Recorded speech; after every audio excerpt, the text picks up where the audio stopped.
How the hell did you get hamburger in here? How'd you get hamburger in here? I hadn't even got. I hadn't even gone live yet. I don't get that. Sorry, I have this on the tripod different. Huh, Nicholas? How'd you get? I don't know how you did that. It's got to be more that way. Oh, there we go. Why is this thing not sitting right? Weird. So what's up? How's it going? I really don't need this blanket on right now. It's not that cold out yet. And I've been in hot weather fishing all day. Well, not hot. I went and filmed a carp show today.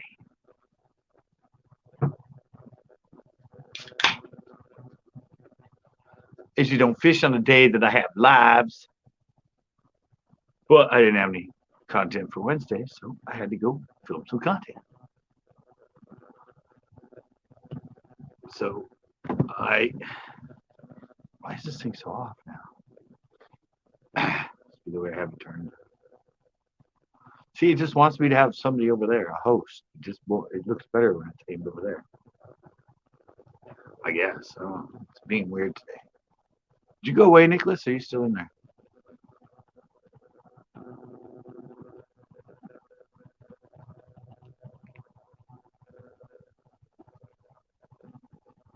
I have no idea if he's still there.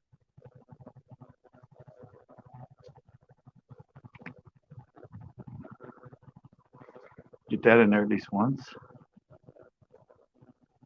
So right there. It's right there. We start when you start. Oh, is it? You were on before you even started? Wow.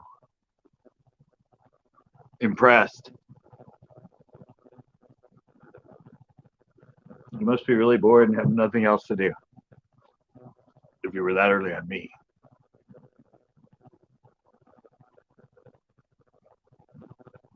I'm not one that people usually. All right. I'm not the one that usually gets people jumping on quick. Usually they let me simmer for a while, I think. Yeah, so I spent the day filming a carp show.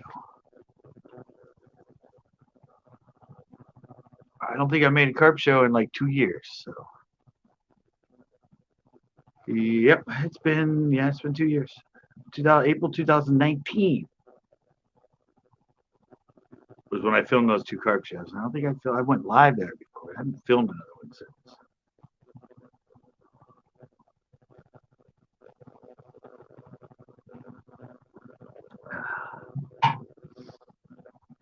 So I spent like 5 hours at Elstero.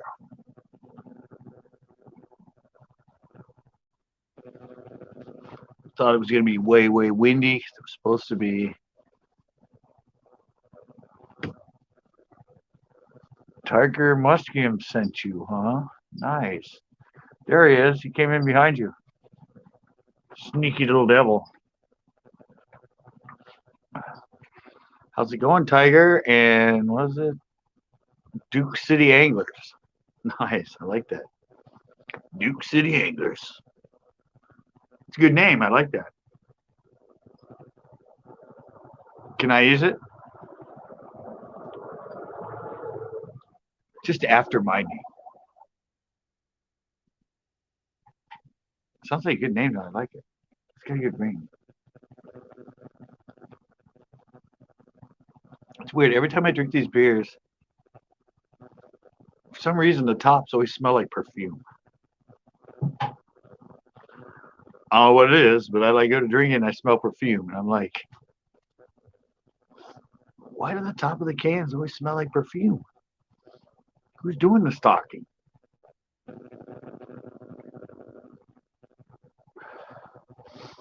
Yeah, so I went there. Oh, you said it right. Everyone else. Yeah, I had to look at it. Yeah, I had to look at what I had to. Yeah, I'm like, is it? Oh, it's Duke City Anglers. All right. I don't know what I thought it was first, but probably what everybody else thought it was. That usually gets it wrong. I had it. I had some other names. Douche City something,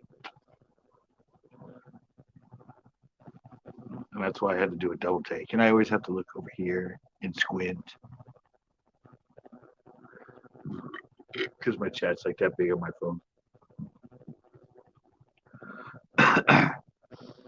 Ooh, wow. I like this angle. You can see the lights behind me. Yeah, I have it on a different. I guess it's usually down a little bit more, or tilted forward. I don't know. I switched it around because I was actually going to go live on Instagram the other day.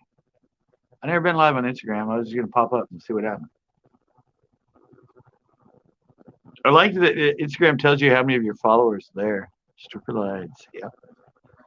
It tells you how many of your following people are on. So if you go live and you see like 20 people and none of them show up, you're like, all right, now I know. See, on here you don't know. But Instagram, it actually tells you how many of your followers are online or active on Instagram at the time. But then I didn't feel like going because I'm going tonight and tomorrow night, and I'm like, but I want to try it out. I've never, my videos get a lot of views on Instagram. More views than my pictures get likes. But I figured I was gonna try it out, and then I went, I don't feel like it. But I had to switch my holder for my phone because on Instagram you have to go vertical, and I'm always horizontal, so I had to figure out how to make it go horizontal. And now it's horizontal. Yeah, I went today to fish, but it was supposed to be really windy. We've had like small craft advisories on Monterey Bay like all week. And next week it's going to be, you can hear it right now. We just can't get rid of this wind. See, oh, I can't turn around.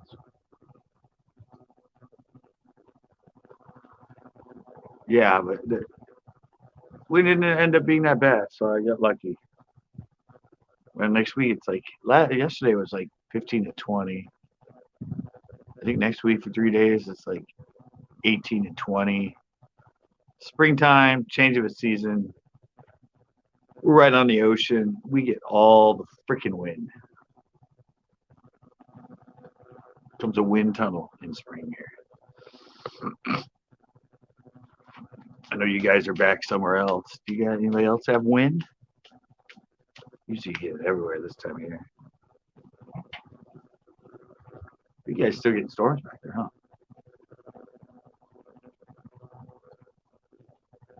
There's the perfume again. I said it freaks me out every time I drink it. I'm like, some girl walk by. What's going on? Scottisha?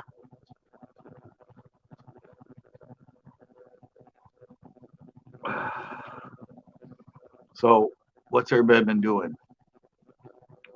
And Duke City Anglers, what's your channel about? I'm assuming fishing. But I could be wrong. I did that to AJ Trapping or whoever that other guy is. I left that in the comment. So what's your channel about? And he banned me.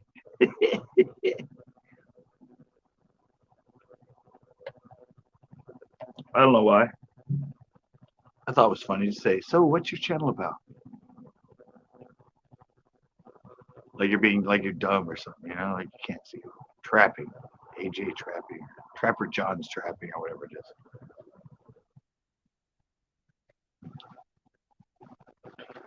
Multi-species fishing.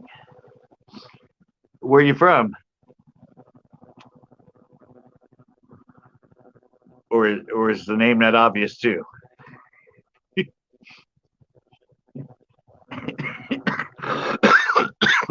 Are you from Duke City? Or did you just think that was a cool name? Because I don't even know if it exists, but it's a really cool name.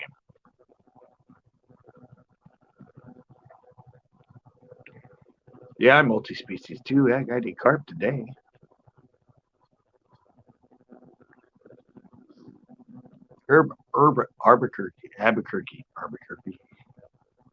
Albuquerque, New Mexico. Nice. Kind of my way. Or more my way than Tiger, right? Yeah, I do multi. I do rockfish. I've done stripers at the beach. I've done surf perch. Winter I've been doing trout. And I gotta do another catfish one. I've done catfish. I said today I was doing carp. I'm mostly bass, obviously by the title of my channel, but I dabble and explore in other fish. I did a bluegill one time. Need to do a crappie one. Now that I get good at the crappie jig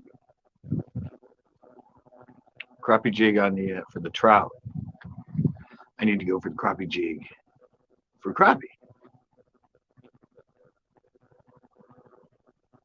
I go with Rick at Pinot and his boat. He's really good at finding the crappie. I have no idea. I just catch it by accident.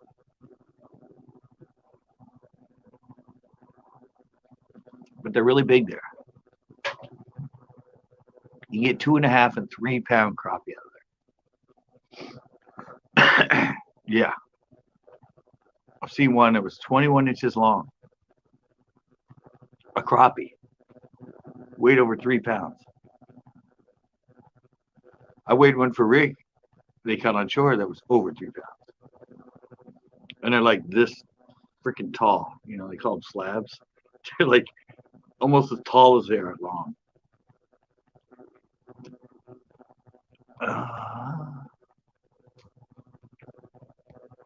Put another one of those in just in case.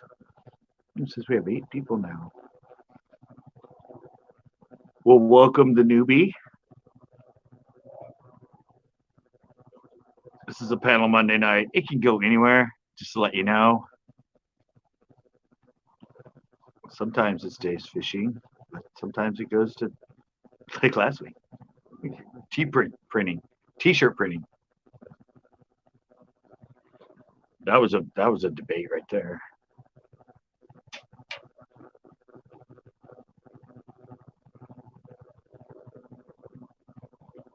It was nice today though. I've had nice weather. It was probably like for here. It's like 65. It's good for here. 65 is good. This weirdo. Yeah, that pretty much sums up the people that watch me right there for you, Duke City. That's usually how they come in.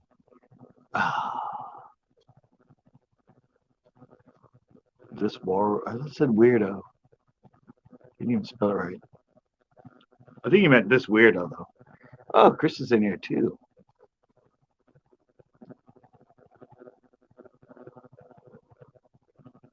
I didn't see you when I was at Pinot that last time. Where were you last Wednesday? You didn't come by. I had your sticker for you, by the way. Just fish. Ooh, how's your tongue? Yeah, it's healed.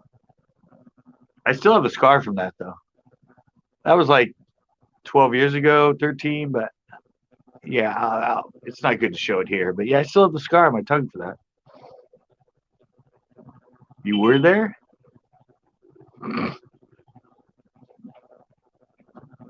Did you say hello to me?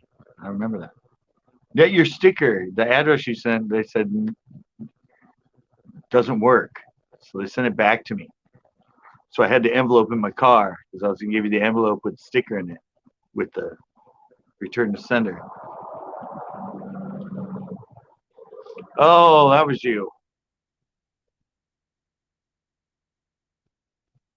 I don't know. I've only met you once, right? I didn't even recognize. I hadn't seen you enough to recognize you. You probably thought I knew you, but I didn't know who you were. I only met you that way. I met you that one time when I gave you the swim baits. That was a while ago, and I just saw you for like a little bit. No, I had it in the car, and I had the skirt. Remember the skirt you said you wanted? I had that in the car too. I'm bad with remembering people unless I've seen them like 4 or 5 or 6 times or talked to them for a long time. Yeah, I'll be going there again once the fishing gets better.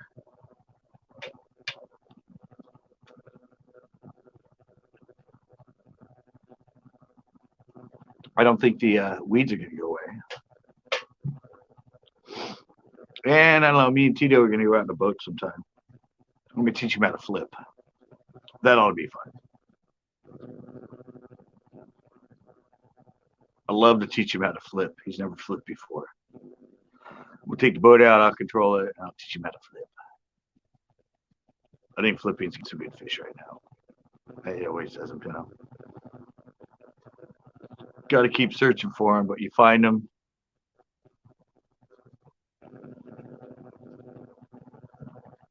I know Mike said he caught 15, and he's majority of the time a flipper. Oh, and I was at El Cerro today, and I saw a nest. It's the first bass nest I've ever seen at El Cerro. There was nothing on it, but it totally stood out. It was this bright ass circle right next to the wall. I'm like, that was a nest for sure. Here's a flip.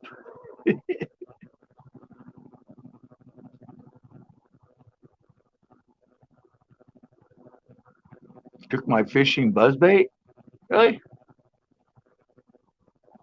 I tried to buzzbait that day in honor of Jess Fish, and I didn't come up for it. It's good bait. I can see why you had one break you off. Wildlife outdoors. I can't speak tonight. Wildlife outdoors. How's it going? Oh, Willie Outdoors. What? Did I say wild? All right. This one I got wrong. Duke City, I got right. Willie Outdoors. I thought it said Wildlife Outdoors. Willie Outdoors. Sorry. I highlight you though. I tried. Wow. Nice. Sorry, trying to highlight him again. Yeah, it's good. I've caught a few pretty big fish on shore on a buzzbait.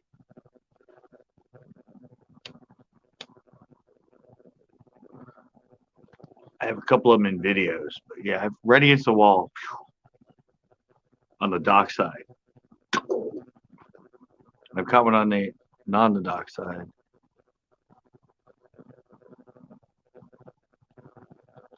Nice. Was it full moon? Was it full moon? I have some stuff coming up, guys. I have a biology bites on bass eyesight, and it'll blow your mind how they actually see things. It's from a book by a guy that it'll be in the video on Friday. Now that I said I got to do it. But it'll really blow your mind the way they see things. Full moon, but cloudy. Doesn't matter. I learned from that video that even under starlight, Bass at night have like a 50% success rate hunting. And that's under moonlight. Rattle trap. No, I haven't seen him. He comes in here sometimes, though. He drops in here from time to time. Yeah, they have a 50% success rate, which is pretty good for a predator under starlight or no moon. Under the moonlight, they have 80 to 95%. That's why they're good on full moon. They have a high success rate.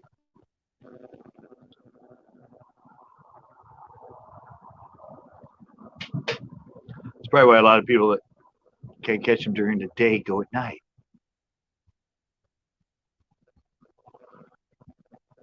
If you find them, they know how to hit your bait. 80 to 95% success rate is really high in a predator.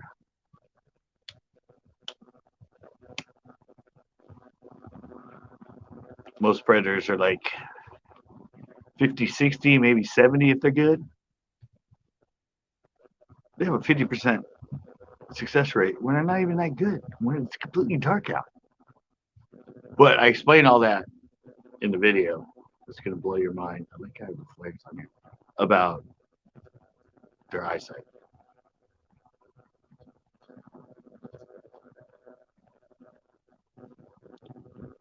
Yeah, he shows up. He shows up in my lives. He's been on here. So I'm live today and live tomorrow night. Tomorrow night I might do some custom skirts. I might just sit out here and show you guys colors and make people skirts, and I'll just mail them to you. You can just put them in an envelope. Carp. Yeah, I did a carp show today.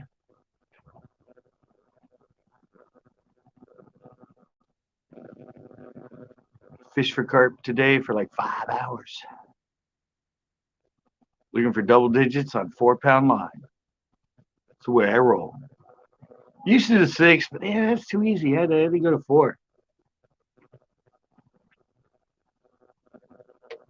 Want to give them, some sort of chance.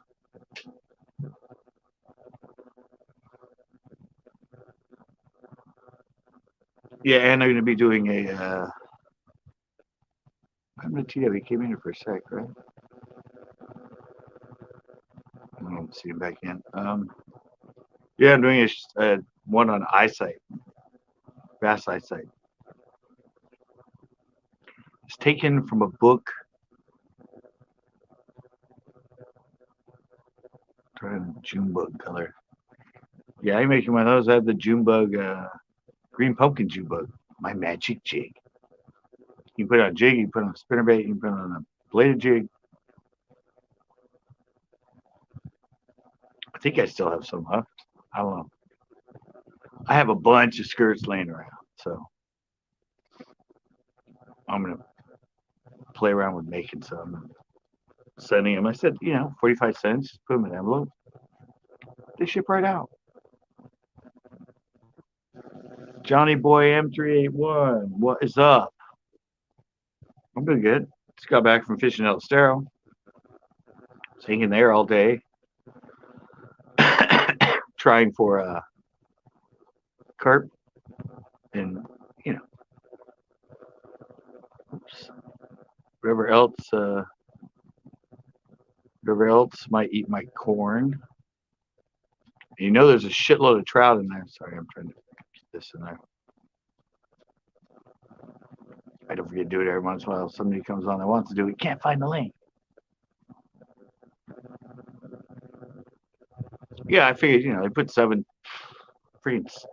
stocks of trout in there. So figured I'd go throw the corn around, see if I get either some of them big double digits or, occasional trout. It was good though. The wind was actually nice. West northwest. I gotta remember that because that angle. even when it was kind of windy out on the ocean, that angle was pretty good at the lake. So I'm always a wind guy. That's the first thing I check is where the wind's coming from and how strong it is. I don't like fishing in wind. And when you're filming, you don't like fishing in a wind. You got to think of your production.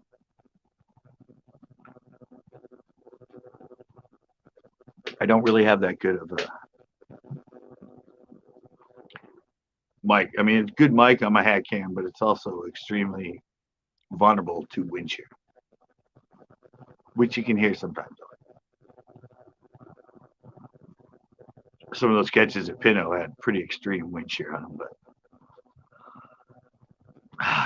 nothing I could do. I was just, my head was at the wrong angle. I was just coming around the camera and just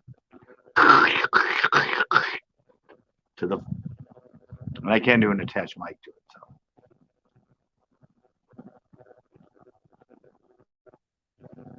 I always have to check the wind, and it's been horrible here. I think next week, actually this week, yeah, I think it's gonna be 18, 20 miles an hour for 3 days this week. Or it's next week. I don't know. It was on the 10-day. There were 3 days again of high winds.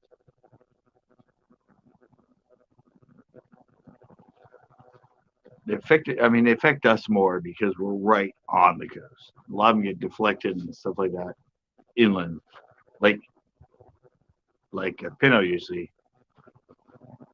I'll see that heavy air, and then there it'll be like half. It's kind of the way it's surrounded. Anytime, man. I only live 30 minutes away.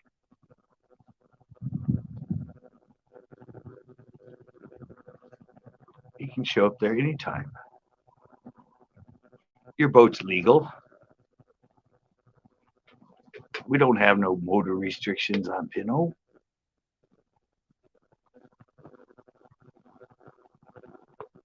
We only evidently have size limits. They can only be 20 foot. May 15th. All right. That'll be great too because it's my birthday month. That's why I put up the thing about the 15% discount on the merch.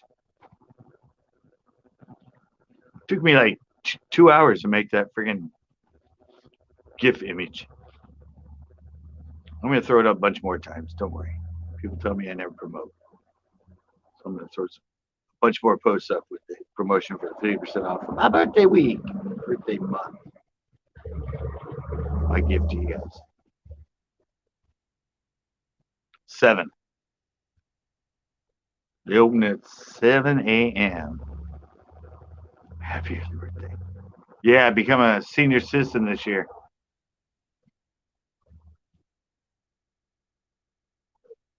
I become a official senior citizen this year. It means I can get discounts on crap.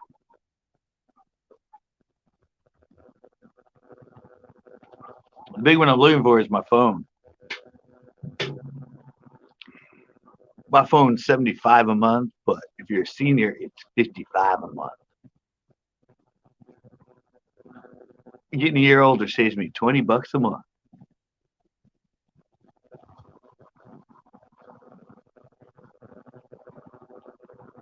But I still have to pay it this month at $75 because my birthday's at the end of the month. Oh well. Yeah, I don't know. Some guy just offered to do a barbecue for me on my birthday at El Estero.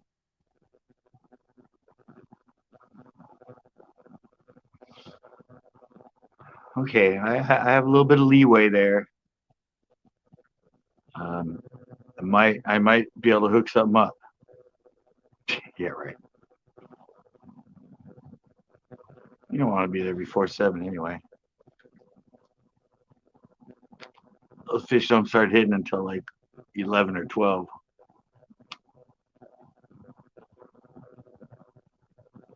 It's a good afternoon bite there, even on topwater, even on frogs. I want to see how much of a frog wizard you are. Being able to put it back in underneath all those trees along the edge. You can get some toads back in there. Got to be a good caster though. You'll be able to skip it right in there underneath in between those branches. Just chuck it way back in there.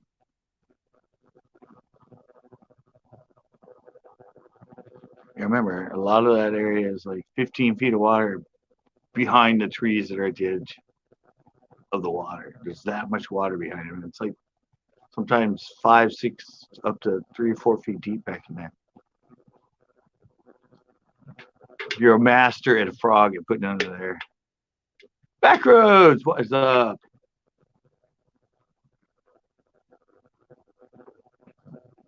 We were just talking about you. I was talking about, remember that skirt I made you? That you never sent me your address so I could send to you? I might do that tomorrow on my live. Make up some free skirts for people.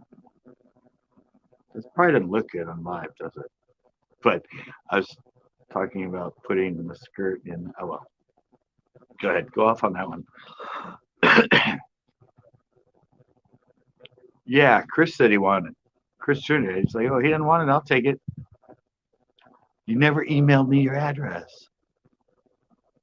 Sorry, the comments are very delayed on here, like 30, 40 seconds. So you put up a comment and I don't respond to it, it's because it hasn't showed up on my end. It sends it to YouTube. They look at it for a little bit.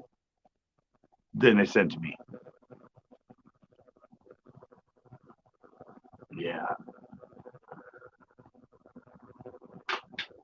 I'm waiting for I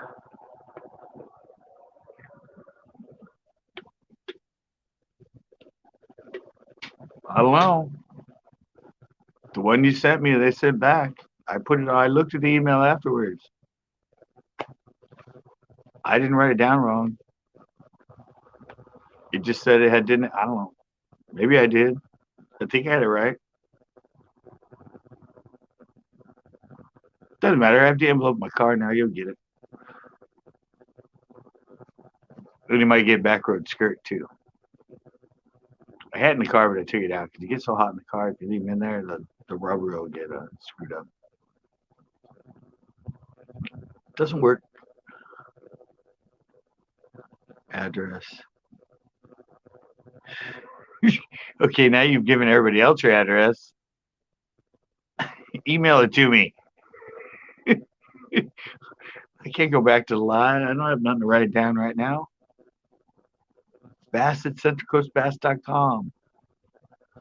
I'll send you your crawdad skirt you wanted.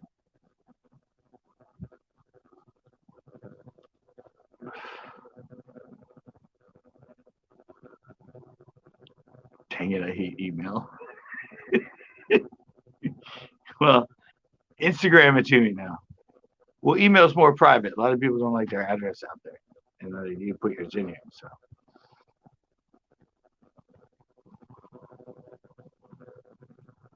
email's at least private. Sorta. Or you can DM me, man.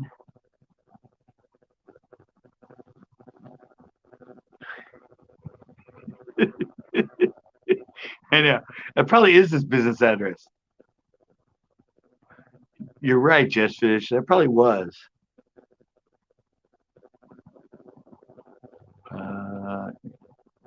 Do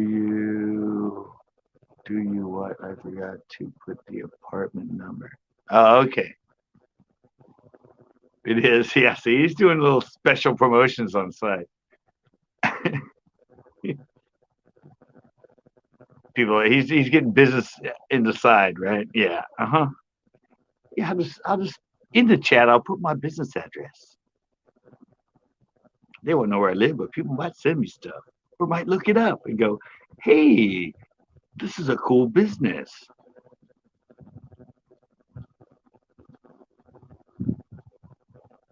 I know mine is actually my address is actually my address. Hopefully I don't offend somebody enough that they want to come do something, but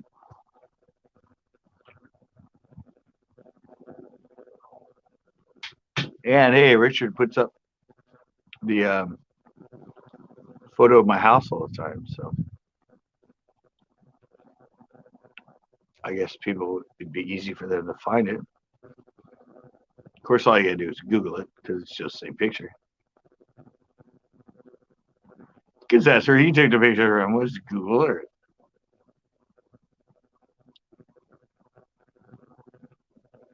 Yeah, I might do that tomorrow. That might be fun. Figure I'm doing a Fish Talk Tuesday. Might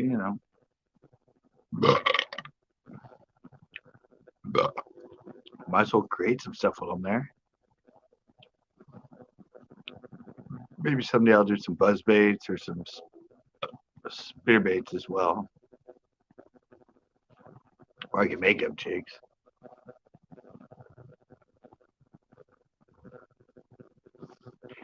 Well, this is YouTube, man. It's everywhere. I get people from all over the place on here. A lot of people are back east. We're halfway. Actually, I do have a few from Texas that are on here. If you have good deals and it's great business, they'll come from wherever they are to get your stuff. That's the attitude to have. Positive. Yeah, I'm that good of a trailer place. They will come from California just to get a trailer from me.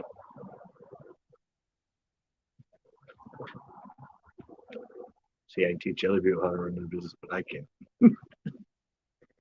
Who's here?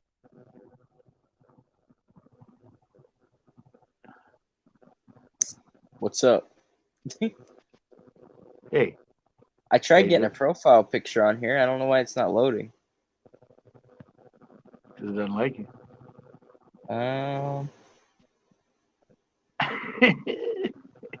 Hey, Steve, what's up? Oh, I hit. Really, I went to hit his and hers popped in. Well, holy hell! Look who's finally showed up. I meant to hit that, and she showed up. Oh yeah, that's a horrible one. No wonder it wouldn't show that. Well, that's just me, you know. Yeah. Yeah. Richard said he couldn't join. Really? Why? He said he has a busy week, so. I'm glad he's finally doing stuff instead of being on here when he has a busy week. Yeah, tomorrow morning at 10. I gotta go to bed soon. I have to get the vaccine. Oh, nice. I wasn't gonna get it, but no. No, Mom was getting it, so. Yeah, my parents already got it. She keeps getting on me to get it. I'm like, I'll get it. I'm not around people much, so I lasted through the worst of it, right? I put on a mask when I go to the store. Other than that, I'm out somewhere where I'm not around many people. Or people I know, and they've all been vaccinated. So odds of getting it outside are very slim anyway. So have you got your other fishing shows edited? The other fishing videos? Well, I saw the last one. Did you upload another one? No, I have to wait till tomorrow to upload my sponsored video. That's what I've been waiting for. And then after that, I have fishing videos. I camped out last night. I got a bunch of stuff piled up, so it's good. And I dramatics. And well, I'm like really tired.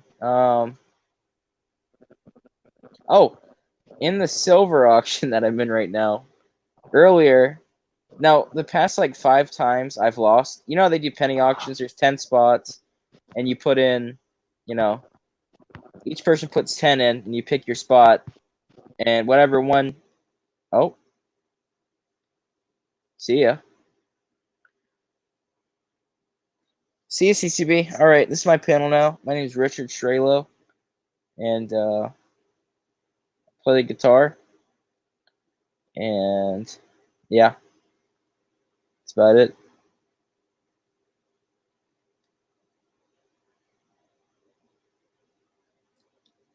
Yep. Yep. What? He always kicks himself out. He does this like every time.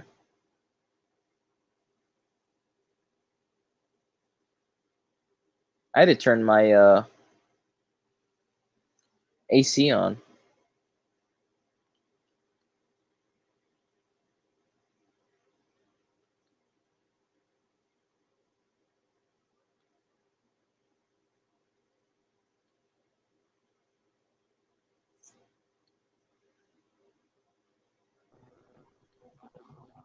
Hello. Well, I'm glad you're still in there. My whole computer froze up. My whole phone. Really? It looked like you misclicked. No, it froze. Hmm. It totally froze. Even the going back was frozen.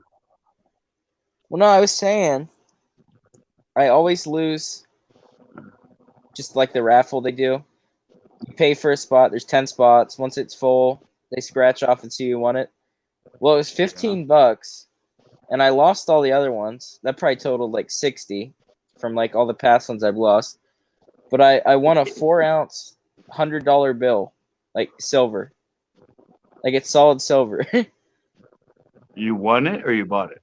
No, I won it for $15. Oh, okay. You finally won. Yeah. And is it worth more than that? It goes for about 200. It's 4 ounces of solid 999 silver. It's just shaped like a $100 bill. Nice. That's like the lottery. Yeah, I guess. Except you actually win sometimes. One out of how many times? Yeah.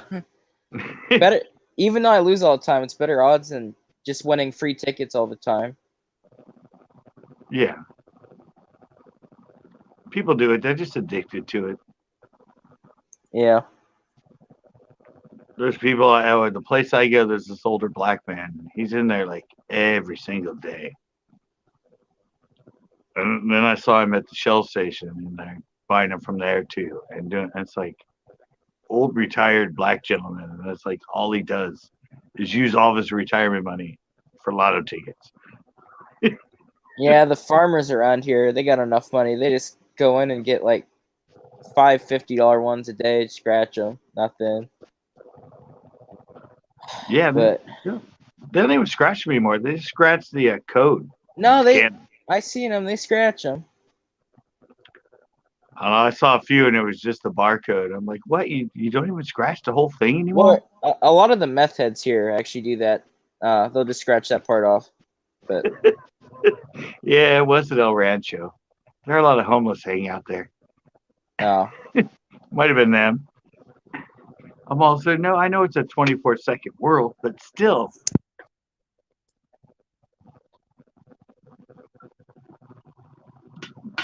Yeah, is your YouTube being weird?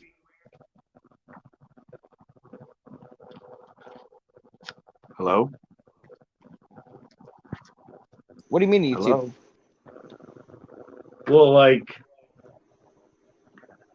I don't know, with things it tells you that in your studio about what's average, what's not. Oh, I haven't even been in there. Was I had mine, it said I made like $65 this month, which is what I usually make. And next to it said 100% increase. I'm like, what? I made this much or more for the last like year, and it says 100% more than usual. I'm like, what? And then I went to Social Blade, and I got 11,000 views last month, which is actually higher than my normal. Huh. And StreamYard next to it has a red arrow pointing down that says 97% less than normal. I'm like, Yeah, that's weird. I'm like, what? How much do you think I usually make a month? Because 11,000, you say it's 97% less than usual. What? What, he thinks I'm captain? I'm confused. Wait, what? He's not captain. Well, I watched a bunch of Louis Anderson comedy the other night. You mean me? Yeah, it's freaky, dude. It's freaky. Dude, you know, I'm actually... I'd make a good comedian. Dude, it's freaky, though. He even does a face like the one you just showed. Should I be a comedian? Like, Chris Farley was good. He was good. I don't know. Have Maybe you watched it? You asked me about him the other night. Did you watch him? Yeah, I've seen a clip of him. Well, I was in a chat, or no, I made a TikTok where it morphs me into Louis Anderson, like the face. Yeah. Because I couldn't remember the name of him. Then I looked. No, Nick, I just smelled Captain Lurky. All you gotta do is, if you think someone's in chat, you just type @ and then start typing their channel name and they'll show up. Oh, really? Yeah, so if you think someone's watching, not saying nothing, you just @ them and see if it highlights it, if it comes up. Nice. I almost went live on Instagram yesterday. On Instagram? Have you ever been live on Instagram? Yeah, I've done it a couple times. Oh, I've never been live on it. Oh, I was on live. I was on Tito's live. Oh. But I never went on my own. I seen your trout video where they put like 700 in there. 800, 400 pounds. Jeez. They were small though. Oh, another thing I learned, like, who was I watching? I was watching somebody's bass. Oh, Lojo. And he, you know, like, he's like me, just throws the bass in. Yeah. And he said he had a bunch of people in his comments getting on him, throwing him in, saying he's hurting him and this and that. And well, you saw the beginning of my video how far they dropped them in, right? Yeah. Well, that guy said he goes up the mountains, the creeks. They back in on 100-foot high bridge. Oh yeah. And that's where they dropped the trout in. Well, with the trout, it's just their form and how they are. I mean, you can't do that with panfish because they just, you know, they land flat so and hard. whatnot. But well, I mean, no, trout, but they're like little tadpoles. Because whenever I stalked them, I thought you had to be gentle. He guided me over to a bridge, and I just threw him off the bridge. Yeah, they do that when they stalk them up. There was kids picking them up, throwing them. They drop them, throw them in the water. They'd be fine. Yeah, I've always said that. I've always grabbed them like normal, unhooked them, threw them back in. They never died. I mean, getting pumped. They get when they. I asked the guy how they put them in the truck, and it's like in the field with plants. They go in, they go up on this conveyor belt. The water drops out. They're just on the conveyor belt the whole rest of the way until they drop into the truck. Not even in water, just bouncing on like. and then they take them someplace like mine. Well, that's like an 8-foot drop from the pipe to the water, and they also drop them 100 feet off a bridge into the water. Jeez. And he said it was funny. He would like sometimes they have to check the water temp. So like just 10 minutes afterwards, he would walk down there and people were already catching them. After they dropped 100 feet out of a truck, they'd probably been in it for like 2 hours. You gotta think that's like the main fish a lot of those like the raptors eat, you know. So they must they get dropped from up there and they're still fine. They're not fragile. I mean, it's no. I thought they. I mean, you can't drop them straight on a rock with their head, but you know, like I think as long as they hit the water, it's like they're invincible. Yeah, and they're all genetic. They're all genetically made. I mean, they go up rivers and Panfish just kind of sit around in lakes and they're real flat, but they're like little creek chubs. Yeah. But he was surprised because I told him the first stock when I grabbed a couple of the trout, they milked on me. Really? They were full of sperm, and when I squeezed them, they shot all over me. And he goes, "Ours are genetically done, though. They shouldn't be sterile or whatever." I'm like, "Hey, it's like Jurassic Park. Nature has a way." And he totally laughed at that. Yeah, they're not supposed to be viable, I guess. But the first stock when I grabbed them, the first one I grabbed shot it all over my jacket and all the way down my leg, and it was just white. Yeah. He was like, and he went, "What? I shouldn't be like viable to spawn." And that I'm like, "No, they trust me." And it was in November, which is usually what it was in January, which usually is naturally one of their runs. Is January and the other one's November. And he was like, "What? We didn't genetically raise them right?" I'm like, "Nature has a way." Oh. They could spawn in here if they wanted. At least I don't know. I didn't get any eggs squirting out of the other ones, but the males have sperm. All the perch have been doing that here.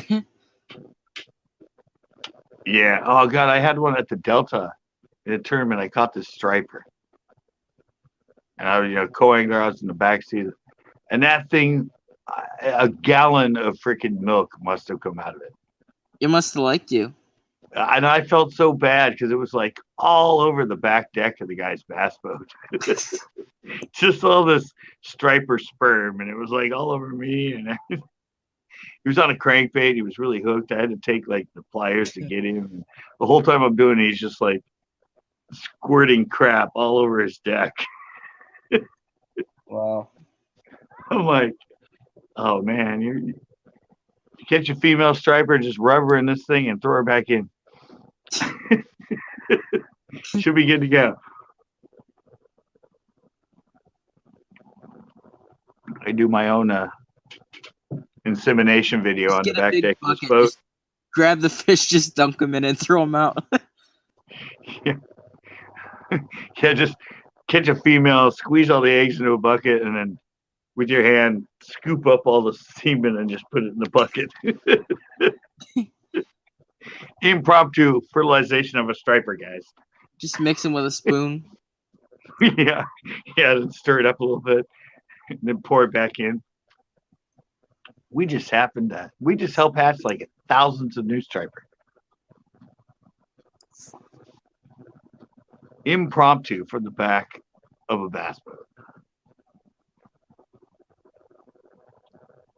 So the next one you're putting up is a sponsored one?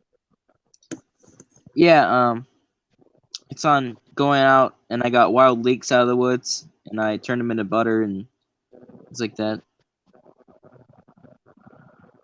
It's Skillshare that sponsored. Do you know Skillshare? No, I don't. Sorry, I was reading the Tito thing.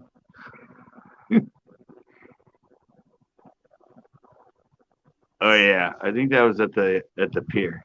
He caught one that was having babies because they have live birth. Yeah. He caught a surf perch, and it was like baby fish were coming out of it. No, what? Who's the sponsor? Skillshare. What is it?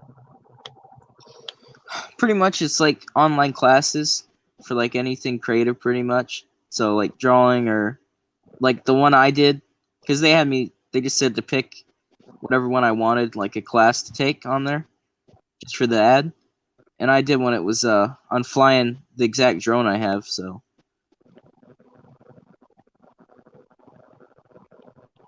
yeah, it's a pretty good website. Like I get a lot of the contacts, but that one I remember it was pretty good. So did you see the end of that comment though?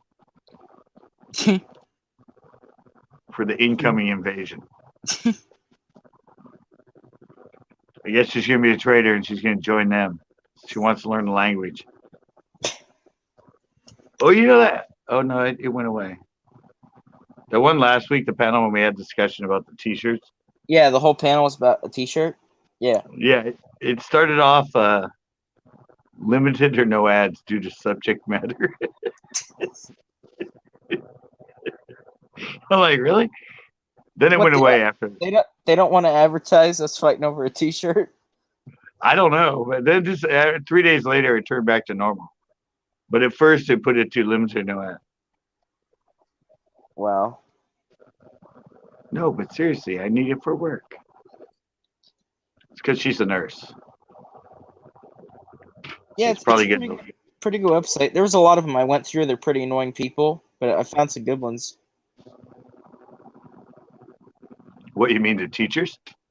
Yeah, well, it's almost like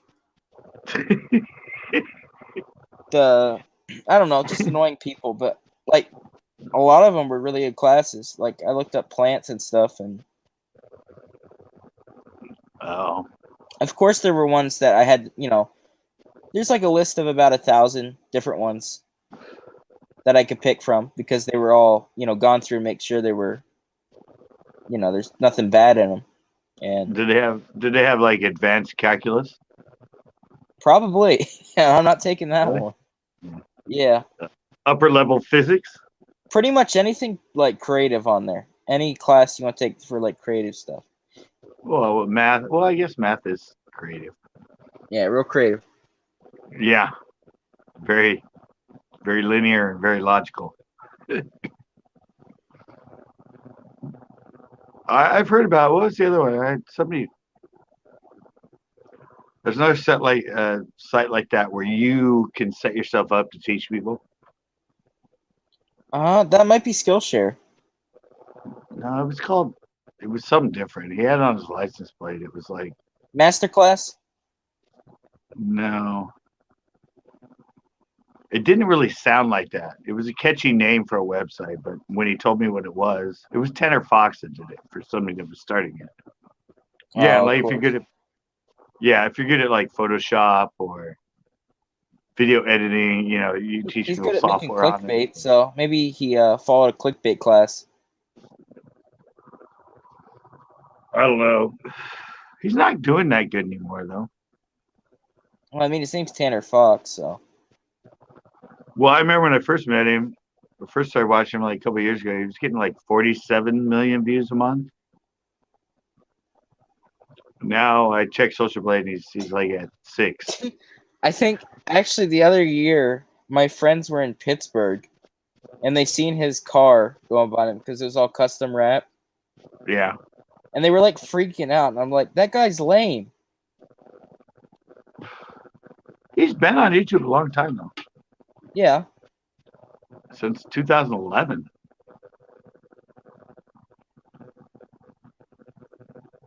Well, you know what's lame? I spent the other day looking at. I've been watching a lot of anyway. I put one up today. The YouTube Shorts. Yeah. Well, half of them are TikToks they put on there, but. And then I watched some of TikTok and that because some of them. I mean, there's some that are actually good, but it's like 1%. Oh, I did a collab.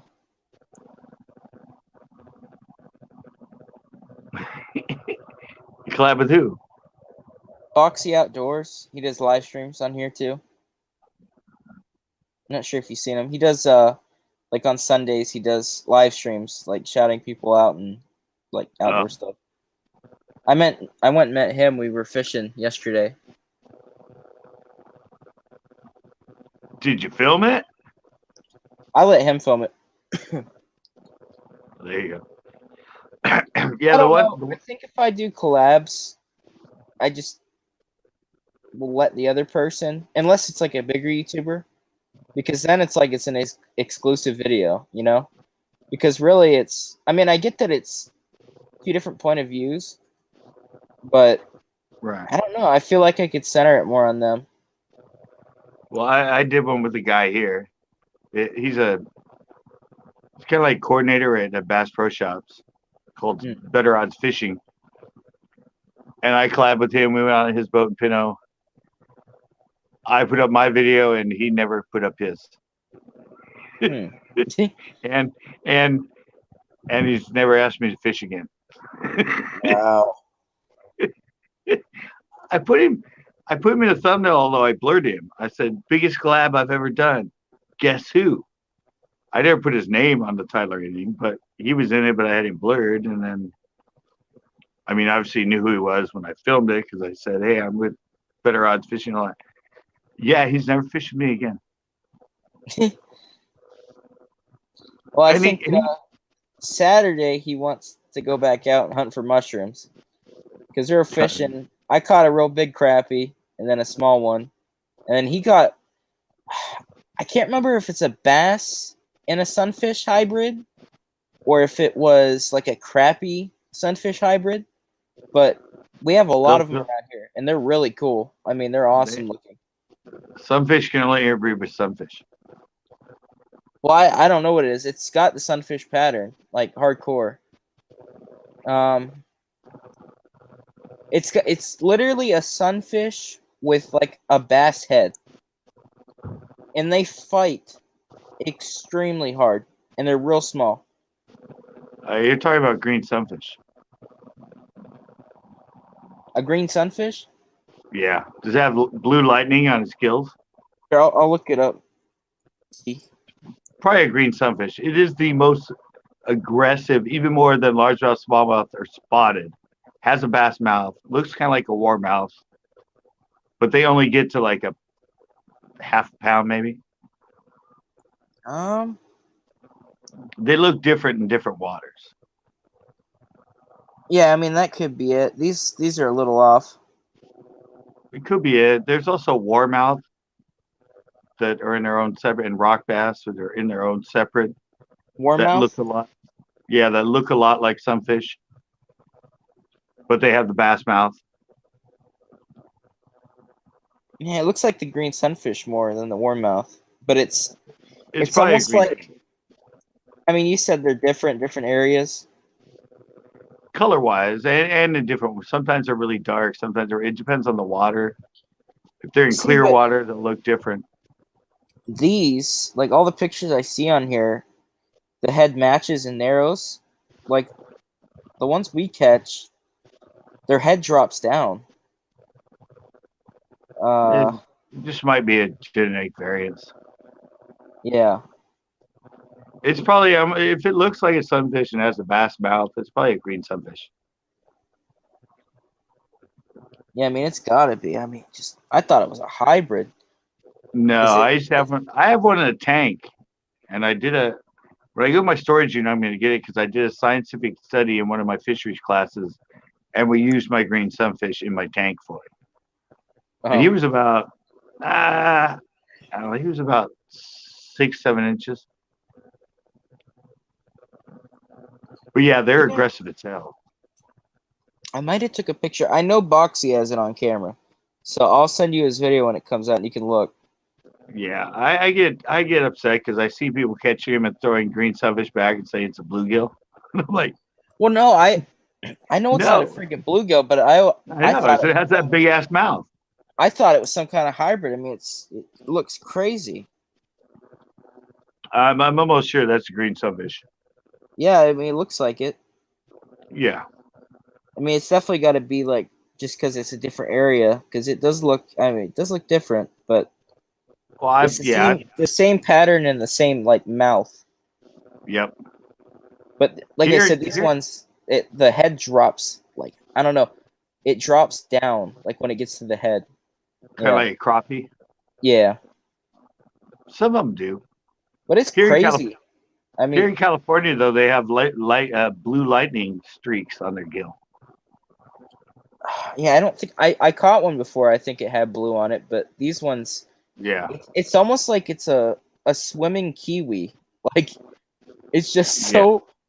Yeah. It looks like you pick up a bass, cut its head off, put it on a bluegill or a sunfish, and then you spray paint it like avocado green. That's what it looks like. Yeah, it might be a green sunfish because warmouth are brown. Yeah, it's not a warmouth. I've seen that. It looks like a green sunfish. Yeah, it probably is. It's definitely just like the different area then I probably. wish, dude, they could be like our native peacock bass if they got up to like 7, 8, 9 pounds. Yeah, I mean that it literally he They like fight Boxy like hell. Boxy was standing next to me. I was down in the water casting out to the lilies. There was this tree down in front of us, and he kept jigging, like, he just holds pole right over Yeah. the water jigging. It hit, and it took him a good 20 seconds to pull it out of the water, and he was straight up and down with it. Oh yeah. They're actually more aggressive than largemouth. It's almost like they just have so much power packed into that small fish, Yeah. and they just don't know what to do. Yeah, they're more aggressive than largemouth, and for their size, they fight a lot harder than a bass. Aren't they kind of invasive in certain areas? Like the just sunfish in general like that? What, the It green seems like one? I knew like around here they say not to put sunfish in your ponds, but like the green, it seems like that one would just kill everything. Like What? Wait. Backroad said I was going to identify one in his. I don't remember. I usually do everything I say.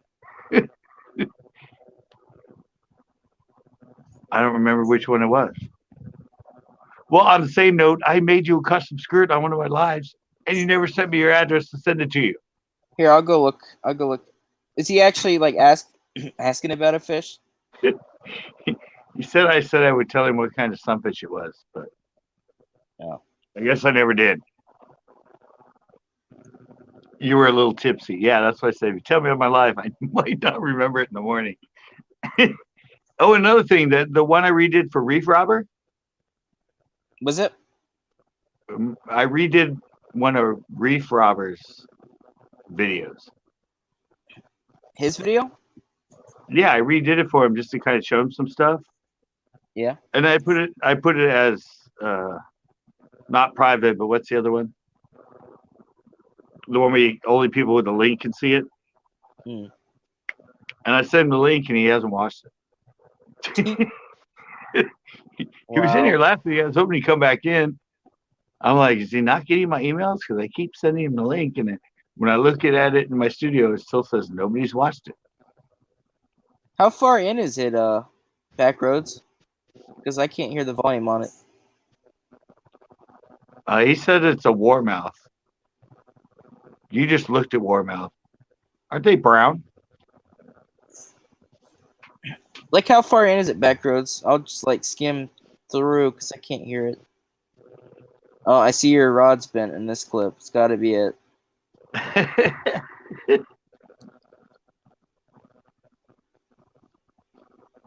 I'm getting it done through Nick. I'm saying true to my word through Nick. Let me get the timestamp, Nick. If we're going that technical, let me get the timestamp. He just looked up warmouth. Can't be when it's too dark because we'll see it. Oh, what's that? I'm at 8:15 looking around. It's like a game. And my internet's 0.5 megabyte per second, so I'm trying to load. Yeah, I know. You're Is still that a on bass dial-up. that's going on? There it is. Oh, it's just a little bass. I thought that was. That's the other little fish you caught. Well, I thought it was it, and it was a bass. You're looking at the wrong little fish. Oh, what's this? I still remember his comment from last week. All right, he's bringing a fish to the camera. That's another small bass. Where is? If Scott knew this much about bass, like his T-shirts, he'd be a good fisherman. Yeah, I remember that. I didn't comment on that comment, but I saw it last week. Backroads. Thank you very much.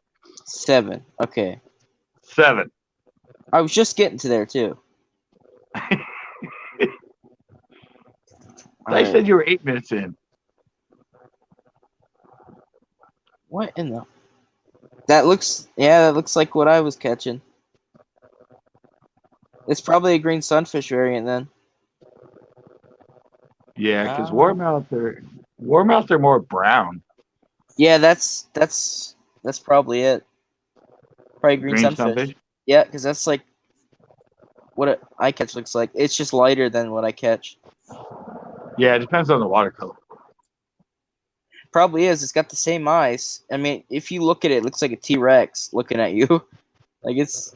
Yeah, I just wish they got bigger. I mean, imagine if those had teeth like piranhas. Just imagine if they got as big as peacocks. What if the guy is like a big catfish, big channel cat? That's what. Peacocks get up to like 60 pounds, 50. Somebody needs to breed those and like genetically manipulate them until they get. That's a bad idea. Until they get to like 3 to 4 pounds, because those would be a hell of a lot of fun to catch. Yeah, and get killed by.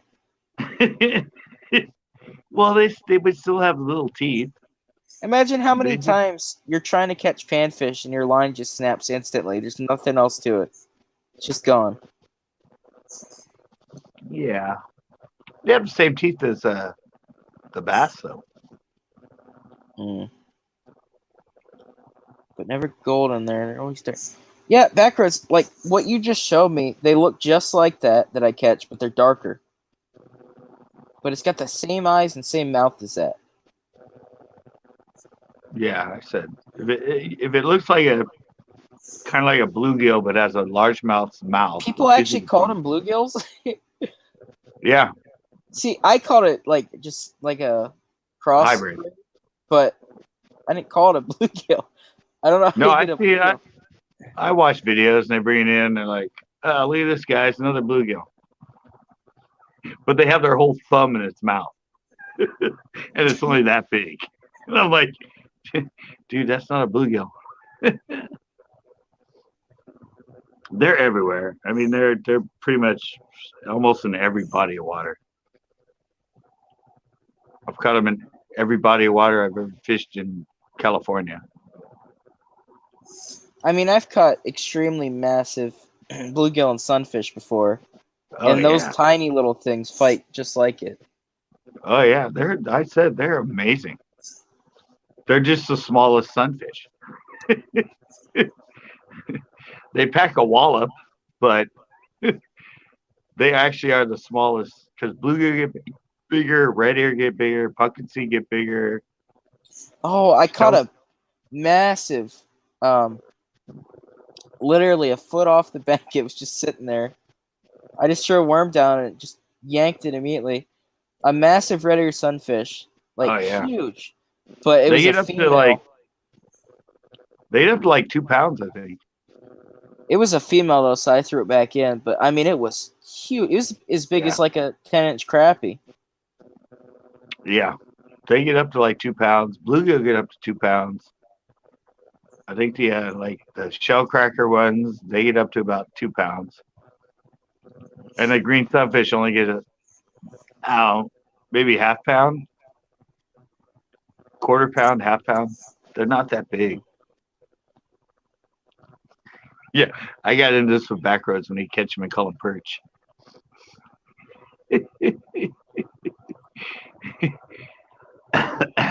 I used when I was younger, I used to call everything sunfish. Yeah, Backroads used to call everything perch. I mean, a lot of people do. I mean, a lot of people call red ear perch, bluegill perch. Well, no, I know all the different. I know everything except that freaking fish. I didn't know what it was because it's just so stupid looking. I've caught close to 2 pound freaking. I have caught 2 pound bluegill. Have you? Yeah. Yeah, you catch. See, now I don't have anything to back any of this up, but a lot of panfish. I have caught some massive panfish. I'm not good at other ones, but panfish, I've caught some really big ones. Red ear get bigger than bluegill, but red ear actually live deeper than bluegill. They're usually out about 10, 12 feet or deeper. Biggest crappie I caught was 16 and a half. Now, I know they catch bigger.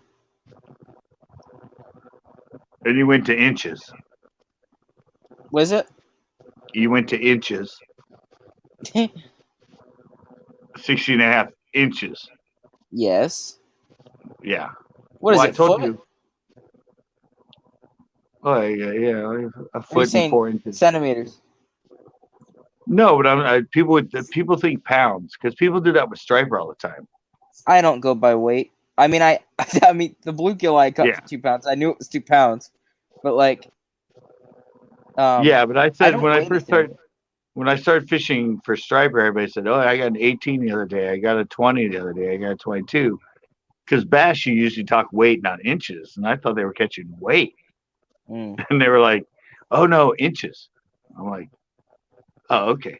So like maybe 4 pounds. He goes, "Yeah, probably." I was like, I'm like, I'm like, damn, there's 18, 19, 22-pound striper off this beach. Cool. Yeah, I know, 15 foot. But see, I had a That's what friend. you do after Taco Bell. Yeah, but I had a friend in Pino showed me a picture of one on his. He had a bass boat, but it was a made up bass boat and had a cooler in it with the measuring thing on it. Yeah. 21 inches, over 3 pounds. That's how big they are in Pino. And I weighed one on shore. My friend Rick, I weighed it, and it was 3 pounds 1 ounce. They're just nuclear in there. I mean, their mouth is like freaking that. It's like, and they're almost as tall as they are long. Jeez. Yeah, they're like nuclear in freaking Pino. If you find the right school, you can go all day and not catch one under 2.5 pounds because it's polluted and nobody eats them. Oh.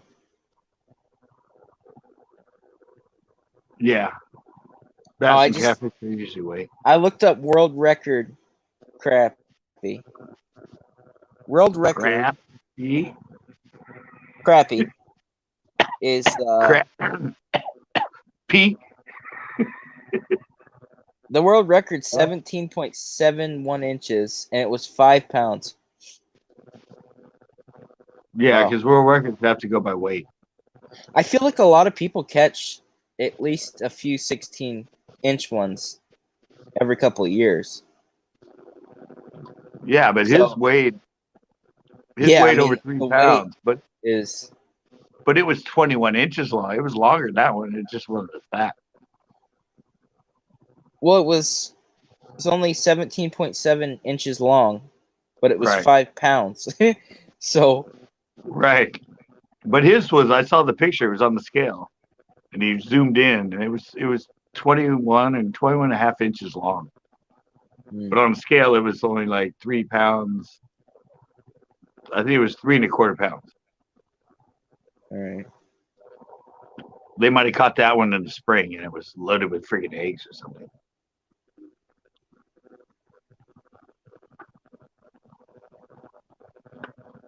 Yeah, weight varies. I mean, length varies on weight. The average 3-pound bass is 18 inches long.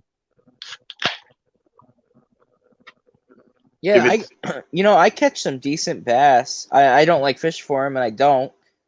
But I just catch them while I'm fishing. They just like bite and everything. And I mean, I catch decent little bass. But the biggest one I've ever seen in person, this guy just had a mini out. I mean, there's tons of people fishing. He just had a mini out there for crappie. He caught the biggest bass I have ever seen in my life. But it gut hooked it, so someone took it home and ate it. But it was so big. I've seen the biggest I've seen in person was, that one that Ricardo caught live. That was 1 ounce away from 12 pounds. Yeah, it's on my live. His mouth was like, yeah, it was 11 pounds, 14 ounces. So it was really close to 12 pounds. I've seen 11 and a half pounders at tournaments. Oh, I And those, caught what is? I know it's a type of carp. I've never caught a carp, and I oh caught it. really? Is there such thing? It's the crucian carp, crucian, because There's I common. seen that before, and it looked just like what I caught. There's common carp. There's grass carp. Plus, there's those Asian carp. Yeah, But there's a this is what it was. Wait, no, yeah. that's not it. The Asian ones are the ones that jump out of the water when you go by. Mm. But the ones we've stocked legitimately around usually common or grass carp. It might have been a smaller, just different type of carp, not grass. Wasn't crucian. Yeah, the It was Persian. awesome looking though. It was like the scales. It looked like 24 karat gold lining around all the scales, and its Oh, mouth had gold. you did. Were there a lot of scales down the middle of it, and then they were also up above on the top and stuff? I didn't really look, but it had a lot of scales, and like the face of it and the mouth was really cool. Because there's one called a mirror carp, which is Mirror? actually just mirror. I have a picture of one on one of my videos, but it's a common carp. But all of a sudden, their scales set up, and it has like a line, like a largemouth bass down the middle, the Mm. big scales, and there's kind of little ones, and then it has bigger scales along the top and down the edges. Yeah, that's not it. I've seen them. Yeah, but that's just a. It's like an albino, like it Well, just a what's genetic funny is variation. here, the biggest attraction right here is there's a huge pit that the carp go in, and people go and feed them bread. I mean, it's a huge thing here. Um, but yeah, I gotta figure it out. But it looks like the gold scales that are on that carp, but it's, I mean, so many small ones all over the fish. I don't know. Might have been a koi. Yeah, it wasn't a koi. It was definitely a carp because its mouth Well, no, but was. a koi is just a domesticated carp. No, it wasn't a koi because I do know my koi. Um, All right, name off like the top 10. balls, uh, carp, No, koi, redfish, bluefish, green one fish. fish, two fish. No, but koi is by their color pattern, but there's names for each specific color pattern in koi. See, I don't know any names, but I like for years Yeah. I've like watched stuff on them because I've wanted to get them. Mm-hmm. It's like one of my favorite things is koi Well, you fish, saw but that. they're so friggin' expensive. You saw that 15-pounder I caught. Koi? Did you ever see that video where I got the 15-pounder in El Estero? A koi? Yeah. The title is "Did I Just Catch $1,000 Fish?" You should have Yeah, resold that thing. I just threw him back, but yeah. And the coloration was white with black with orange, which is sort of one of the higher end. I've caught 6-pounders and like 8-pounders in there too. Koi. One was all white, and the other one was kind of white with a little bit of black on it. But yeah, no, I caught a 15-pounder in that. It's in the thumbnail. Actually, no, the thumbnail is it blurred out. But Yeah. if you go to my Instagram, you can see it. On your Go to my Instagram? go to my Central Coast Bass Instagram, and it's one of the pictures I have posted. It's I me just went holding on that your 50. channel and I looked up 1,000, and here it is.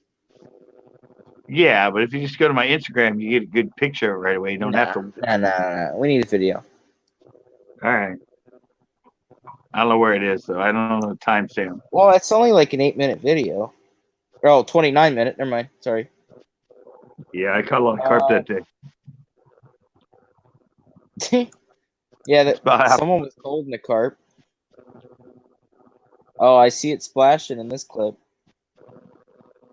There's a big Man, ass. how many did you catch? They must just sit there. I think I caught like I don't know, like 8 or 10. and they were all over. They were all double digits.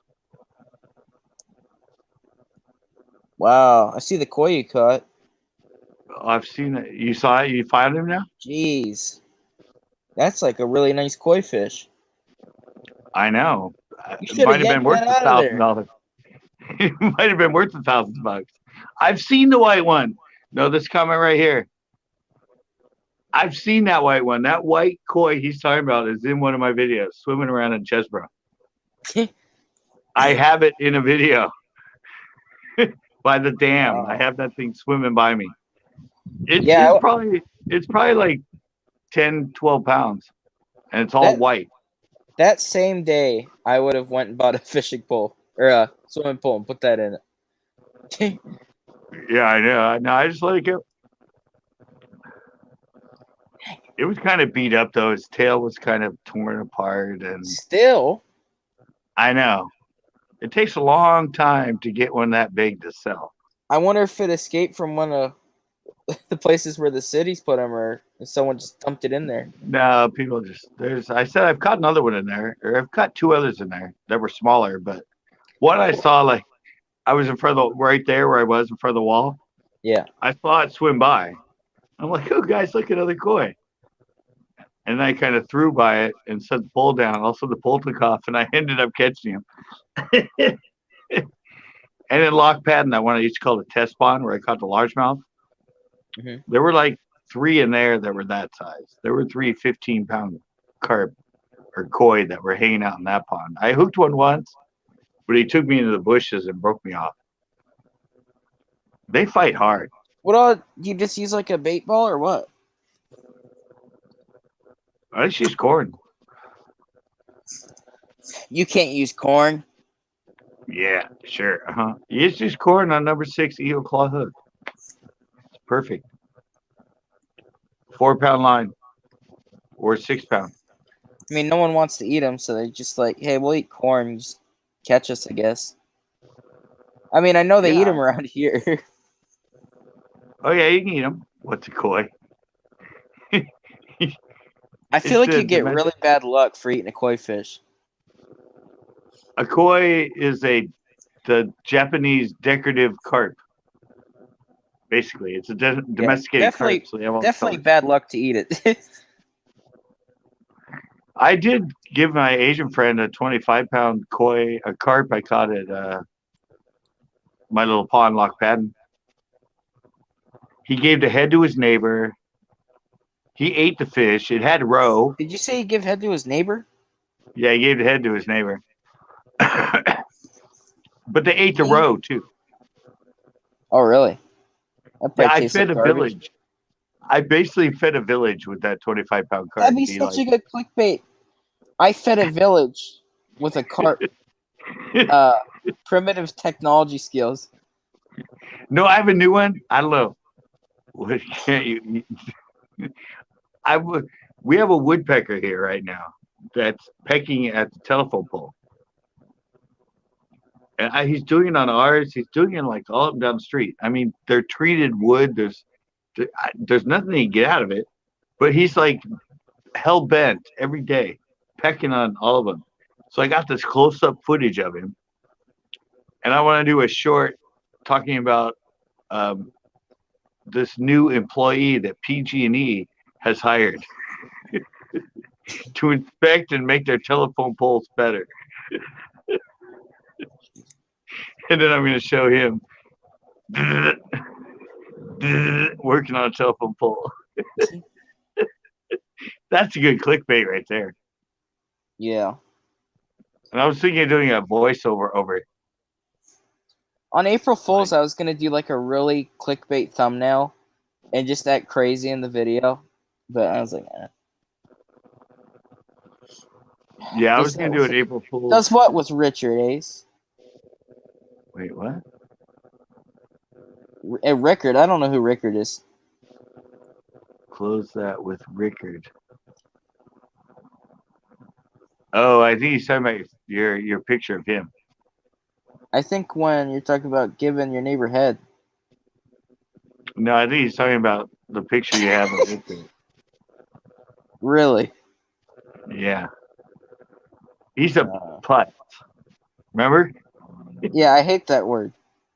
Putz? Yeah, it's so stupid. I thought you didn't know it.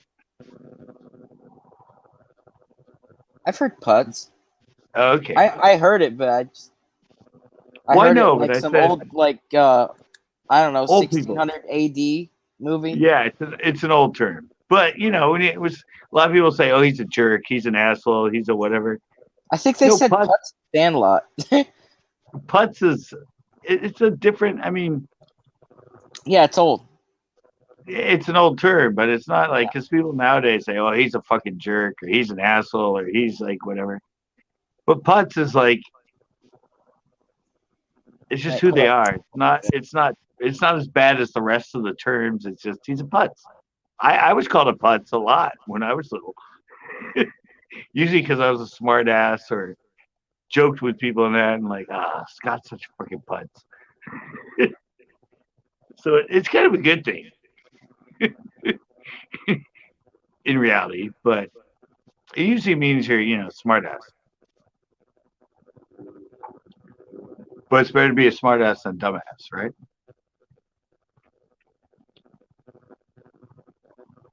What are you looking up, Nick? You're not talking. Or you left. Everyone thinks I'm an asshole. Everyone thinks I am too. I told that story. Back again. Guess who's back? Guess who's back? Guess who's back? Guess who's Slim back? Shady's back. Louis Anderson's back. Louis Anderson's back in the house. Hey guys.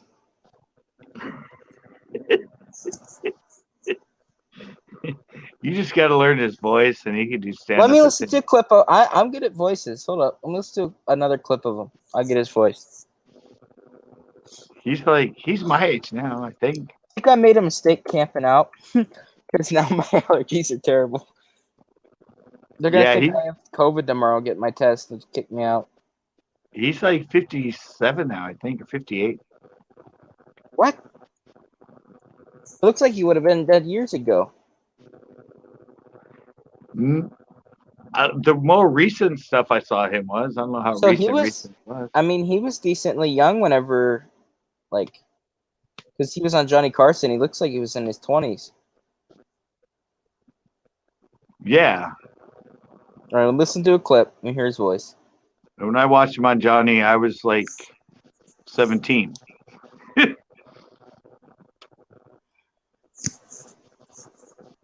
All right. I don't. If he's 57 and I'm turning 55, I gotta hear his voice. It better not be annoying. Is it annoying? No. Again? No, it sounds like you. You're not annoying.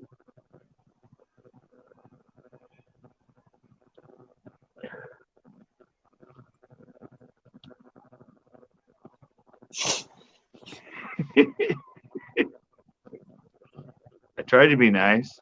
I was just at McDonald's and all of this. Hold up. What's this one size fits all stuff? Yeah, is that a younger or is that him older? That's him younger. Okay. His voice doesn't match. Because he also told it in the one I watched when he was older. He doesn't look like me exactly when he's like dead face, but when he smiles, it's exactly what my face does. Exactly. Because we were talking about your animation thing. Yeah, I mean that looks exactly like it, but yeah, it does. That's why I knew it when he said it. He goes, think he's gonna sue me? No. Who was it though? Who's gonna sue me? Who was it that said that though? It was Korn. Was it? Oh, it was Korn that said that. Wow. Yeah, pretty sure it's Korn. He knows his older because Korn's not that old, so he knows his older comedians. But once he said it, I went, "Oh, you're right. Yeah." Chris Farley's my favorite. Who? Chris Farley.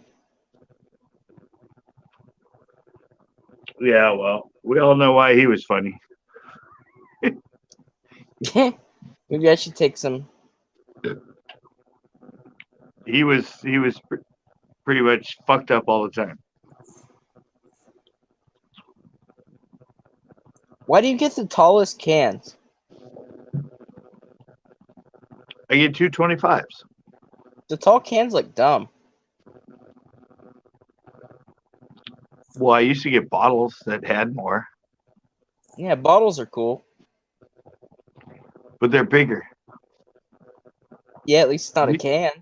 At least the ones I used to buy. I used to drink two 240s of that night. I don't know why the long cans just annoy me so much. Because isn't that like, I mean, that's got to be another like normal can taller than an Arizona can. It's about the same. Or are you like really short? Or the air? No, it's about the same. It's the same height. No, Arizona's are 16, right? Yeah. Yeah, this is 25. Jeez. See, it says it right So there. it is bigger. Yeah.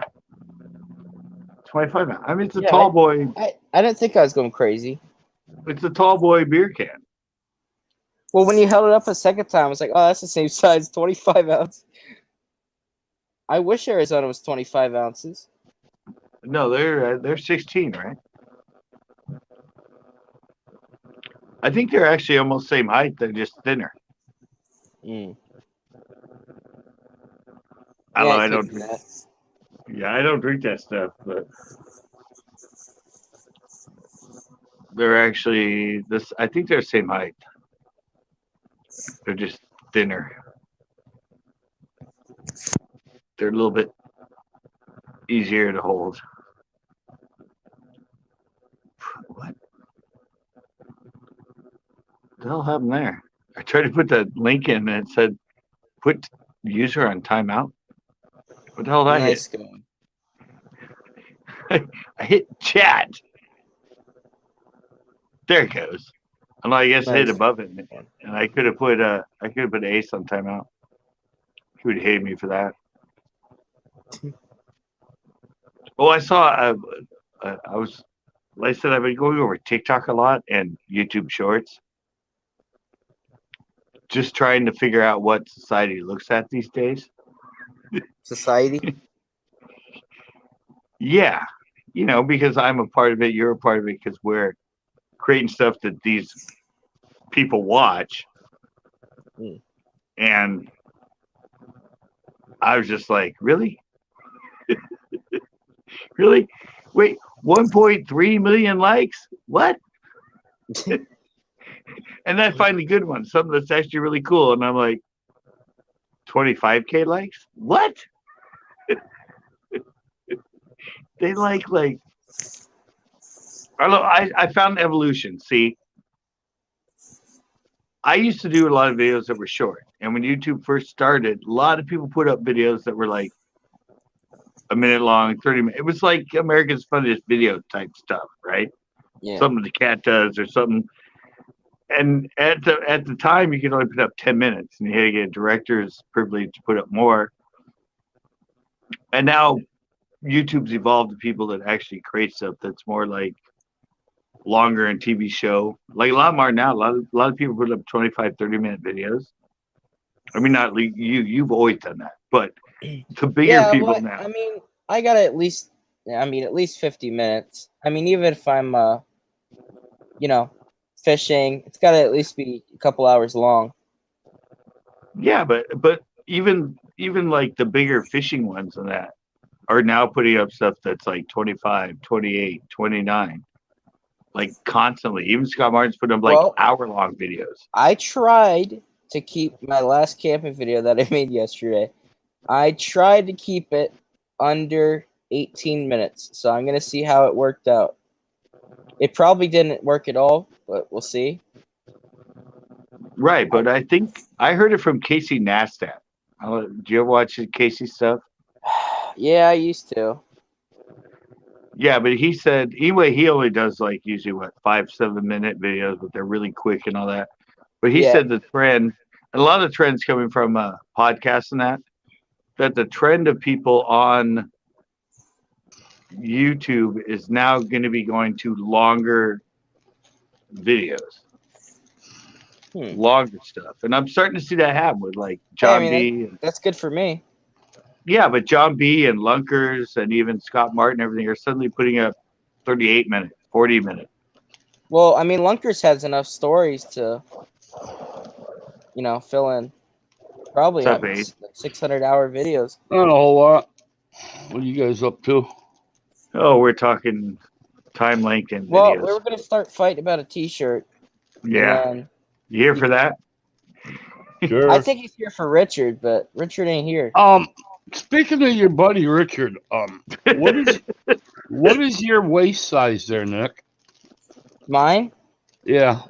Well, to fit him in, it's like a size 62, like for both of us. No, seriously, what's your waist size? 42. 42? All right. I should have said that. That way I know how big to make it. Ow. What are you making? Richard asked me to pick up some stuff to make you something. So I don't like this idea. We're going to make you a multicolored with pink centered tutu out of feathers. Now listen, Richard's... Now, if that's true, that's only because Richard wants to see me have it on. Yeah, maybe. He said you would look really pretty in the multicolored feather tutu. You know what Tom would do to me when I'm not looking? Do you know what Richard's going to do it to you when you're not looking? Yeah. Come down the chimney. No, I went and picked all these up today for fly tying. No, but what I was saying about that, or where I was going with this, Nicholas, is because of YouTube Shorts and TikTok, it's like those people can't create. They can only do like something that's a minute long. Yeah, they suck at everything, but kids like it. Right. And so I think that's the rebound effect on YouTube is a lot of people are going more and more content and length and stuff that's actually good. So really, I mean, TikTok just kind of centered short stuff, and YouTube starting to center on longer like videos. Well, no, because YouTube started the shorts obviously because they're gonna go with their competitor and all that. Well, really, Instagram's the one that really did those shorts, but now it's like it switched to YouTube and TikTok. Right, and YouTube only did it because TikTok did it. And I said half the shorts you see on YouTube are TikTok videos. They just re-upload to YouTube Shorts. Even the big time players on TikTok. I mean, you never do that. No, I started doing it. But the funny thing is, I have so many videos like what I've been seeing as the shorts. Yeah. That I made years ago, like early 2000s, but I made them and sent them to my girlfriend in email. Fun, like the one I put up today, like shocking my tongue and putting your tongue into a electrical outlet and getting shocked. I have tons of those. I have like 50 or 60 of those. And as I started watching the shorts and TikTok, I'm like, oh my God, they're doing all that stuff I used to do 20 years ago. Just for fun. And now it's making the money. What? I mean, if I wanted to be embarrassed the rest of my life, I could make one of those kids clickbait 3 a.m. channels, and it would just do so well. But oh yeah, I don't want to be embarrassed my entire life. No, but I have. Did you see mine today, Nick, or not? I didn't see that one though. I usually watch them all. Look at my shorts. Isn't it like 7 seconds and it says what not to do or something? It says don't try this at home. Yeah. It's 22 seconds, I think. You sure it's 22? I think so. I'm actually surprised you're not embarrassed 24 hours a day running that cover photo you got up there. Well, I mean, I'm richer and I'm single. All the shit comes back at you, Nick. It always does. Yeah. Hey, Nikki, you got them little red hearts there on your face. We can send you the red Sally Hansen's nail polish too. All right. That worked. My name's Rick Strelo, guys, just so you know. I spent $70 in nail polish and thread the other day. Oh, Nick, Oh, what? did you get the shirt from Aussie Outlaw? No, his printer, it did it too fast that it disappeared. The shirt just disintegrated. Can you see that, Nick? Yes. That's what I use nail polish for, is painting the jig heads. You paint my toenails. You paint your own dang toenails. Why not? They're not. I mean, they're not. I mean, they're pretty ugly, but I mean, with a little paint. I use clear, sparkly nail polish to add it to the side of jigs. Yeah. Or not jigs, crankbaits. And I just use a white jig head and I slam the panfish. Well, actually, I have good luck on white with black eye or just gold. I don't know. That's always been my ones that they hit for me. The best ones for crappie, believe it or not,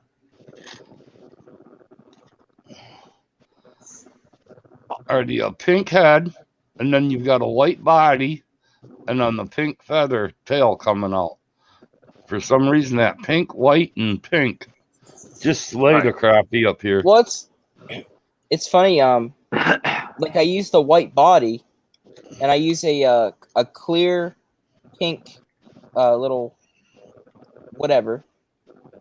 Put that on, and you can see because the white goes all the way down, like the hook's real small on it, and the white is in the center of it, and you can see it through there. These are the ones that I just got done painting. I've got 500 of these. Yeah, it's funny. All of my Ned heads and all of my Flickum jig heads unpainted. I just got done spraying all of these. I mean, most of my best stuff though, I use unpainted jig heads.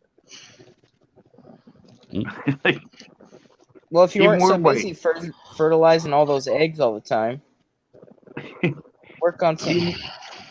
Even worm weights, I usually just use unpainted. I just found a place to pick up the. I've been buying these eagle claws, but just found a spot online to pick up 500 jig heads for $70. It's not Wish, is it? Yeah. No. Yeah, but actually, eagle claws. If you look up jig heads on Amazon, the site is actually on Amazon. 500 of them for $70 ain't bad. Yeah, but eagle claw hooks aren't the best. No, these aren't eagle claw that I found on Amazon. These here are ones I picked up at Walmart. But are they hot claw? I don't remember what they're called on there. It's right in when you go and look for jig heads. It's on the first or second page. You get 500 for $70. I seen someone making them, and they just slam through them. Yeah, I make a lot of them too. I just went and bought 200 pounds of lead ingots. What game is that from? Because I know I own that game, Jose. I know I own that game, but I don't know what the name of it is. No, his icon. I can't remember if it's on Sega. I don't know. I know I have it though. That looks like Nicholas Green getting out of the shower.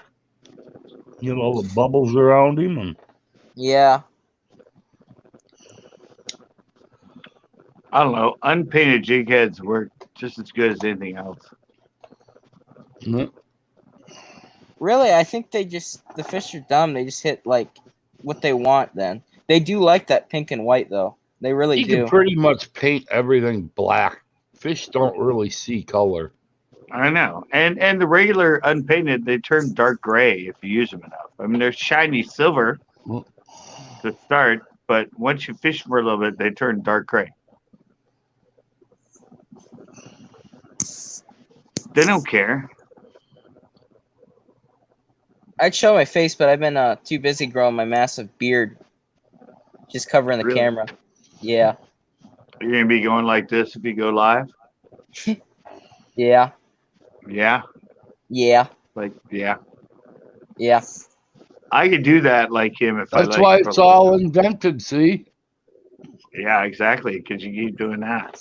See, Well, I I keep. keep getting sideburns. I keep getting sideburns over and over again. I don't want them. Shave everything off, and then there's more sideburns. Well, see, I don't. I keep this short because if it gets longer, I start going like this to it all the time. Like Ace was doing. I start like. Well, there's like nothing Yeah, there. it starts to itch at a certain point. I know, but Always once it messing gets, with it. it doesn't get as long as yours, but it gets up to like an inch or something. And I just like find myself. I can't do it now because it's so short. I don't You even can think see whiskers on your chin and that, but with Nicky, you don't see that because he never finds any fish to fertilize it. Yeah, he Well, doesn't. no, Yeah. see, the problem is my I don't know. My hair's kind of see through. You can't see it. It's there. You can't see it. You know what? So is Richard's hair. Uh huh. The That's way why you they hold that call can is so That's annoying. why I they. don't know why. That's why they call the two boys the twins. Yeah. Boys to men. BBF's best buddies forever. So how's dating his sister going? Pretty good. Haven't talked in about 10 years. You just met her like 2 months ago. She would have actually got with me. Well, I never got with her, but Indiana's too far. Is she his older sister or his younger sister? I'm pretty sure she's 19. Oh, she's Hey, older. Because I feel like she's older than me, he said. Cause, yeah, I think she's older than me. I don't know. He just... Okay. So that saga hasn't ended yet. Oh, it ended. I haven't said nothing. That's too Okay. far. Indiana's too far. How far is it? I don't know, like 5.5 hours. well, I thought you were taking a trip out there. 5.5 hours? Yeah. You know No, how long it takes? I'm not like you. I don't just smash everything that's there. Well, no, but I'm I gonna- said like my sister's 2.5, almost 3 hours away, and she's in the same state. 5? Oh my!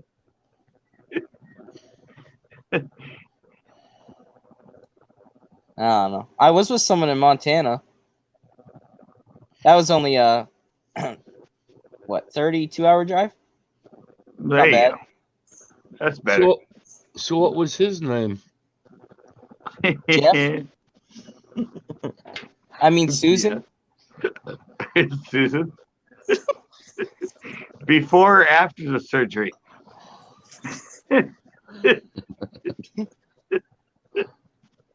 Well, now the name's Caitlin.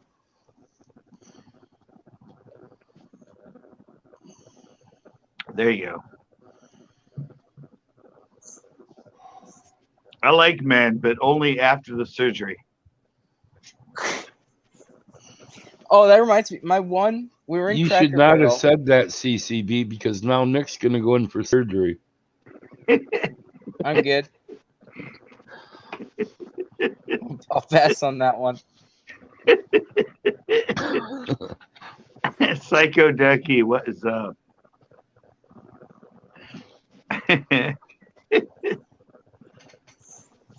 you paint your heads with nail polish? Yeah. What do you actually put on your nails? I don't put nothing on my nails. Oh, okay. Sorry, I mean, I don't put anything on my fingers, but my toenails are awesome.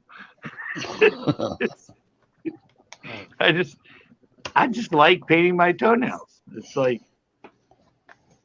nobody sees them. I wear socks all the time, so.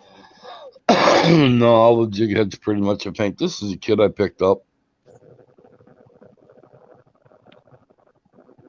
I have a really nice fly tying kit, but I gotta find it. I know it's buried with my other stuff. And I had extra. What do you want for it? I know you'll never use it. You gotta trim and paint all my nails. Well, bring your butt up here. I'll trim them and paint them. And they'll use the file to take off the excess skin where you have like corns and stuff. Mm-hmm. We can make them look real nice. We'll make you look like a white man. Outstanding. So I don't have to get too close to your feet. I'll use the white plastic dip and spray them for you. Yeah. All right. He'll make. I want my shoes polished. Or we can use the neon green. Ooh, ouch. I want Nick's toes to look prettier than mine.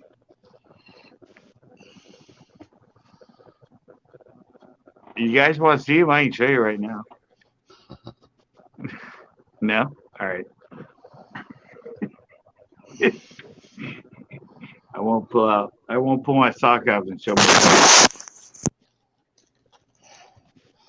No, I was always using this crap here for my jigs. But the damn fingernail polish is 10 times cheaper than this. Oh, yeah, the dip stuff? Yeah. I got to kick out of here. I got a company. What? Wait, what do you say? I'm going to have to kick out. Yeah, I got company knocking on the door. Have them join. We like company, right, Nick? It's definitely going to be Richard. Is Richard there? Richard will be knocking on your door, Nikki. half crazy catfishing.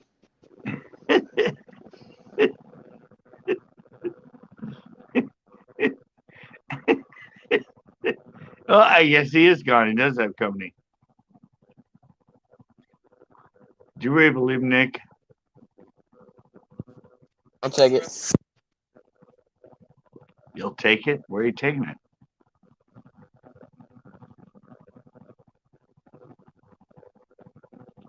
Take it wherever? I'm they're ending the. You're what? You're what? You're out. What? I can't. Is your up?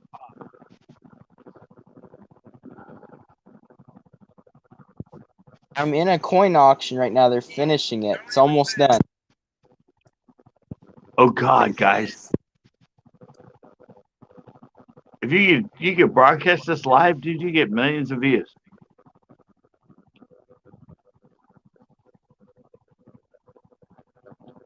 You need to film yourself in your live auctions.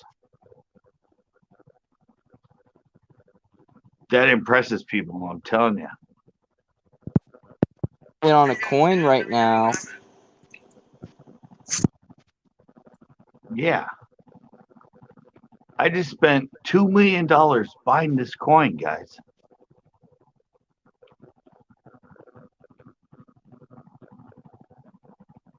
I outbid everybody. Coin's worth $3 million.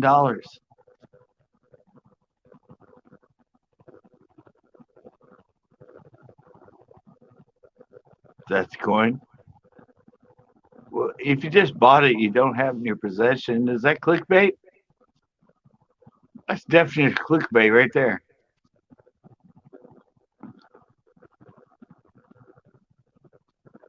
You're just buying it right now. You can't be holding it. Yeah, it's a gold Indian head. Big deal. What is it, though? It's a gold Indian head something. Is it real gold? Well, it better be if you bought it. No, it's not. It's tin. It's a different metal called gold. What's the other metal called gold? Fool's gold? Is that made of fool's gold? Gold digger prank, 3 a.m. gone wrong. Oh, I thought it was anodized. You gotta keep the mic so you don't get copyright strikes from this live stream.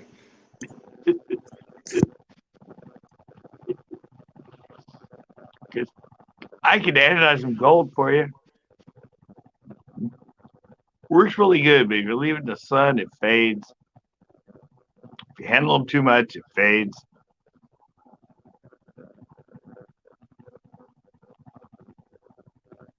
If a collector rates it, it fails. It looks good though. It looks gold.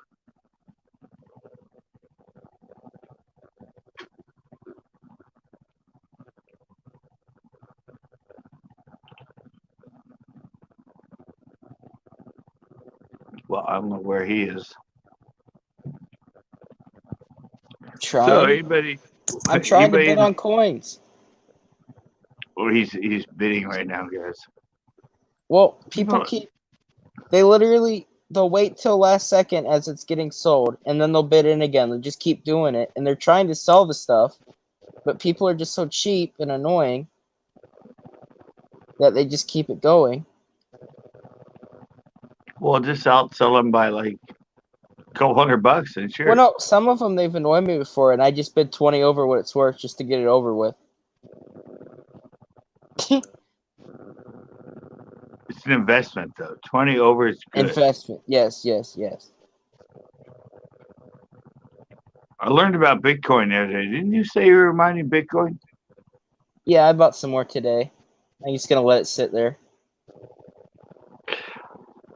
All right, watch the Bill Maher on Bitcoin. The what?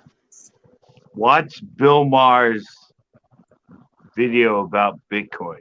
Who the heck is Bill Maher? It doesn't matter. Just look up Bill Maher's thing on Bitcoin. Bill Maher. Yeah, Maher. M-A-H-R. Well, you realize I'm not buying like Bitcoin, right? I know. There's like 15 other companies. Oh my gosh. This is the guy.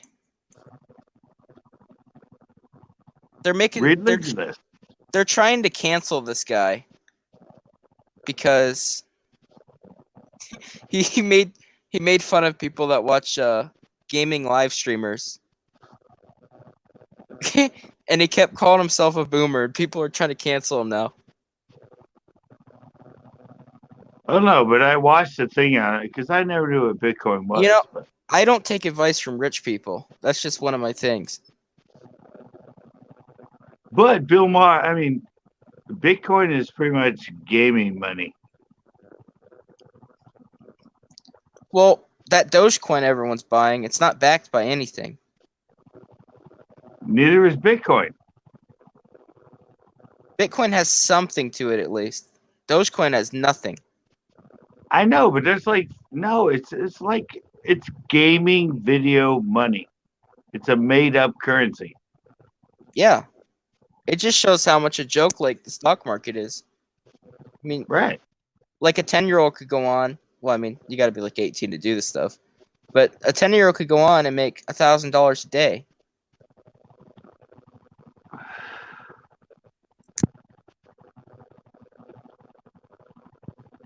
People are just too lazy now. You know, they could make... I mean, really, if you really tried right now, you can make money online so many different ways. Like, that Bitcoin's a joke. If you play it right, you got a ton of money. I know. I mean, if you're good at gambling and good at video gaming and gaming, because what Amazon Why is it video gaming? Because it's a made-up currency. You're trying to tell me Angry Birds is made up? No, what I'm saying is Bitcoin is a made-up currency. Just like the U.S. dollar. Yeah, but U.S. dollar was based originally on gold. And it's getting inflated out the roof. Right. But Bitcoin has nothing that equates to. There's there's there's nothing that has a value with Bitcoin, except that people are now investing into the fact that this thing has equity, which it doesn't.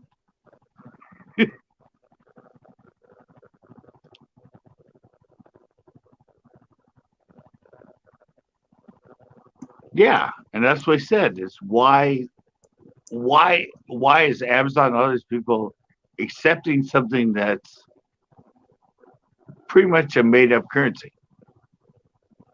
And it's because people are grabbing onto it. They're and yeah, it's happening. It's working. It's not gaming, but it relies on social media. Right, That's what completely runs it. right. But it's a made up currency. It's not from a country. It's not from anything else. It's from the internet. And Yeah, yes, the internet. now Yeah. what? Yeah, Yeah, on the it's a internet. made up internet currency. That's why I was relating it to video games, because in video games you earn currency and all that. But now suddenly that currency, with the way Bitcoin's set up and all the other douche coin and all those other, it's becoming a cryptocurrency.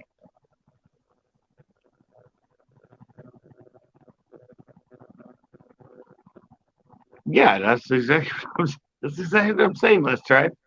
It's it's currency that has nothing base to it. Well, yeah.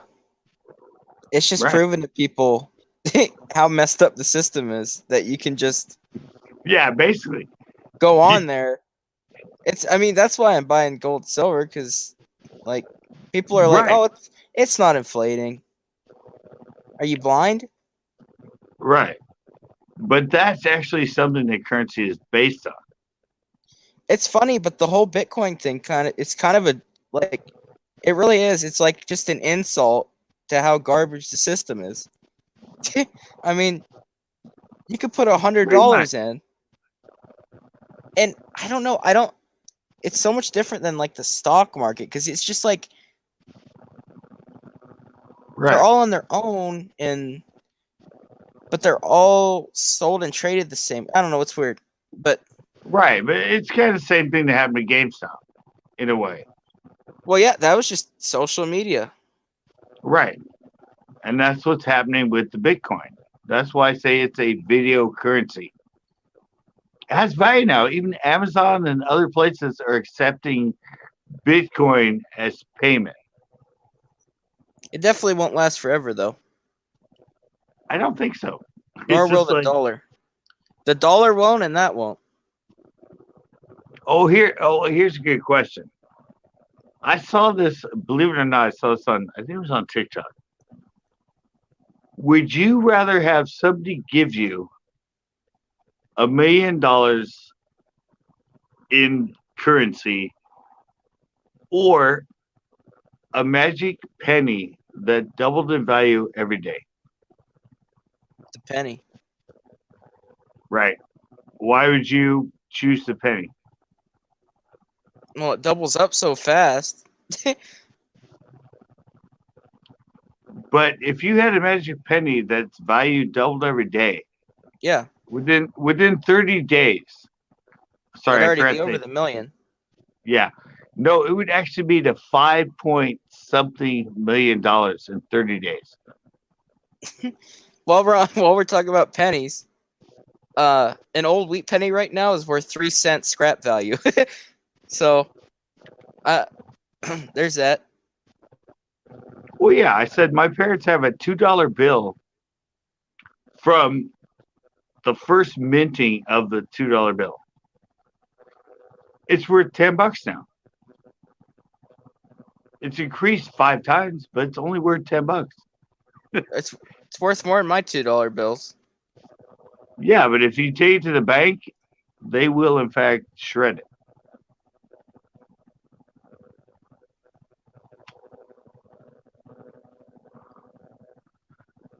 That was a preschool riddle. I don't know. I don't know where the riddle came from, but They yeah, didn't do that in imagine. my preschool. We did the math, and yeah, because one day it's 1 cent, then it's 2 cents, then it's 4 cents, then it's 8 cents, then it's. Well, But it the just end, ramps up so fast. yeah, but the end of 30 days, it equals 5 point something million compared to if somebody said, "Hey, I'll give you $1 million for this," or you can imagine paying that doubles in value every day. Almost everybody would take the $1 million, but mathematically, you would get $4 million more dollars at the end of 30 days if you picked the penny.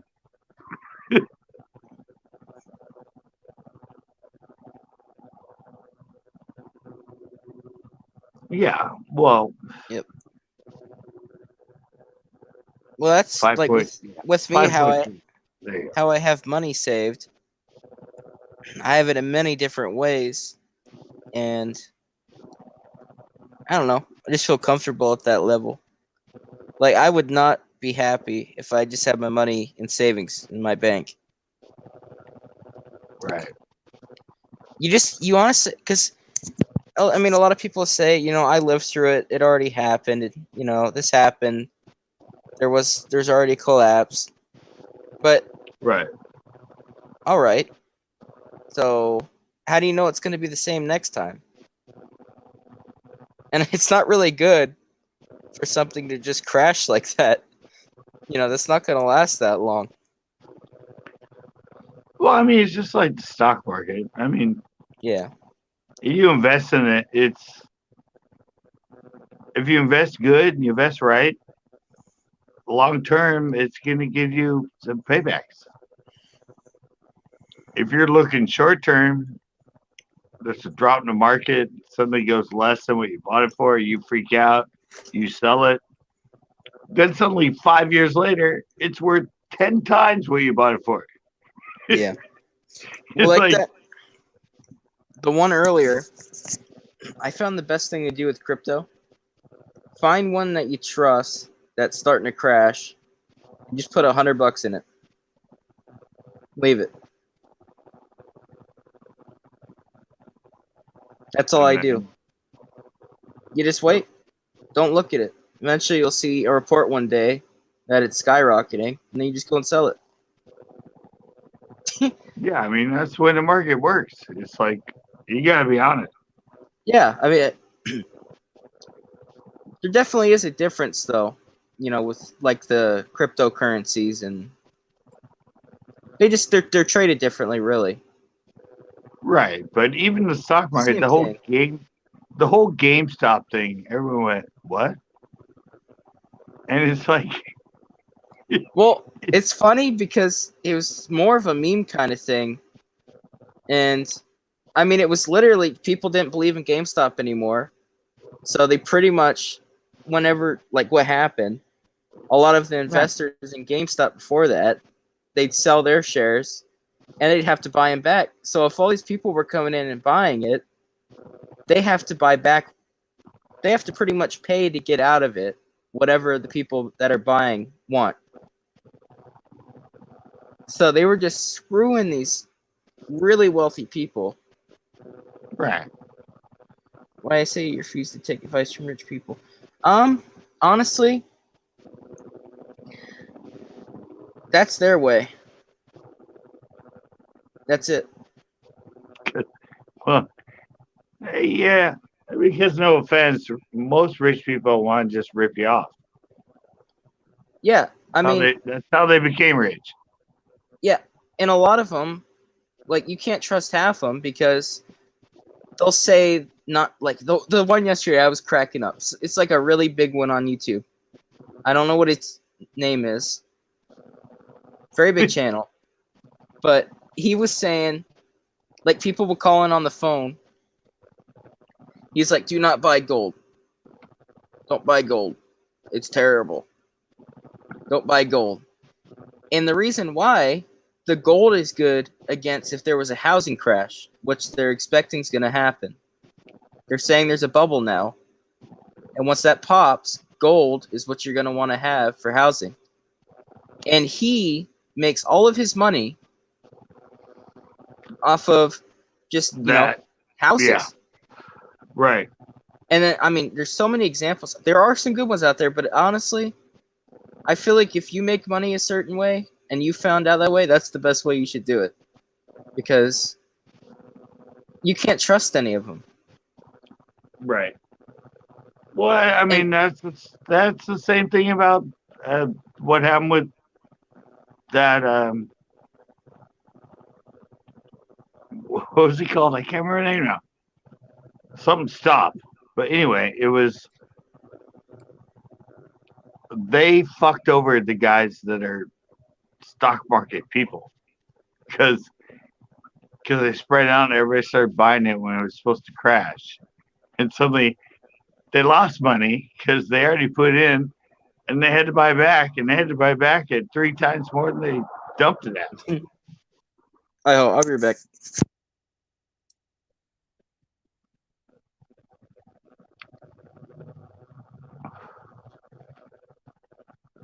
Well, I mean, I don't know. You gotta know the stock market is. I mean, the stock market has nothing to do with us and our value. It's not. It's a different world than how the U.S. is doing economy-wise.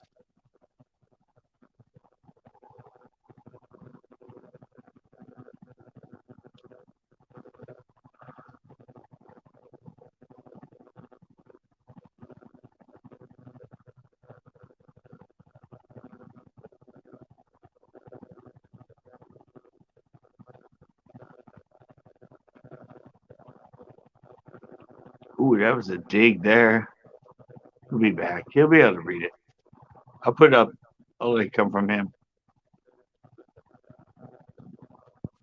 Yeah, they're doing the end of stream giveaway, so I don't want you.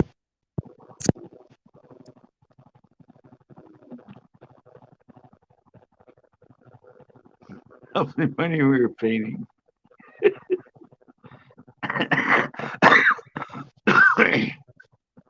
I don't know.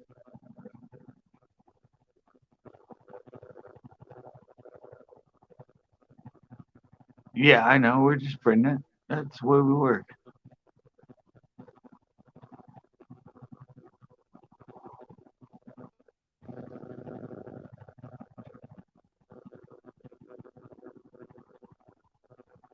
Well,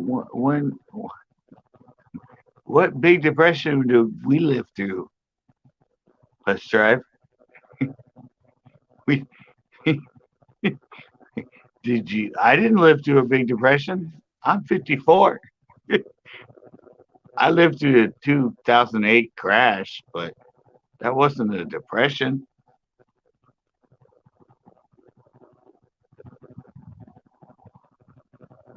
That was just an over elevated restock or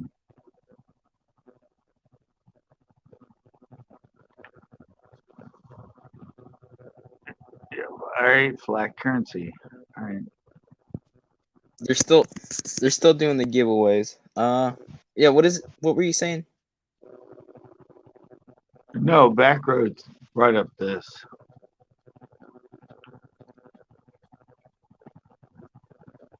Yeah, I don't know. I'm not giving advice. I don't think that's what he's saying. But I know. But he said in the last 25, 30 years, I have new clue what it means to live through a big depression. I mean, you got to be dead to live through a depression right now. So I haven't lived through one. He's younger than me, so that's what I was saying. Is wait, where's the big? He said I didn't say we lived through a big depression. Well, yeah, you did in this comment.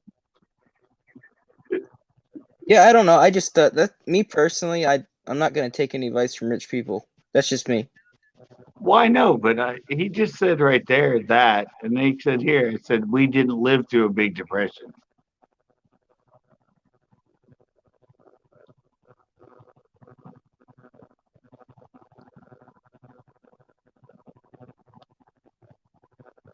Well, we didn't live through it either. Yeah, no, I knew it We wasn't didn't like. live through it either. I didn't live through it. I've never lived through a depression. I'm sorry, Lester, but I'm turning 55 at the end of the month. I've never lived through a big depression. I don't know. History repeats itself, so I mean, I might We as had well the know if it crash doesn't. in 2008, Yeah. but that was not a depression.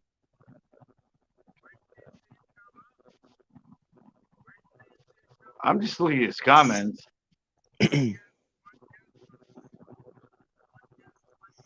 I have to guess. Name a state? PA. That's where I live. Come on. That's got to be the winner. All right.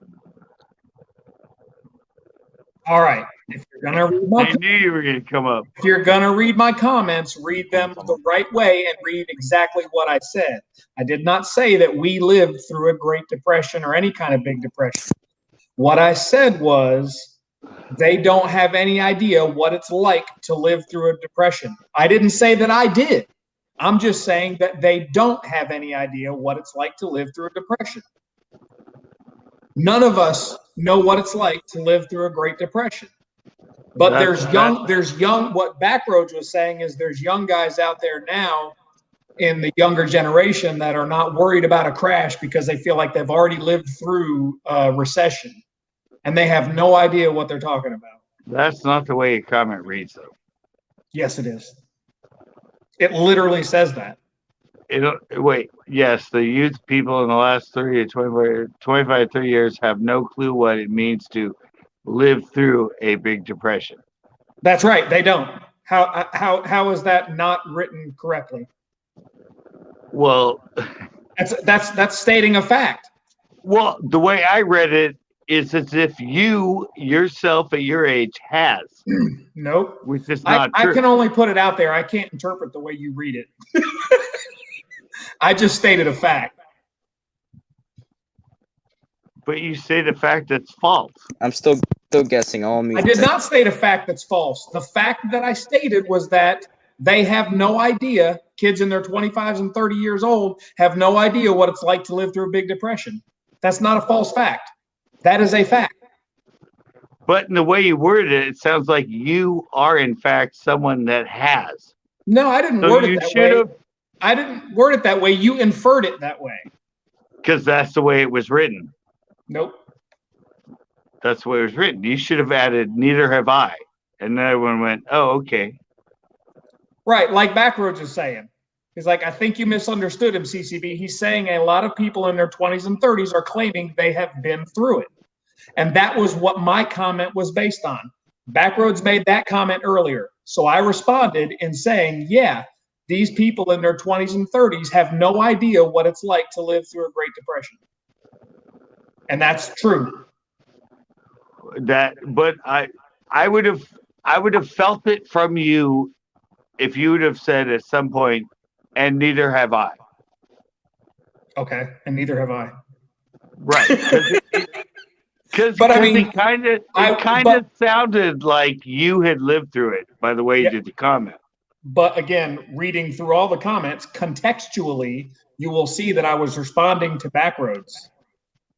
So contextually, my comment made sense because that's the group of people he was referring to.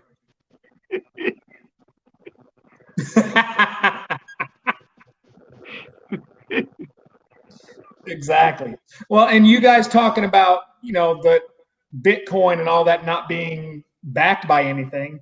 What do you think our money right now that they keep giving all these freaking stimulus packages out of? What do you think that money's backed by? Well, it's not That's backed what by I was anything. saying. It's not backed by anything. It's not backed by anything either. Right. It's called a fiat currency. It's not backed by anything. So there's no, I mean, you're just as secure in investing in Dogecoin or, variety of cryptocurrencies as you are in the dollar right now. Heck, there's probably less risk in cryptocurrency or, trying to invest in blockchain technology. Yeah, I mean, but I didn't know anything about it. I thought it was backed on something. I thought it was. Well, it's backed by something. It's backed by Bitcoin itself is backed by technology.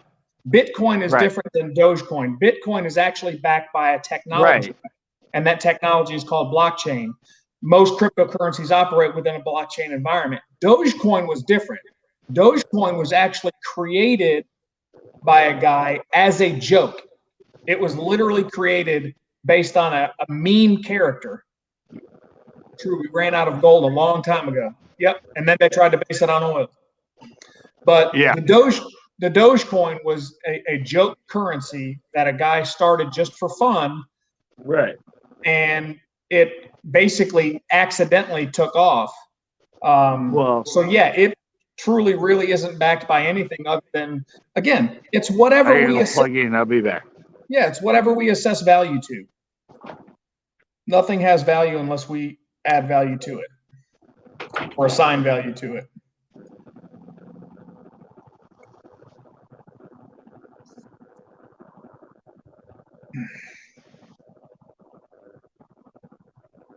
Are you still bidding on your coin, Nick? Yeah, well, they're doing an end of stream giveaway. I'm trying to guess because I've got a big total. I might win a credit. Backroad said he's going to start Backroad Bucks. You know what? The irony is, Backroads, there's literally nothing that stops you from creating a currency yourself. It may not be U.S. legal tender, but again, when the dollar crashes and we do have a huge depression, people aren't going to know what to do because there's not going to be any value in their gold, silver, bronze, iridium, whatever they're collecting in precious metals. That's not going to matter at the human level or at the basic human level. What's going to matter is water, food, fuel, power, things like that. And a barter system is way more valuable at that point than currency. Build back better. Nothing is broken is pushing one currency around. All right, one guess only. One guess only. Yeah, exactly, Joe. So yeah, currency is going to be your currency will end up just being what you need, right? We will each have our own interpretation of what holds value to you, right? So if we do have a big crash, yep, antibiotics will be gold. Exactly, Backroads. It's going to, antibiotics won't be a big deal to me. But if we do have a huge market crash, dollar crashes, everything else, things that people don't put value on right now, they will value very highly, very quickly. And that's what will lead to mass chaos. Oh, yeah. I have a question to you. Where did Bitcoin get its biggest rise from? Where did it become something that people learned about? Ooh, that I don't remember. Hackers. Yeah, I don't remember. I'll have to take your word for it. I haven't Googled it or anything. You don't remember that? No. There were hackers out there that would steal information from businesses, steal information from everything else, hack them, lock up their information, and you had to pay them in Bitcoin. Oh, yeah. But that's oh my God, what is that called? That's where it got its rise. What is that called when they do that?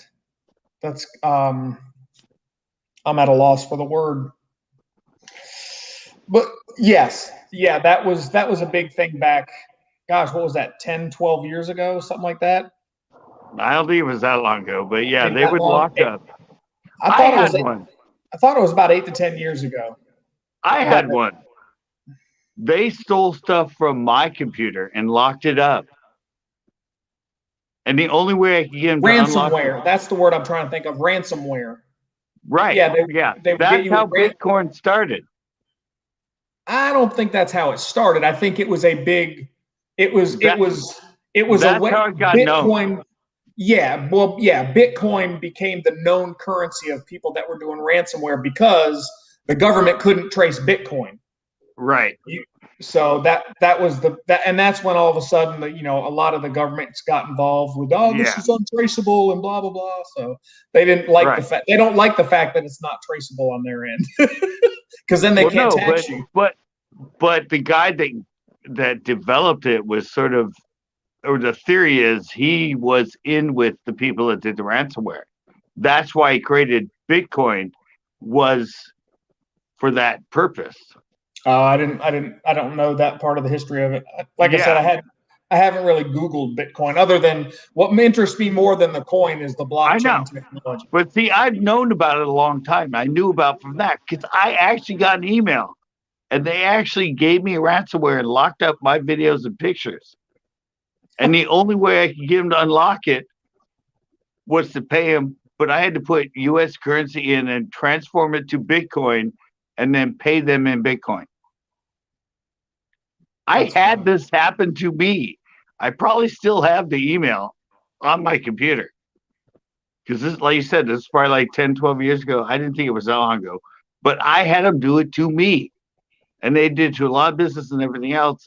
And the only way you could pay them was to take US or whatever country you're in currency, transform it to Bitcoin, and then pay them in Bitcoin.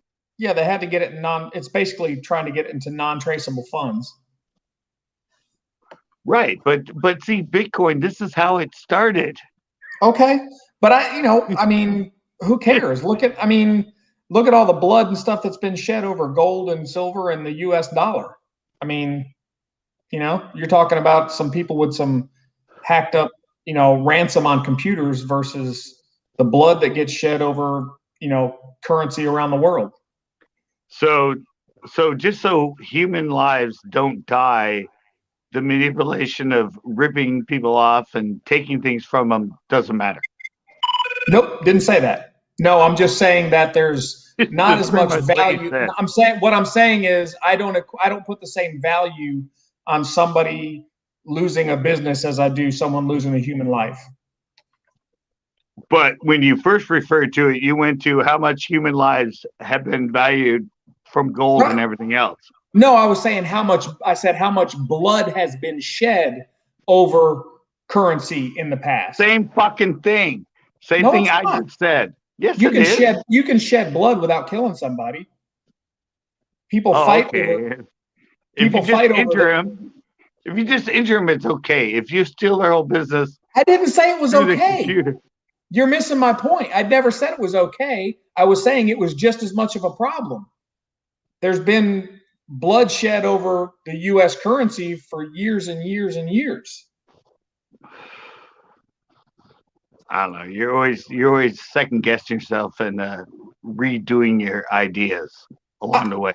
No, I'm not. I'm very consistent. I'm very. How did I double talk? All right, let's move on. All right. I don't think I double spoke at all. I think I was pretty consistent.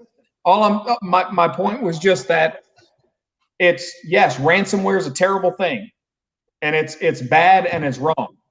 But there's been a lot of bloodshed over U.S. currency for years and years, be the currency in gold, silver, or in the U.S. dollar, and that neither one is a good thing. But I don't see, that the issue with ransom. But then you said this doesn't take human lives; it doesn't cause bloodshed, so it's better. I don't see it as being as bad as taking a human life. I'm consistent with that. I know. I don't see crashing somebody's computer. But that's what I brought up. No, I know. I'm talking about how people will respond to what you said. Anyway, what you said and you've explained it now is not really what you said, but I'm talking about how people will interpret what you said by the way you said it. Okay. Well, I'm only responsible for what I say. I can't be responsible for how people hear it. And that's what most politicians say. Well, I don't like politicians, so. But you're a politician, man. Just Not at all. live up to it. Not at all, man. I'm not a politician at all. I can't stand those. They're all crooks. I'm just saying the way you said it to me sounds a certain way, and you say no. Then you explained it, and I'm like, oh, okay, now I understand it. But you got to understand the way the world is now and what you say. That's, people will take that one little clip and throw it all over the freaking place. Yeah, and they won't. I don't speak based on the way other people need to hear it. I say what I think, and they're welcome to interpret it however they want. And if it needs and in a situation like you where you just heard it differently, then I can clarify and explain. I'm more than glad to do that. Right. But what I'm saying is it's the way the world works now. It's you that's what politicians work on, is that whole thing. And you hate them. Right? Yeah, I'm not a fan of politicians, no. Right. But you actually sounded like one in the way you described it. That's what I'm trying to say. I'm not. Maybe I have an inner politician trying to get out. Yeah, I love you, man. But when we get along, we know each other, so I'm putting it back into you. It's just what I heard and the way it was heard, and I'm. I got you. But that's what's wrong with today, because they play back a video going, "You said this," and they go, "Oh no, you heard it wrong." Hey, that wasn't really what I was saying.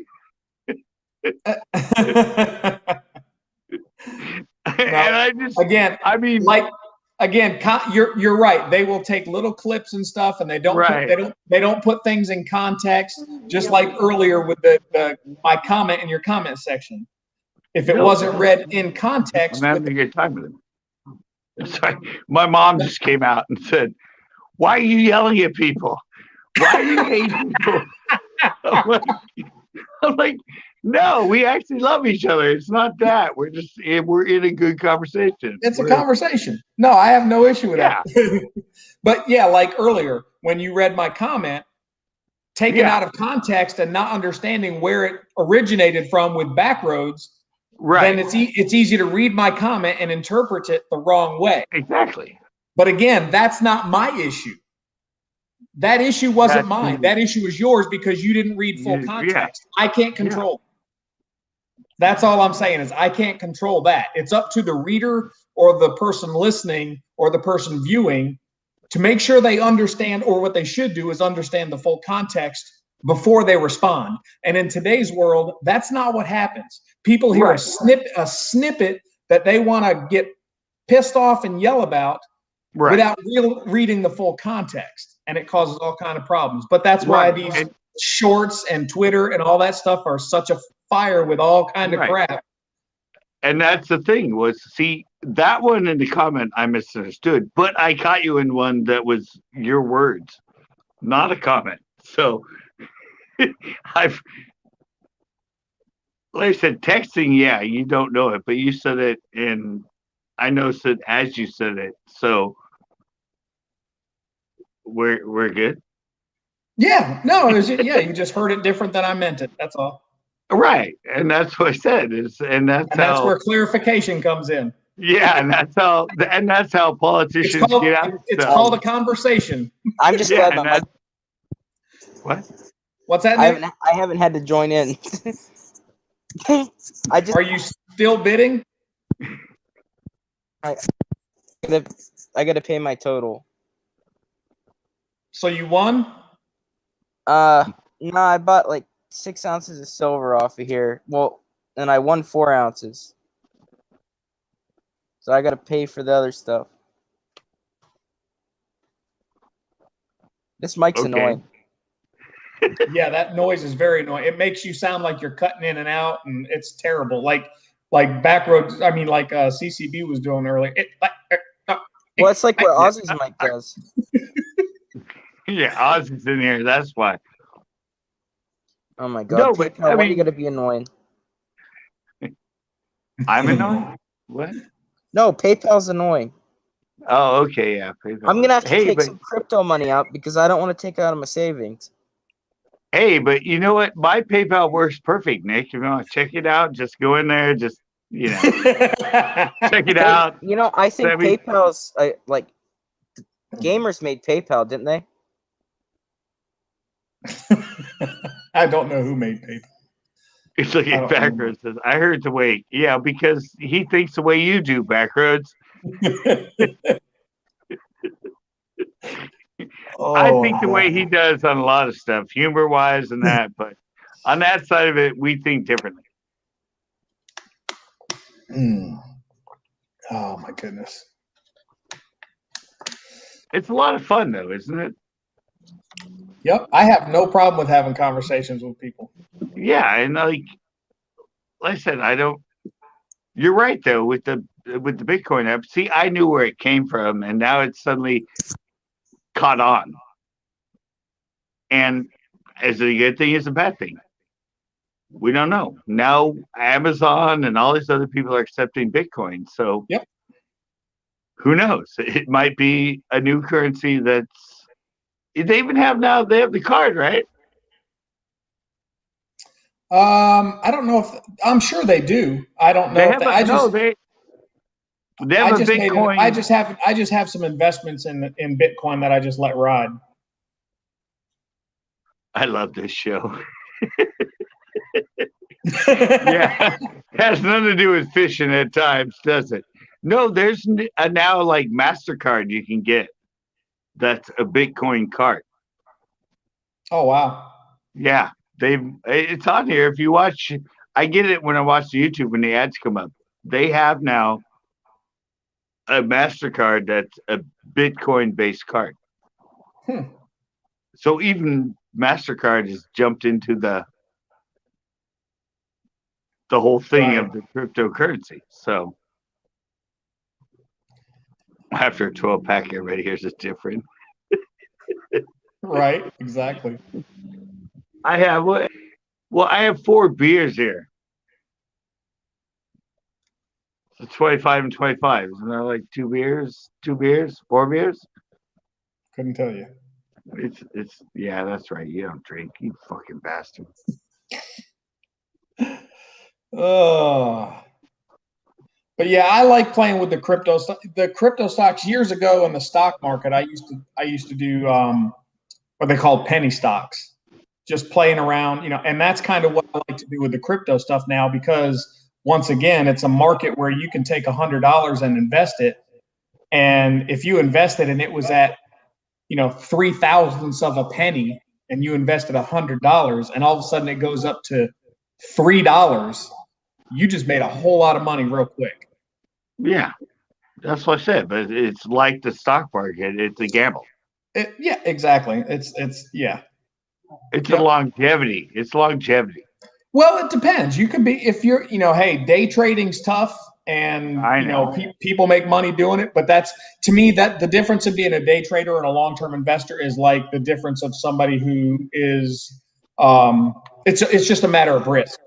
You're willing to take a high risk if you're a day trader, right? And the long-term guys are looking for a longer, more substantial. Or less, I mean, you could be like my sister and her brother-in-law. His dad, 50 years ago, invested a lot of money in Disney. Guess who's back? Guess who's back? Guess who's back? Slim Shady's back. No, it's Richard Strelo. Oh. So your boy hasn't been back on since Fish in Louisiana pissed him off? No. Has he really not? No. He said he has a busy weekend, so he didn't come on tonight. But I don't know. Gosh, that night was so funny. I was watching. I'm usually in everybody's live streams. I pretty much deleted all my YouTube stuff again. So like, there's no content on my channel or anything anymore. Wait, did that happen on mine or is that somebody else's? No, Fishing Louisiana. It was his live stream, and Richard and Nick were in there. And Fishing Louisiana, well, they were giving him a hard time because he had some big pimple on the end of his nose. And they were giving him grief about it. And it was all in good fun, but Richard got a little sour about it, and he left the live stream and said he wasn't coming back, and he didn't come back. Well, did you see it? Was it last week? There's your nickel. Is that Andice too? Is that Andice Gold? What was that you said, CCB? No. You weren't in here when Corn Farts went off on him? No. Yeah. Corn Farts hates Richard. What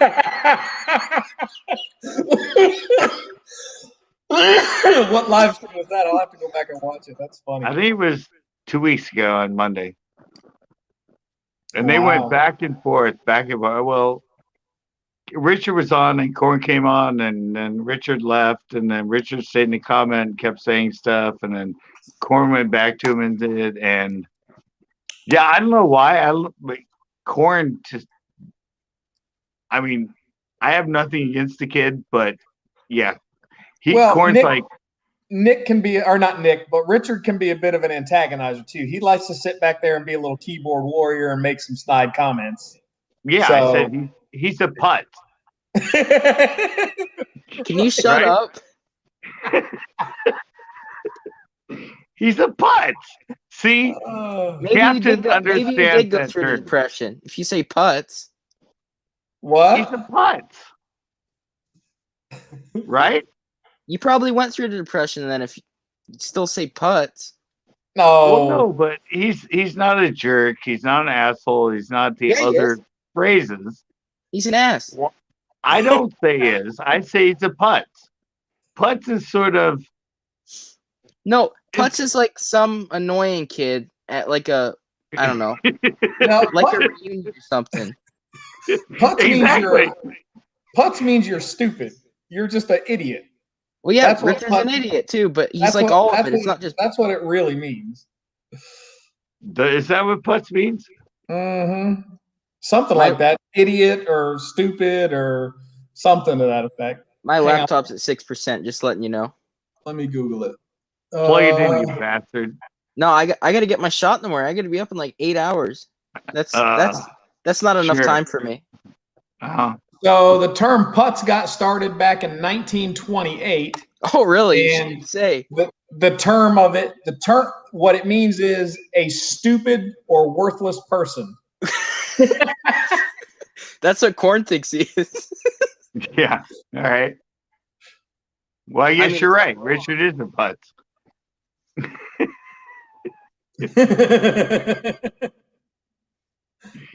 Or it can also be used as a verb where you can say you're just putzing around. Like that was very common when I lived up in New York. That was very common. I remember that. Yeah. You're just putzing around, and that just means, based on the what I Googled, it says that means to be engaged in inconsequential or unproductive activity. So, like here, we're all just putzing around. Yeah, exactly. We're not doing anything that's potentially great. We're just every putzing around. 5 seconds, people are fighting on here. Then it goes to normal, and then Ozzy joins, and then it goes hell again, and then because nobody's fighting. It's called a discussion. We're just having a debate. I don't know. I don't know. It's here's. That's it's because like, your generation's too soft, Nick. Right. Oh, yeah. Here's the generation thing again. I'm stupid. It is. Hey, Captain. You remember Cheers, right? Yeah, Norm. But look how they treated each other. Oh yeah. Just the same way we are. Yeah. They were friends. Your mom's name is Putsy? That's crazy. Well, you got the Z on the end, so maybe it's not the same term. Had the what on the end? Well, What? there's the DY on the end. Well, the word putz is P-U-T-Z. Yeah. Oh gosh. Okay. Never mind. I've just never heard of anybody named Putsy. That's an interesting name. I wonder where it derived from. Nick, did you look Pussy up? Because that's totally different. I don't know what that is. I'd be trolling too sometimes, but all in fun. I'm a really good troll, but it takes a lot for me to troll you. No, but the reality is, you understand that. You've seen, I mean, that whole sitcom that lasts for 10 years, that was. Oh, they I can do you played- one better. I can do you one better than that. In the All in 20s? the Family. Well, that's Right. All in like the- that's like Virginia. What is? Family, All in the Family. Here, wait. Oh, I got a good one for you, Captain. You mentioned All the Family. Did you ever watch Becker? No. Oh my God, it's Ted Danson, same one from Cheers, but he Yeah. plays a doctor. Yeah, I've seen a couple episodes of it. I just never got into it. Oh, but in my mind when I watched it, because I totally forgot about it the other day, it showed up on my recommend, and I watched Best of Becker, and I thought this is the modern version of All in the Family. Oh, really? It is, and if you watch it, just the way he treats his patients, the way he treats the blind man in the diner, the way he treats everybody. For me, because I used to watch All in the Family, I'm like, oh my God, this is like Yeah. an What was it? updated What was version. it? Archie. What was it? Archie called his son-in-law Meathead or something. Meathead, yeah. I mean, dude, that show was brutal, man. Yeah, and Becker is 10 years later just as brutal. See, I don't have anything to say about this show because I didn't even know it existed. Yeah, you didn't know it existed. Putty the cement mixer. That's where she got her name from. That's crazy. You know, just think Oh, how no. depressed. Just think how depressed I'd be. My name was almost Zach. I don't understand. Why would? No, it's Why just would you do- I can't stand that name. Oh, Okay. Okay. you probably wouldn't feel like that if your name was Zach. I don't know. I think I'd feel pretty sad. I don't think you would because your whole life would be different. You wouldn't have arrived to the same conclusion if you were raised with the name Zach. I just have a feeling. For all you know, you may end up hating Nick if you were named Zach. Exactly. No, but I'm telling you, Captain, you need to rewatch Beck. Yeah, I'll see if I can find some old episodes. And Joe said, he used to watch Mama's House with his grandma. Yeah, Mama's House is pretty good too. I like some of those old shows. And if you watch those things now, they wouldn't be allowed on TV these days for some of the stuff they say back then. And they were considered controversial back then. Well, they took away Elmer Fudd's gun, didn't they? No. No, dude, trust me. When you watch Beck and listen to what he says and just the way he treats people, Becker, sorry. But yeah, I mean, when I was watching it, because I said I used to watch it when it was like, I think it lasted like what, 3 years or something, 2 years? Yeah, it was a short run show. Yeah. But you watch it, you go, oh my God, there's no way that would be allowed on TV today. Just like on the Family. But yeah, just the only TV show I will watch is Trailer Park Boys, and that's it. That's all I'll watch if I do. I've never seen it. I've never seen an episode of that. Well, people that watch Friends don't like it because people that watch Friends don't have taste. I've never watched Friends either. Oh, I'm big on Friends. Yeah, I used to watch. Oh my gosh, you're not a CCB. You're going. Exactly, Joe. That's exactly right. He made a good comment. People understood comedy back then. Like us making fun of his word on his nose. You know what I mean? Like he took his, Well, how many people don't understand George Carlin to this day? I don't even know who that is. Or Richard Pryor. Exactly. George, I don't know like George, half these things you're saying. you need to watch. George Carlin and Richard Pryor are two of probably the most influential comedians I know the that Richard. there have ever been. I know Richard Yeah. Pryor, but I don't know the other one. You don't George know Carlin? George Carlin? He's basically a white version of Richard Pryor, essentially. Yeah. And he was very anti-government. Yeah, he And was. who was the Russian guy that he was very popular back when George Carlin was out? There was a Russian, and he always made a joke about when he first got to America, he went to buy furniture, and he said, he went to buy this couch, and the salesman kept saying, "No problem, we stand behind our product," and he was like, "I don't want you standing behind my product. I left Russia because people were standing behind my product." I don't know who that is. Like Yakov Smirnoff or something like that. Let me see if I can find him. What about there's one Ernest. It was Yakov Smirnoff, and he was a Ukrainian-American comedian. Have you heard of Louis Anderson? Oh, yeah, Louis Anderson, yeah. You guys have heard of him? Oh, yeah. That's Nick. That's Nick. Yeah, Louis Anderson. Nick. Wait, look at this, Nick. Instead of having Richard as your thing, put up your animation of you. My animation? Yeah, you're one from your. Yeah, I don't think it's on this computer. Oh, put up your cartoon. Yeah, I can totally see. Yeah, he looks very Louis Anderson. He does, especially the cartoon. Here, look at me. No, he looks like him. Yeah, almost has the gap in between the teeth and everything. Yeah, but yeah, he does. Yeah. Oh my God, he does have the gap. Well, yeah. Okay. And do the face. Do the face. Louis does that same face. Listen. What face? Hold on, I'm gonna look up a picture of him. Eddie Murphy was bad. Stand up. Bob Daggett. Yeah. Yeah. Bob Saget was very tame. Yeah, I didn't care for Bob Saget. I just never liked him. And Eddie Murphy, I was just kind of on the fence about. I thought he was okay in some movies. He was okay at some stand-up. He was just. But again, all of that stuff's all personal opinion, Right. But then Chris Rock. Yeah, Chris Rock's a little too much for me. Yeah. But so, nowadays, for me and my personality now, Richard Pryor and George Carlin are a little bit too much for me. I don't care for that crude of humor these days. What about Stephen Wright? Chris Rock's annoying. Stephen Wright is hands down one of my favorite comedians ever. I love that dry sense of humor. He is without a doubt. And there's another comedian. Yeah, there's actually a video. There's a newer comedian, right? My two favorites, just like him.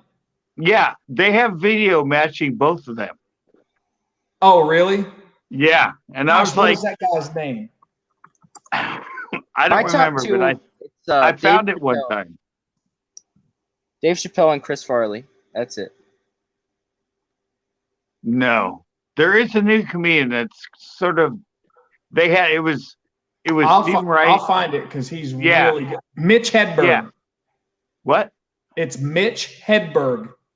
Yes. Mitch Hedberg. That guy is freaking hilarious. And first time I heard him, I was like, this dude seems like he would be the son of Stephen Wright. Stephen Wright. Absolutely. Yeah. Yep. And they had I love that type of comedian. They had a comparison between him and the videos. Stephen would do a joke and then he'd do a joke. And Stephen would do a joke and he'd do a joke. Anyway, they're on a different level because of the age difference and everything. But, right, and comedians base a lot of their stuff off their social environment at the time. Right. And things were different and stuff. So yeah. But you heard the one I said about Stephen Wright. The one I never heard. Mm-mm. When he got a ticket because a cop pulled him over. He goes, "Did you know you were doing 55 miles an hour?" And he said, "Yeah, but I didn't have that much time." Right. Exactly. That's classic what he does. I know. And I was like, the very first time, I'll never forget it. When I was the first time I ever heard Stephen Wright's comedy, I was younger, and I remember he was doing a stand up, and I watched him walk out on stage, and he just stood there. He did this awkwardly silent pause, and he just stands there staring at the audience, and then he holds the mic up, and his opening line was, "What do you add to powdered water?" And Exactly. I freaking lost it. I was like, dude, that's freaking funny to me. I know. Because back then, and like for me, back then, we were poor. So like we had powdered milk, like, because we were on welfare and food stamps. But it's just, and to me, for him to come out and say, what do you add to powdered water? Because we had everything was powdered back then, and you added water to it. But the same thing, speed those 55 miles an hour. He goes, yeah, but I didn't have an hour. I had to go way faster. I didn't have an hour. And the other one, he went up to a diner that said breakfast anytime. He went in, he sat down, the waitress came up and he said, yes, I like waffles from the Renaissance era. Right. From any time. It doesn't say breakfast from any time. Yeah, but breakfast anytime. He said, yes, I'd like waffles from the Renaissance era. That's any time, because time is an era. Cedric the Entertainer. Yeah, Bernie Mac, Steve Harvey. Every now and then, Cedric the Entertainer is actually on I believe he's on a new show now, and my wife and I watch it from time to time. The Neighborhood or something like that. It's pretty good. And then there was another comedian back then. I think he got his start on Johnny Carson, and it was the Unknown Comic. He always wore a bag over his head. Yeah, I remember that. Yeah, he wasn't all that funny, but it was kind of a funny shtick. He started out in the Gong Show. That's it. The Gong Show. That's right. Yeah, The Unknown Comic started out in the Gong Show. The Gong Show. Yeah. Yep, you're right.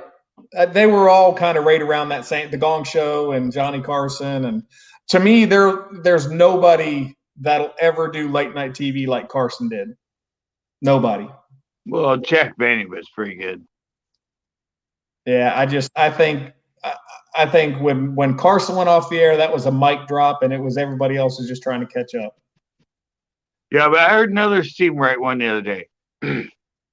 He went up to the booth that said tourist information.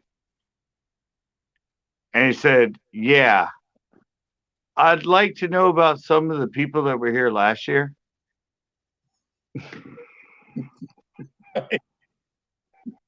Yep. Tourist information. It's like, yeah.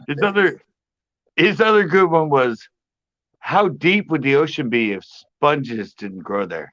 You're right. Yep. Eddie Griffin. I don't know who Eddie Griffin is.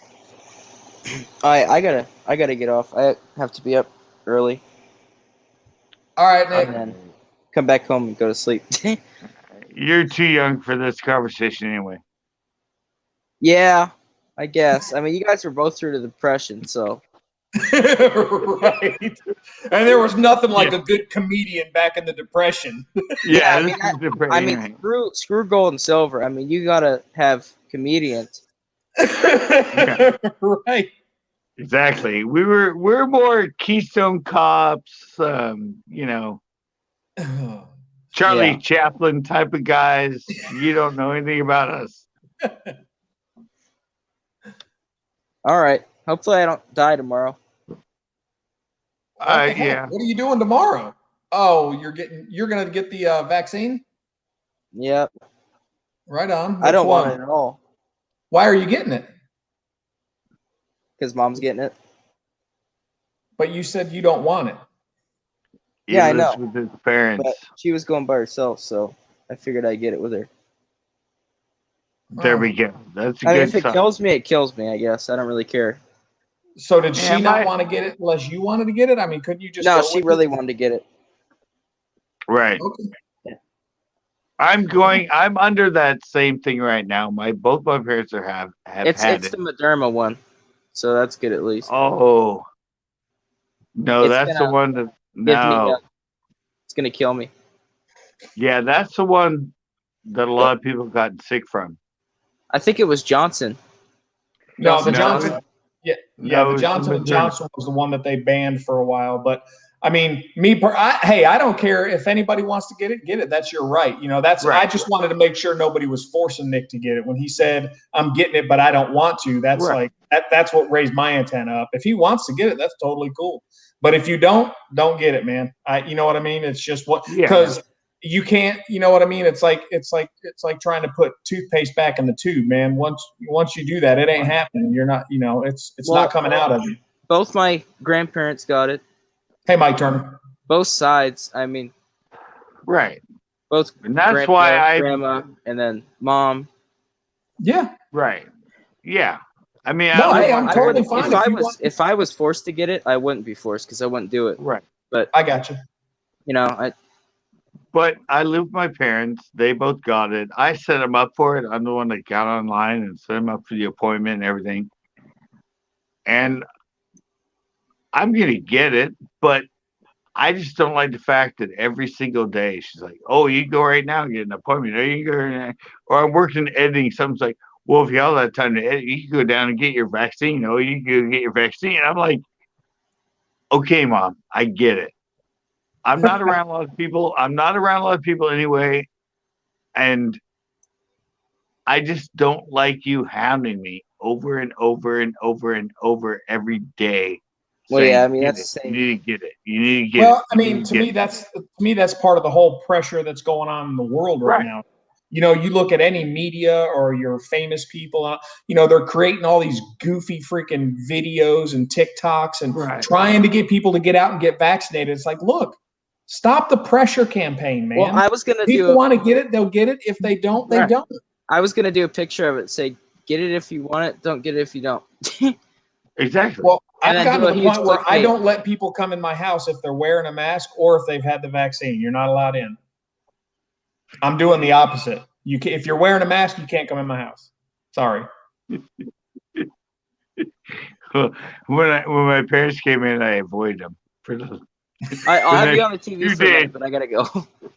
All right, Nick. Good night, man. I gotta die quick, so all right. All right. You'll be fine, dude. Good night. You'll be fine. See ya. Might as well wait a few weeks. It's mutating quick. You'll need a different vaccine soon. Yeah, I know. No, that's what No, Backwood said. But that's when I came in. I mean, when they came back, I avoided them and I covered my mouth. And I said, "Come on, you had the virus in you right now. I can't be around you. Right. I can't be." Well, that's one of the things they're talking about too now is the viral spread that, you know, can possibly happen. Right. No, I think it's all good. I think the normal vaccine for a lot of people, flu, even the flu vaccines and that, people that are susceptible and always get sick, yeah, it helps. If you're a person that doesn't get very sick much and doesn't have issues with that, and I'm okay wearing a mask. I don't care. Like, You know what? I'm okay with any of it as long as it's by my free choice. Right. Period. Exactly. That's my only issue with this from the very get-go. I don't care if people want to walk around with saran wrap over their nose and mouth thinking that's going to help something. So be it. You know, do whatever the heck you want to do, but don't tell me that I have to do it. Just Well, you're don't. the same as me. I just said that with my mom. She's telling me every day. Yep. And I'm like you. I'm like, I'll do it, but I don't want you telling me I have to do it every day. Go get I mean, we're on the same page. We're the same type of person. But I actually don't mind wearing a mask into a store or anything else. I mean, I had to wear a mask. I worked in a clean room environment for 7 years. I had to wear these exact masks for 12 hours a day for 7 years. I've had enough wearing masks. Right, but you had to wear it, so you wore it. Yeah, you couldn't go in the atmosphere, you know, that I was working in without one. Right. And that's what I say when people say, I'm like, what's the big deal with masks? Oh, Like, see, and I'm the same way. Like when I go out in public, I don't wear a mask. And if I go into a store and they tell me I have to wear a mask going in, I have two choices. I either leave or I'll put a mask on if they have what I want. And right, that's, as long as I have that choice, that's fine. right. That's My what I wife said. and I went Like, shopping the other week, and we went into some store. It was a ladies' store, dresses and stuff like that. And my wife had a mask on. I didn't. We walked in, and the lady said, "Do you have a mask?" I said, "No." She said, "Will you put one on?" I said, "No." And she said, "Well, we require a mask in the store." I said, "All right, no problem. I'll stand outside and wait." And I stood outside and waited for my wife. Totally exactly. fine. I mean, it's how long has this been in service? No shirt, no shoes, no service. Right. Forever. If the store wants to require me, if they say, you know what, Yeah. like there's a restaurant in Arizona, you can't get in unless you're wearing a tie. And when you go in and you get your table, they cut your tie off and they tack it to the ceiling. Right. So if that's what if that's what the restaurant wants, then so be it. I'm just not a fan of governments telling us what to do. That's slavery. I'm not down for that. Right. But I'm saying it's the same thing that's been around for years. No shirt, no shoes, no service.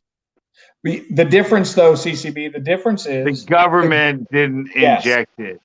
the government isn't mandating no shirt, no shoes, no service. So you Believe just me, have it. there's plenty of stores here in South Carolina. I can walk in with no shoes and no shirt, and they'll give me whatever I want. They don't care. So it's the government that's the issue, not if somebody that's a private Absolutely. An independent business owner can tell me that I can't or can do whatever it's their store. I'm not down with the government forcing it. If a personal business wants to allow me in their store with no mask on, they should be allowed to do that. Right. It's their store. But I'm the same way with smoking. I don't think the government has any place telling a private restaurant they can't allow people to smoke in their restaurant. That's a restaurant owner's decision. If people walk into a restaurant, I don't smoke. If I walk into a restaurant and it's full of smoke, guess what? I can go, you know what? I'm going to go find another place to eat. It's not my right to walk in there and go, you know what? I want some food in this restaurant, but there's too many smokers in here, so we need to make this place non-smoking so I can eat here. That's bullcrap. If the owner wants to allow people to smoke in his restaurant, he should be allowed to do so. Right. But that's not what's happening. I don't smoke, so I have nothing to say about it. So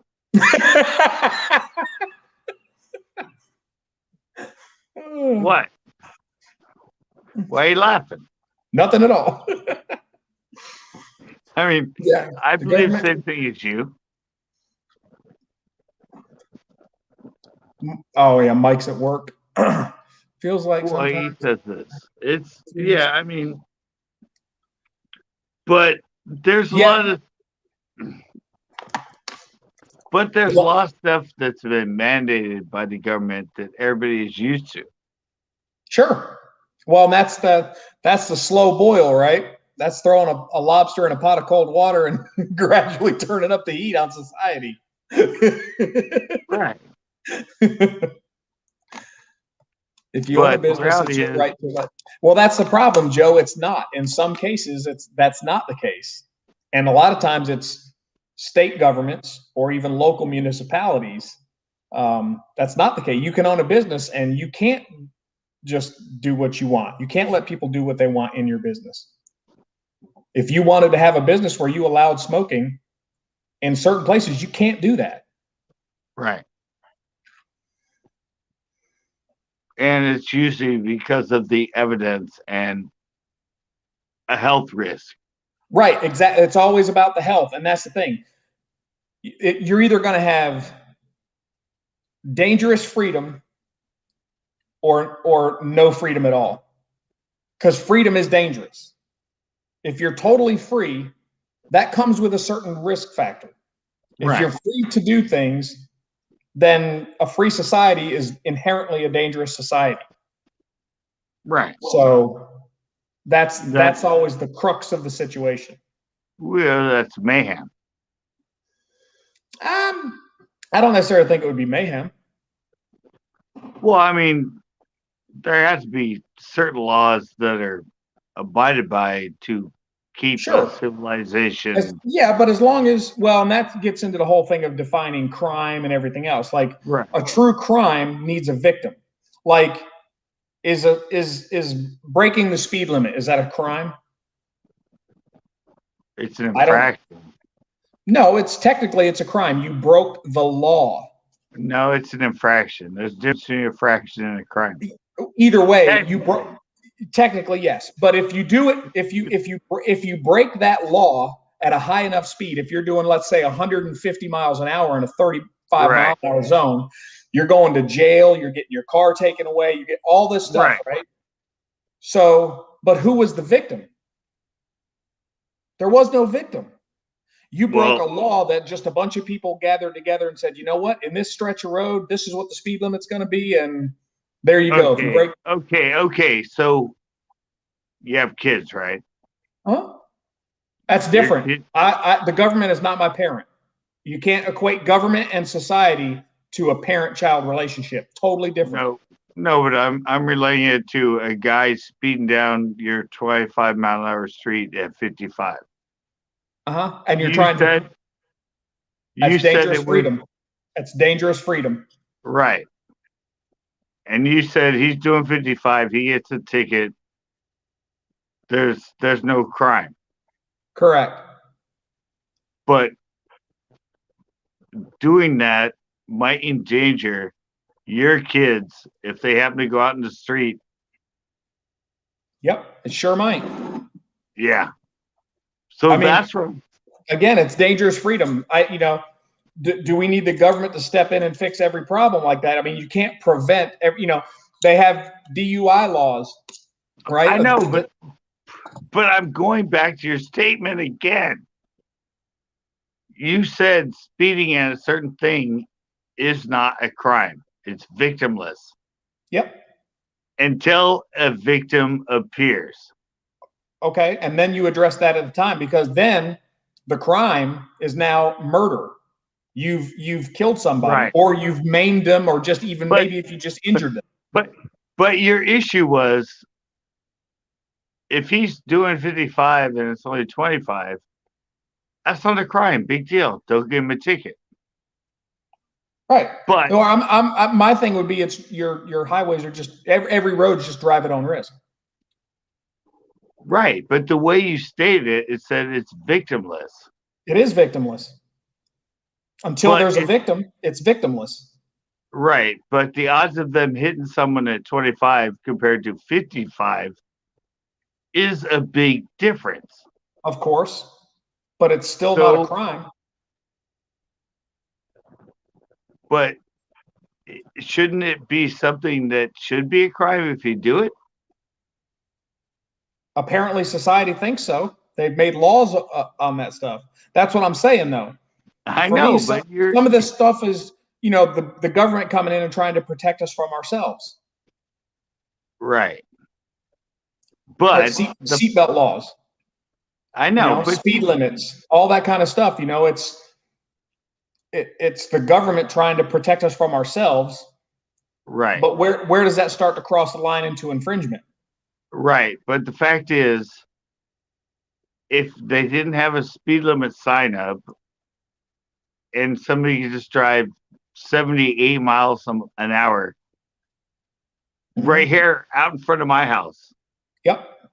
And if a cop was there, he'd just let it go. No big deal. Nobody got hurt. You're fine. Yep. Well, shouldn't it be to our safety that if he drove down my street 75, he'd at least get a ticket or a warning saying, hey, that's not safe. I know you're. Sure. Then you could have warning police where they pull you over. But I mean, for the government to collect money, that's part of the issue I have with it too. The government collecting money based on laws that they created. It wasn't illegal until they made it a law, and then it's illegal. Just like, you know, there's so many things like that where they just, like I said, it's the lobster in the water and they just keep cranking up the temperature. Okay, so what would if your son was playing the road and some guy did 70 miles an hour and hit him and killed him? That guy's got to go to prison for life. He killed my son. That's murder, vehicular homicide. Oh, so the speeding isn't the issue. The fact he hit your kid is the issue. Yeah. I don't care if he was doing 25 and hit my kid or 70 and hit my kid. If he was doing 25, would it have probably helped him to not hit my kid? Yeah, probably.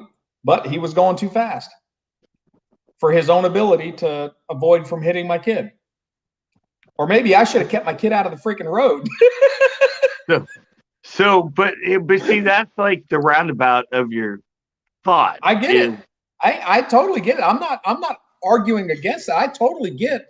All I'm saying is that's the crux of a free society, right? Like Joe just said, a society needs laws and some kind of structure for safety. But, and he ends it with, but, and that whole but is, okay, where do these quote unquote laws that keep us safe, where does that start encroaching on freedoms that were given to us that they claim are inalienable rights? That means they can't be given and they can't be taken, but they constantly try to take them away. Well, unless they take away breathing in public, I think I'm good.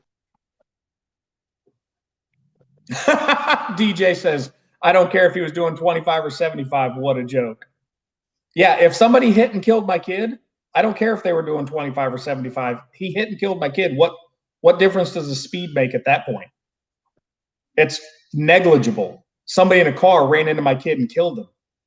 I don't care how fast he was going. That was my point in that. Right. You really think I care? If somebody broke into my house and shot my kid, you think I'm going to be more mad that it was with a 12 gauge instead of a 9mm?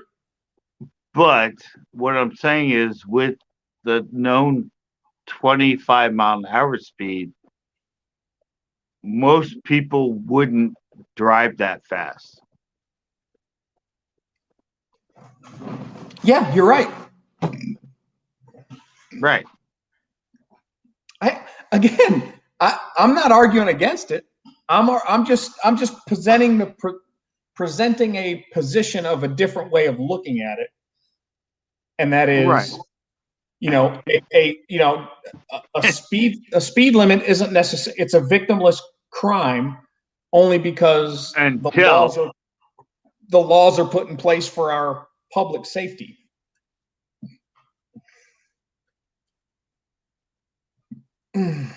If they are legally driving the speed limit, it makes a difference. See, again, that's you're later down in the argument. That's my whole point, is something being legal is only legal or illegal if the government tells you it is, when it comes to something like a speed limit, right?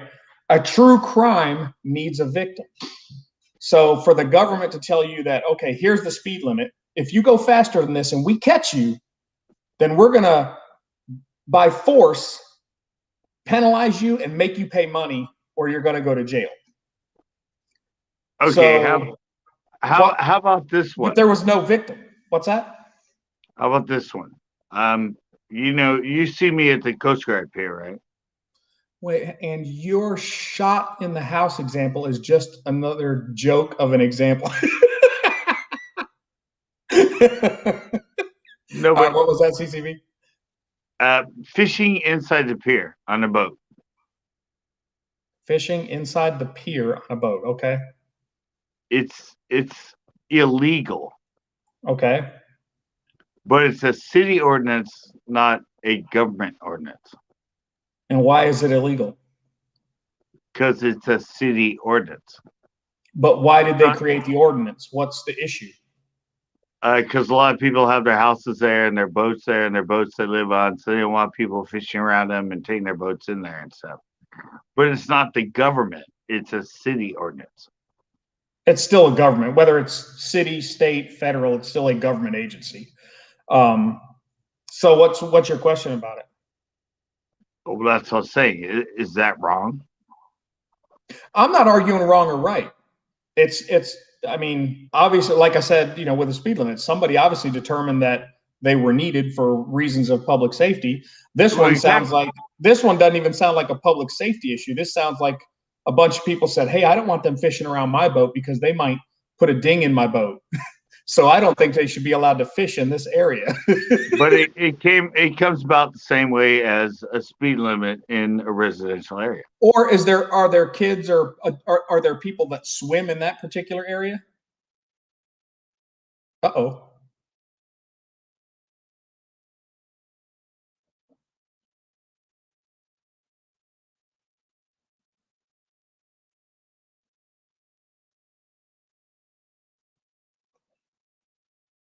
And that might be the end.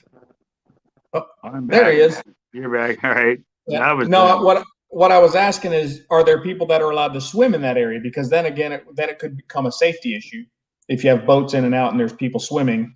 Yeah, but and there's my whole thing about this is some of it is logical right. and some of it's not logical. But on you keep saying if the government says it, it's illogical. No. No, again, you're reading too much into it. I didn't say that. It's Well, I'm what it. saying that's the way you sound as the way you say it. No, I'm just not a fan of government in general. Exactly. I know that. Well, it's because they take things too far. They just do. I know, but you got to admit there's a lot of stuff that they do, and they like the speed limit and residential and everything is something that could help prevent the loss of life. Yes, yeah, it can prevent the loss of life, injury, tragedy. Yes, totally agree. And we had that about because I said the seatbelt, but you went on saying the seatbelt law was actually a really good idea. Yes. I said Right. I could see the reason why. Again, just like I can see the reason why they created speed limits, and I totally can see it. Again, I'm just presenting juxtapositions here. It's not. I'm not necessarily arguing for either one. I totally get it, and all I was saying is, it's that tough balance of what is a true. Where does it? Like you said, if you get true free society, then it's too dangerous for us, and we as humans can't handle that. Like we need someone to control us. Exactly. But then we create a government and we tell other people, like voting. If you think about voting, right? Right. Voting is you literally giving your stamp on somebody else having a higher claim over your life than you do. They get to tell you what you can and can't do. And you actually vote for this person to get up there and do that. Like, hey, here, I'll be your slave. You be my master. You tell me what I can and can't do. That's what we do when we vote. We basically elect somebody into a position so they can tell us what we can and cannot do. And what do you know about me, Captain? You don't vote. And I probably will not be voting anymore either. Yeah. So this last year was probably my last year of voting. See, but that's just what I'm saying is what you just said. And my reasoning behind the rest of it is kind of along that line. It's like, I don't vote because, like you said, but when people get all like headset with government's doing this, government saying this, government saying that, government saying that, because you have an issue with government, I'm going, well, some of that is actually reasonable. Sure. and I was really shocked with the seatbelt thing because you agreed with it. Right. I thought for sure when I brought that up, because it was, I think it was at the time we were talking about masks, and you said, "Oh, if they tell me to wear a mask, I'm not doing it." I went, "Well, what about seatbelt law? Like when they said you had to wear a seatbelt." Right, but I think I think the juxtaposition there was in respects to wearing a helmet on motorcycles. Yeah, that was both of that. Yeah, and my big difference was in a car. if you're trying to avoid something or do whatever, you can lose the ability to maintain control of the vehicle, and a seatbelt will help hold you in the vehicle so you can maintain control. And that might come from something that has to do with your channel name as that you're in here with. Right. I mean, let me just scroll back. Let me see who's in here. Who's on the panel with me? Oh yeah, that's right. Yeah, let's drive. Okay. Right. No, but you know, again, the dangerous freedom side of that is who is the government to tell us we have to wear seatbelts? Like, if I want to take that risk, so be it. And I also know that there's other people out there driving without seatbelts. So if I want to take the risk and go out there and drive in that environment, that's my risk to take. I know it's dangerous freedom. But I said in when I asked you, and you said you agreed with it, and you said it was a good thing to make people wear seatbelts. I was completely, totally shocked. I was like, no, there's good reasons behind it. Like you said, there's good reasons behind speed limits. There's always good intent behind, you know, these laws and stuff, right? Right. The problem is, you know, what is it? The road to hell is paved with good intentions. Right? There's always good intent. but this whole conversation, everything came out, and what I was saying is the way that I know you feel about it and the way you present it, people could take it completely and totally different. Yep. That's how the whole conversation started. So Joe said, that's why we have these things called rights, and we all should know them because a lot of them are being stepped on by our government, but not too many people see it that way. And Wright said, but that's what the Democrats want, for no one to vote or fight back so they can take over and destroy. No, I get that, but it's, you know, I mean, the whole left versus right thing, I don't buy that anymore, man. I just think they're all serving the same master, man. I like freedom to spank it wherever I want. Jeez. Yes. But so, you know, so wait, right here, it would be a good time to like me interject. So, have you ever been into politics and voted? Me? Yeah, you. Have I ever voted? Yes. Have you ever been into politics and voted? I've never been in politics myself. No.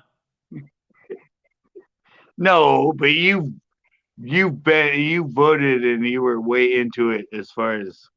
Oh, I'm still very much into politics as far as watching it and seeing what's going on with our country and our world. I think that's a problem with a lot of people, is they're not involved enough in knowing what's going on in the world. But you also said just prior in this live that you'll probably never vote again. Correct. Right. It would take one heck of a candidate for me to vote, but I just don't. You know, it's almost like, you know, the government, you got the left and the right and then us. And that's like, what is it? Who said it? You know, it's like two wolves and a lamb trying to decide what to have for dinner. So you're suddenly on my side of how my life has always been.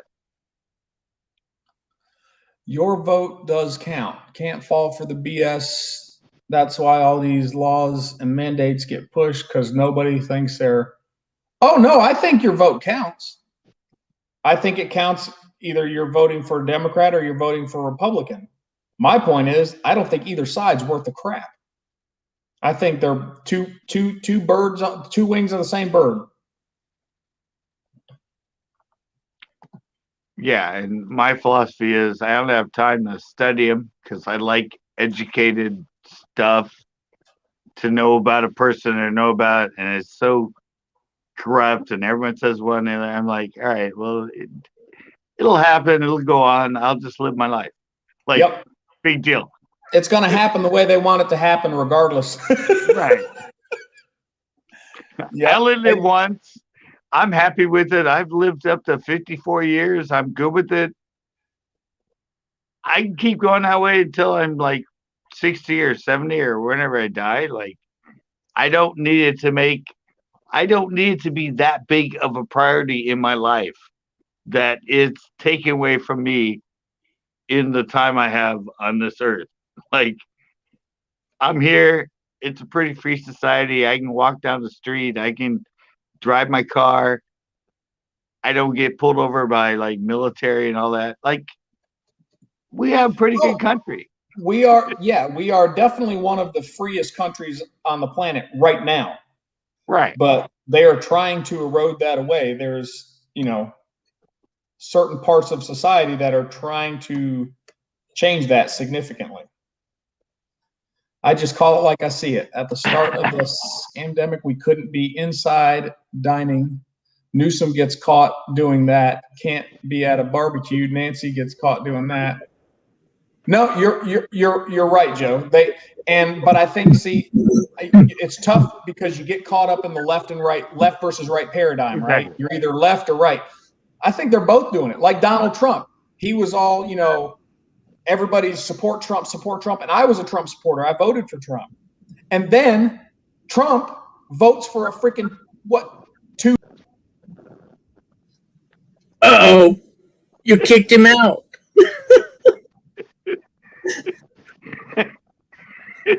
I was just kidding. I know you're back in. Yes. So here we go. Oh wait.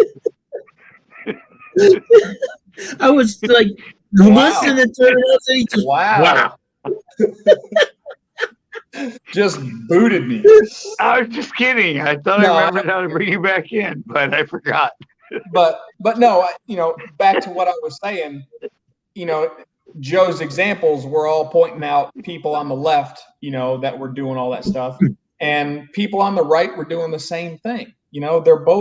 They're two wings of the same bird, man. Politics, man.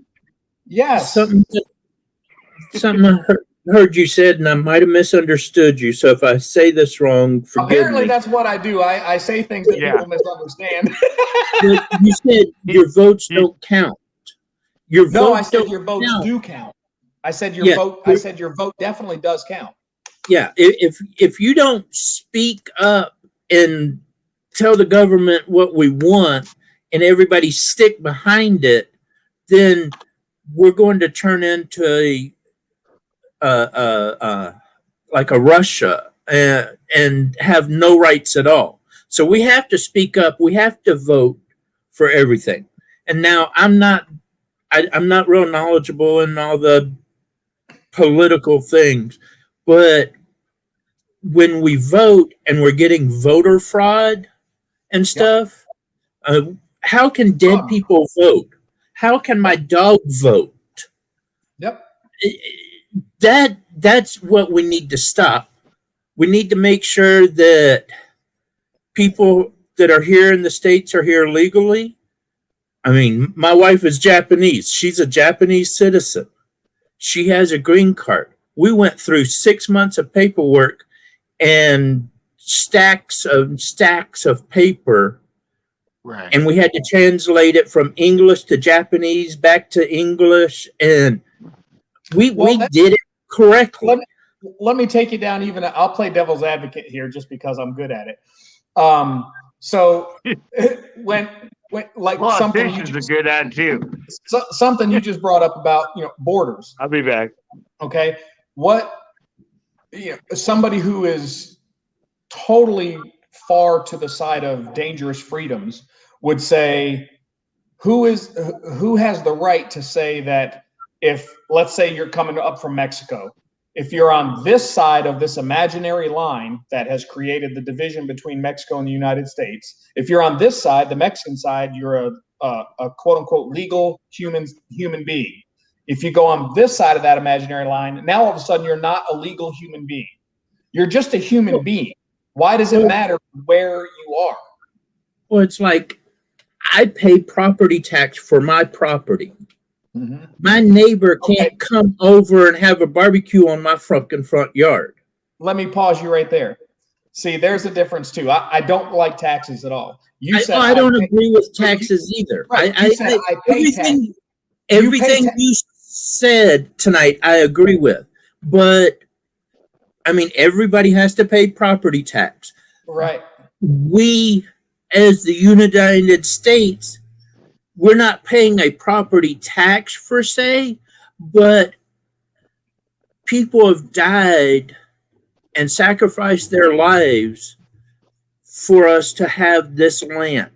Because This these is borders, right, were protected. But also, right. you talk. I mean, especially- 8 years in the military. When Hey. you talk about I'm with you. ownership, I was enlisted guy myself, man. I'm enlisted in the Marines. So, but you talk to people, you talk to some people from Mexico and stuff, and then you look at Texas and how we took that property. There's been wars that have been fought over property for eons, right? yeah, and there always will be. Right. And that's the thing. It's like these people that are all about dangerous freedoms are like, well, why should we have these borders anyway? Because we're all just people. And why does it matter if I'm on this side of the border, I'm a legal human being. On the other side of the border, I'm an illegal human being, when the reality is I'm just a human being. Why do other human beings get to say, no, there's a division, and if you come into this division, you're no longer legal?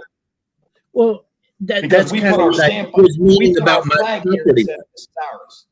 Well, that's kind of what I was trying to say as my property line. This is my property. Yep. This is what I own. My neighbor can't come and start a barbecue up in my front yard unless he's cooking something really good. Unless you let him, right? Right. Yeah. And so people can't just, I mean, I can't just go to Mexico or just go to Canada and get a job. I mean, right. So why can they come here? Right. I'm with you. And like I said, I'm just playing a little bit of devil's advocate. And it's funny to me that the people that like to say they don't want us to have they don't want us to have a border and that people should just be allowed to come in. But conversely, it doesn't work the other way around. If you remove the border, they're never talking about free movement in both directions. It's always remove the border so people can come into the United States. It's never so that Americans can freely move down to Mexico or up into Canada. And that's never even discussed. It's always removing the United States borders so that people can come in here. Because guess what? If I tried to go to Mexico, that don't work. I'll end up in prison. Yeah. CCB? We are the best. I mean, seriously.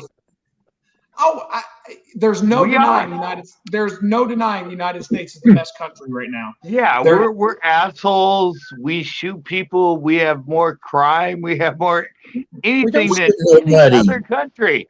We do have more dangerous freedom than most countries. Yes. Yeah, but every other country wants to come here.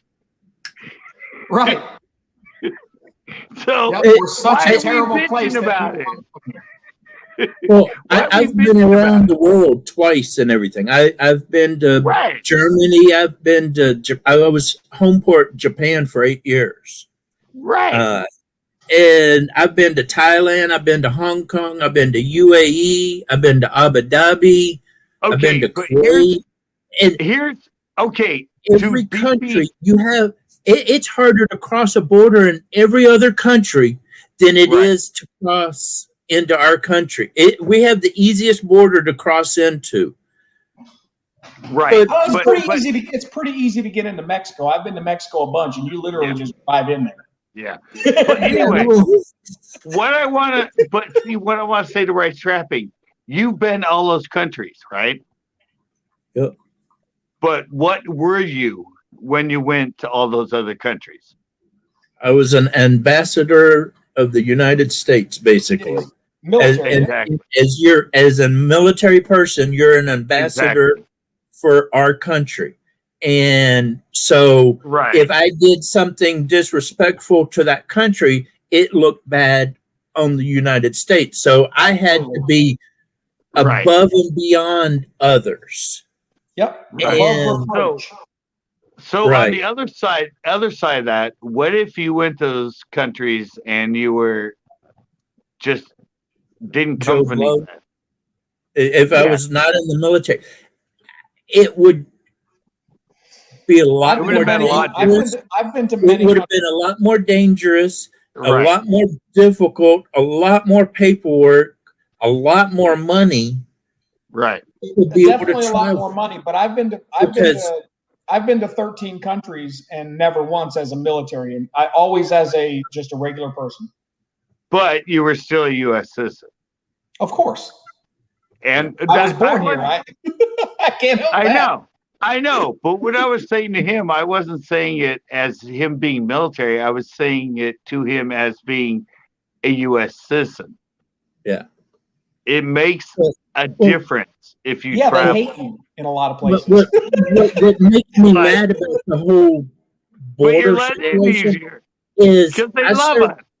I served my country for 8 years. I put my life on the line. Right. Now I'm classified as 100% disabled, ineligible to work, and I get this much money. Right. But Jose down the road that rode a bus and then walked 20 miles across the hot desert is getting this much money compared to my little bit of money. Well, What? Really? That's all for political gain, man. That's Yeah, political posturing.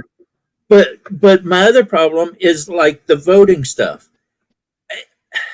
If you go to vote, you should have a picture ID showing who you are. You should make one vote and be done.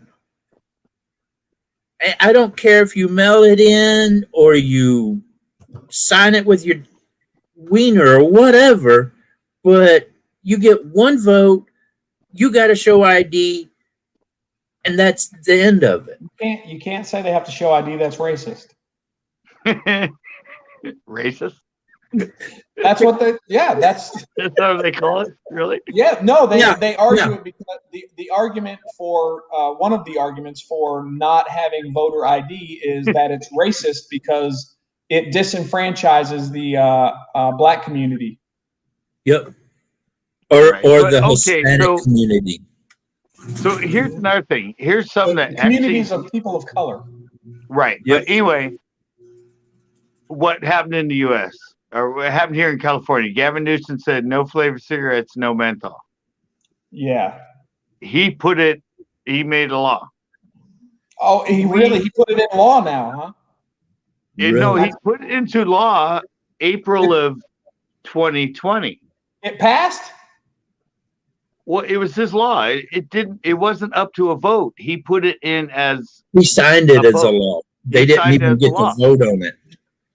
Oh, And- he did it as a declaration, as a mandate. right. Yeah. Just But executive here- order. Wow. Here's how the U.S. works. People got 1 million signatures. It got overturned, and now it has to go to vote in November. Right.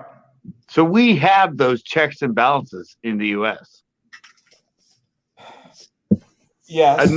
Enough people. I think it was the Society for Awareness or something like that, or these people, but they got 1 million people to vote for it.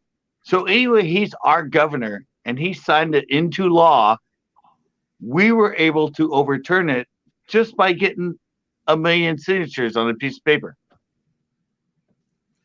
Yeah, I mean, but to me, that's as silly as when what's his name in New York said you couldn't buy a 32-ounce Coke; it was too much sugar. Again, who is Gavin Newsom to tell me I can't smoke a menthol cigarette? If I want I to, know. Against the law for all smoking, in my opinion, is stupid. Why would you take any kind of carcinogenic thing like that and put it into your body? But you know what? Just because I think it's stupid doesn't mean people shouldn't be free to do stupid. The government Right. shouldn't tell you can't smoke a cigarette. Right. But why can I walk around with this, but I can't walk around with that? Right. But here in the U.S., just this isn't the government. This is just 1 million people signing it and presenting it. Right. They drew Turned it over. up a petition. Sure. Right. That's they why turned it. America. They didn't turn it over. They pushed it to the next level. They where pushed now it it has to to come to a vote. right. But now the FDA is going to ban all flavored cigarettes and Right. menthol. Again, a federal government agency. Yeah, a higher federal. Yep. But the reality is, it's probably going to get not voted in. And you know what happens? The moment they make that a law, it makes a whole bunch of people who have menthol cigarettes in their possession criminals. They just Right. broke the law. Well, It's and it freaking adds, stupid. So and it that's adds against all the the law? illegals part of it. So that's against the law? Nope. Not depends on where you live now. Federally, No. yes. It's purple punch. Or wait, there we go. No, it's allowed here. It's allowed in Oregon. It's allowed in a lot of states. New York You now said- is legal, You right? said flavored, but I guess this isn't tobacco. Right. No, but I said that's why the U.S. works. Because, I mean, seriously, Russia, everywhere else we're talking about, like Russia, England, everything. Oh, just get 1 million signatures and we'll listen to you. No, but here it works. Right. Because you have the politicians and they're looking to get re-voted in because they make so much money being a politician. If suddenly 1 million people that might vote for him go, I don't like your new law, they go, oh shit, I need their votes. I better overturn this. That's something that I've been laughing about lately is a lot of the conflicts with the police and stuff ends up because the police are asking the person for an ID to prove who they are and stuff. And everybody's like, I don't have to show you an ID. And it's like, well, yeah, you do. I mean, legally, you're supposed to.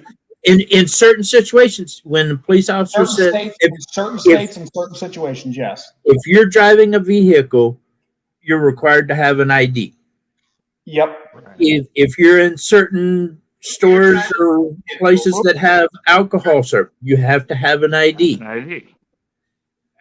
There are certain situations that you have to present an ID. You go almost any other country in the world, man, there's people on every corner going, show me your ID. And if you at all at them, man, they will take you to the ground in a heartbeat. Oh, yeah. And it's like switching to my phone, CCB. It is what so ridiculous how switching to my phone. Hang on. Yep. Give me just a second. There we go. Ozzy, was that you up here? No. Yeah. No, Ozzy's in the room. It's echoing. Yeah, I know. No, I'm just joking, Ozzy. I'm not being a jackass. My laptop has a security feature on it, and every day at 3 a.m. it does an automatic restart, and it's getting ready to do that. So I jumped over to my iPhone. Hey, there's another thing too. What? Should software be able to do that? Software be able to do what? You're like my wife. Say half of a question and then just expect you to know the rest of it. It's like, what? Update you without you having to say yes to the update. They do them automatically without even your permission. Well, this isn't necessarily, and it does have my permission. Yeah, right. That's what I said. But some of them will update stuff with you're like, yeah. Well, yeah, you say no, and all of a sudden after 10 no's, it does it automatically, and you're like, I told you no 10 times in a row. Yeah, I don't have a program like that. All my software is you update me. Yeah, no, mine. I don't have anything that is a mandatory update unless I program it to do it that way. But see, you probably don't do it. Yeah. You probably don't do it, Captain. But the reality is, try it sometime. If, like, I had Windows 7, right? Or Windows 8 on my computer. It kept coming up saying, you should update to 10. And I kept going, no. You should update 10. I kept going, no. I did it like 10 times. One morning, I walked out, turned on my computer, and it said, updating in progress. Please wait. And it updated me to Windows 10. Automatically. See, Automatic. it shouldn't do that. I know, but it's Maybe like, your mama came in and did it. but it's like, all right, you said, all right, we have a limit. You can tell us no 10 times, but on 11 time, we're just going to upload it and not ask you.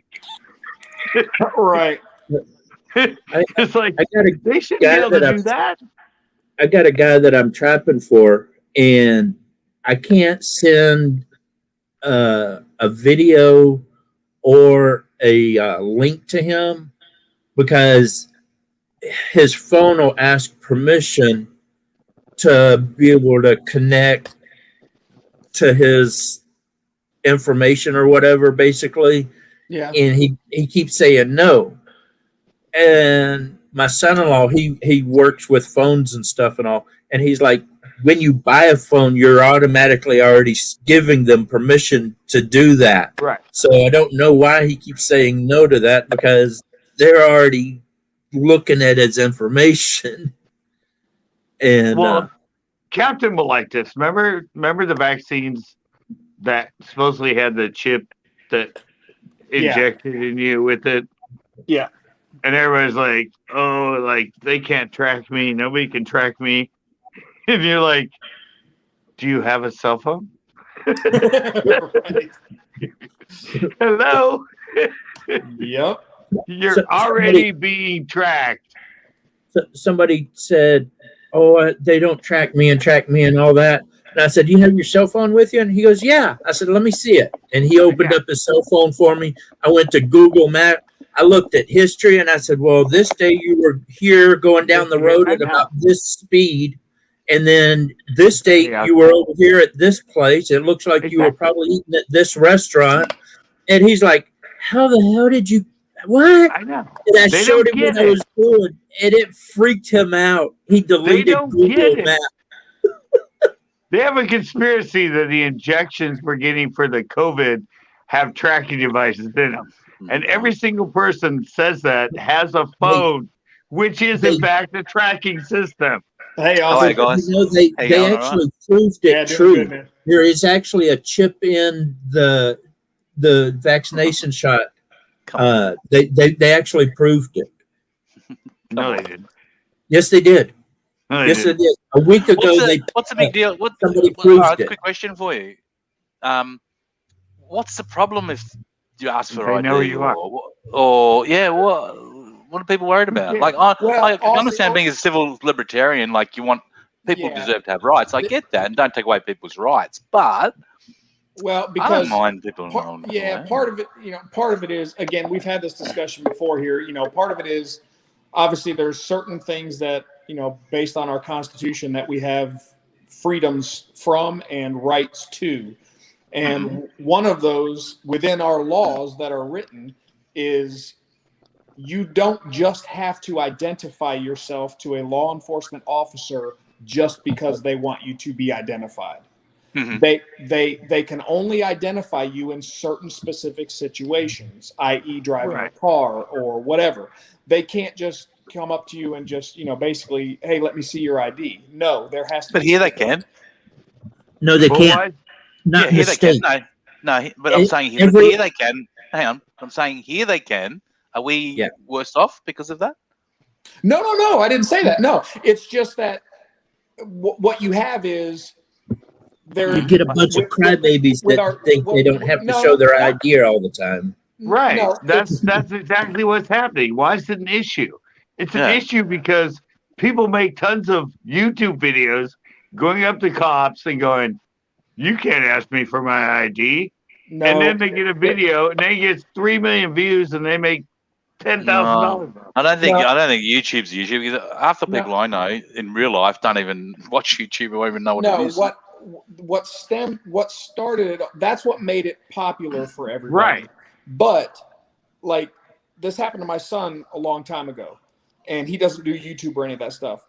The issue comes in over here, Aussie, is the police have a tendency to overstep their bounds. You give them an inch, they take a mile, right? They overstep. I get that. Yeah. And so what people have come accustomed to doing is holding the police accountable and making sure that they don't overstep. You know, Good. they're literally they're trained to try to get you to identify so that they can put it in their report. But if you haven't done anything wrong that warrants identification, people are now standing up to the police and saying, you know what? No, I don't have to identify myself. That creates a controversy because the cops. I understand that. The cops feel like they have the right to make you identify, even if they don't. You know, they'll use the argument, well, it's an officer safety thing. But it doesn't matter. That is, you know, our laws and do not dictate that you have the right to identify me unless I've done something that warrants that. But stop trying to overreach. But see, that's And you having. That's what. But that's you having an issue with it. Because if you it's not. It's a law. Yeah, it is the law. But. Yes, I have an issue if they try to go beyond the law. Absolutely. Okay, so I agree. Yeah, no, listen to me though. They come up to you and say, "Hey, who are you?" They ask for your ID. You give it to them. They go, "Okay, here. What are you doing here?" Blah blah blah. You're on your way. That wouldn't happen with me. They're not going to come up to me all the time for no reason and ask for my ID. That's not going to happen. I've had that happen. I walk up somewhere. I'm not saying they wouldn't do it. I'm saying they're not going to get my ID. Absolutely not. Just because some cop asks for my ID, no, not going to get it. But why? He didn't have to give it. Now you do. Why should he get my ID? Who gives him the right to just tell me I have to give him my ID? That's what they did in Russia. Let me see your papers. But see, the reality is you're suddenly making an issue. No, the issue was when the cop asked me for my ID when I didn't do anything that warranted him to ID me. But what happens when he gives you? But what happened when you did give him your ID? Nothing. It doesn't matter. It becomes an issue. Right. The issue was, why did he ask me for my ID in the first place? Didn't like the look of you. He's just a person who's been put as a police officer that doesn't give him the right to identify me. He's there to police. He's there to police and protect the community. Yeah, and if he might see you as a bit not you specifically, as a bit shady, it doesn't matter. He has the right to investigate, but by the very laws and constitution that he swore an oath to protect, he is not allowed to identify me until he meets a certain criteria. And I don't have to adhere to his request until that criteria is met. There's nothing wrong with adhering to that. It's the laws that he's protecting. I agree, keeping them accountable, because you'd have a problem with profiling and etc. Don't you? There, I know, I understand that. So I get it all. I just think it's everything. All the arguments I see with people in the United States is about their rights and it's just like, see, here's my point. Let me talk. Let me talk. All right, Captain. Let me talk. If you walk up to him and he asks your ID and you go, "Oh, okay, sure." He looks at it, takes like a minute, whatever. Asks you what you're doing. Okay. If it took like 2 minutes, you're back on your way. Yeah. You only have so many minutes in your life, and it only took a minute. If you stand up to him and go, "Why'd you ask me your thing? Why'd you do this?" You're suddenly going to be there talking to that guy for like 15, 20 minutes. Taking that precious time out of your life for absolutely nothing. Absolutely. I am willing to take that time to stand there and say no, because you're not going to do it. It's my right. And if I'm willing to stand there. Now, hey, here's the thing. But he is right. He is right what he's saying. But here's the thing, CCB. I'm not saying you have to do that. If you want to give your ID, if you want to wear your driver's license on your shirt so everyone can see it, that's your right to do it. But by law, I don't have to present ID unless there's certain criteria met. And yes, I am willing to stand there and argue with a police officer for 10 minutes or 10 hours until he can prove that he has the right to identify me. Absolutely. Okay, I'm willing to waste that time. But what that's doing. The problem I have with that is when the criteria has been met, but the people still refuse to show the ID. Like if you're driving, you have to have an ID. Those are the ones that claim to be sovereign citizens. If you have a weapon on you, you have to have an ID.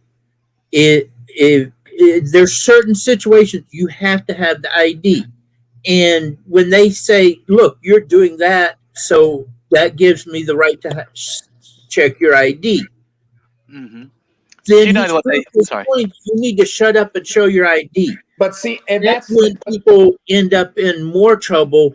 The cop has proven the point, and they're still going, well, no, I still have to show my ID. What they used to do here, what we had a problem with, the police would pull me over. I was only a young guy, so I was 16, 17.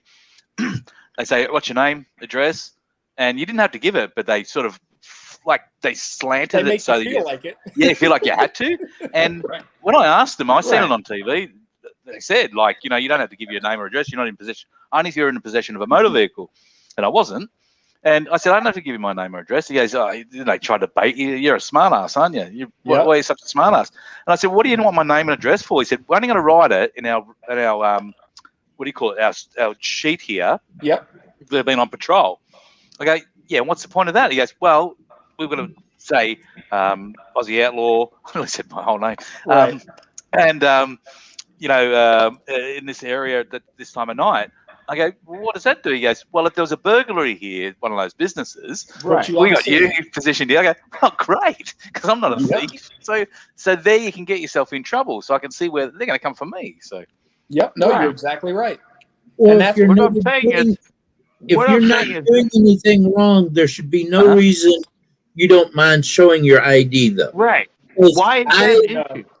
I don't. I'll just give an example why I didn't want that. Follow the law the best I can, but see, I carry a concealed weapon, so I don't have a problem. But anytime a cop approaches me, I keep my hands up like that, and I'm like, look, I'm Dingo, you do know there's many people have been in jail previously, and some have even been killed.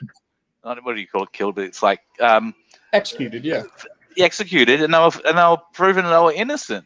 Yep. Some people spent 20-something years. Hurricane fucking Carter spent how long in, and so therefore, mistakes can happen, and you can end up in jail. It's rare, I know, but I don't identify just because it's easy to do. Absolutely not. Well, I got identified twice.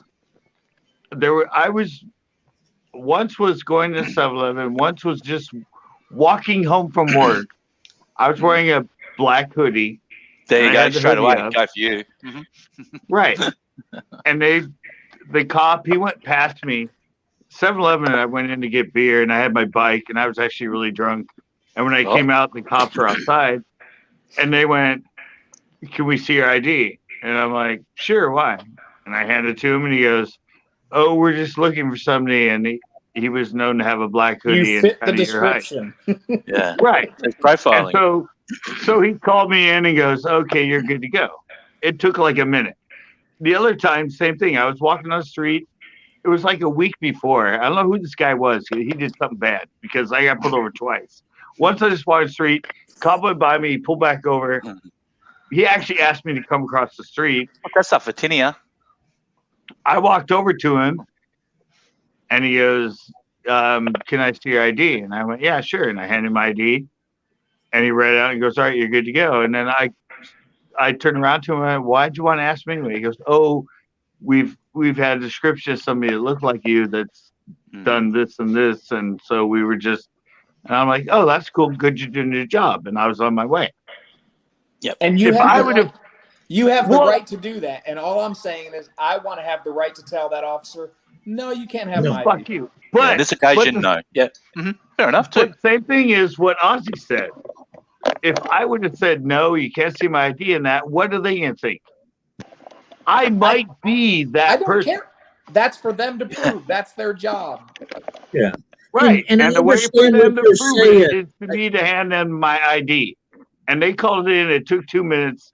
If I would have done that, they might have taken me in. They might have done all this stuff. Or why do you want to do that? Or to Aussie's point, maybe they ID you, they let you go because they don't think you're the right guy. Then they get a call that says a house in that neighborhood was broken into by what was identified as a white man in a black hoodie. Now they've got your name on their file, and guess whose door they're coming to knock on to try to pin that issue on? You, because you're in their database because you were in that area.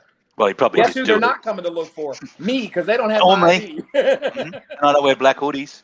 Just saying. Yeah. Right. And they come to This my lady does. door. Brown hoodie. My hoodie's brown, not black. See? Yeah. There we go. It's you, CCB. You did it.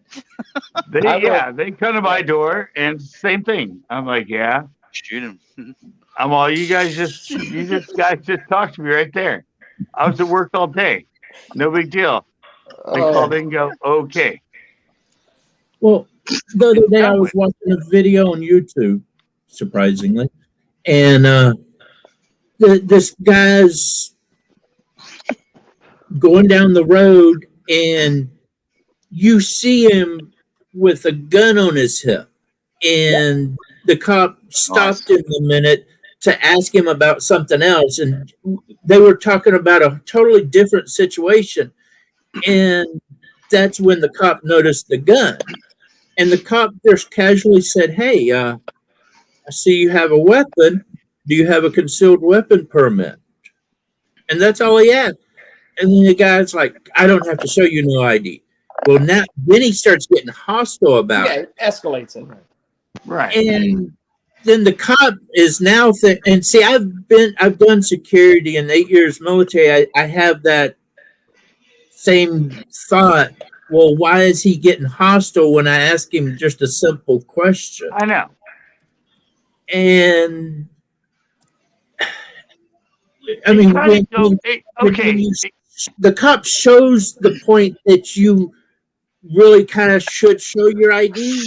From what I can gather, from the most of the people I hear, is you have a huge problem with your police forces, and the trust of the community is not there anymore where it should be. Not at somehow they have to work, and the governments have to work as hard as they can. If they don't think it's an issue, I think they're mistaken, because this what we're talking about comes up all the time. Yeah. And I think they've got a huge issue, and they need to solve that. They have to fix that, because the police has to be squeaky clean. We've had some corruption. But okay, anyway, let's take it to boyfriend, girlfriend. If you're a boyfriend, you go to your girlfriend and go, I thought it was another guy. What? What's that about?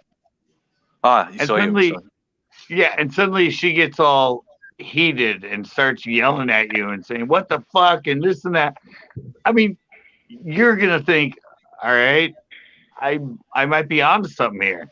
Yeah. Because I'll see where you're going with this. Where if you went to her and said the same thing and she goes, no, honey, honestly, really? Yeah. You'd be like, right. Okay. Well, see, I wouldn't go to her unless I had the evidence, and I'd be going up to her going, look, I got this picture of you in the park with this dude. Well, I know, but it's the what's up same. with that shit? Yeah. No, It's the same sort of thing, though. I agree. And so when the cop shows the proof that you need, that you could possibly, I mean, you match this description, and he just got a call because of a robbery. It's not a big deal, right? To prove it's not you. Exactly. But these people want to argue about it, and I understand there's a law that they have to show that point. But once they've proven that there's a reason for them to stop you and get your ID, quit arguing about it and show your fucking ID. Right. And go on with your life. It is exactly what you at CCB I agree, and part of what both of you guys are saying is it's part of the issue is approach and response. Sometimes the approach by either party, the person or the police officer, is wrong, and then the response is also a lot of times wrong, even with the correct approach. However, there are some places like Florida where you don't have to have your ID to open carry a long rifle as long as you're walking to go fishing or hunting or something like that. So now a police officer can walk up to you and totally has the right and totally understandable to come up to you and say, hey, you know, where you headed? You know, I see you got a freaking, you know, an AK on your back, you know, just wondering where you're heading. 6.5 Creamores on my back and I'm fishing. and all you got to do is say, I'm on my way to go fishing, or I'm on my way to go hunting, or I'm on my way home, or on my way back from fishing or hunting. And that should be the end of it. But a lot of times what the officers will do is try to take it further and try to get you to ID yourself. And and they don't. That doesn't meet the requirements. And a lot of these, what they call First Amendment and Second Amendment auditors that go around and they'll walk up and down the street with a gun until somebody calls the police, and then the police come and investigate, and then almost that should be illegal. It's not illegal though, but that's the problem. But see, they're antagonizing the cop to. But wait, it doesn't Captain. matter. Oh my God. I've seen It doesn't matter what should be illegal and what shouldn't be illegal. Right. It's a matter of what is or isn't. And if it is legal to walk up and down the street with an AK-47 on your back in that state, just because the cops, and like Aussie was saying, to some corruption stuff, just because they feel like it should be illegal or they don't like it or other civilians around don't like it, doesn't mean they have the right to harass you and try to get your ID.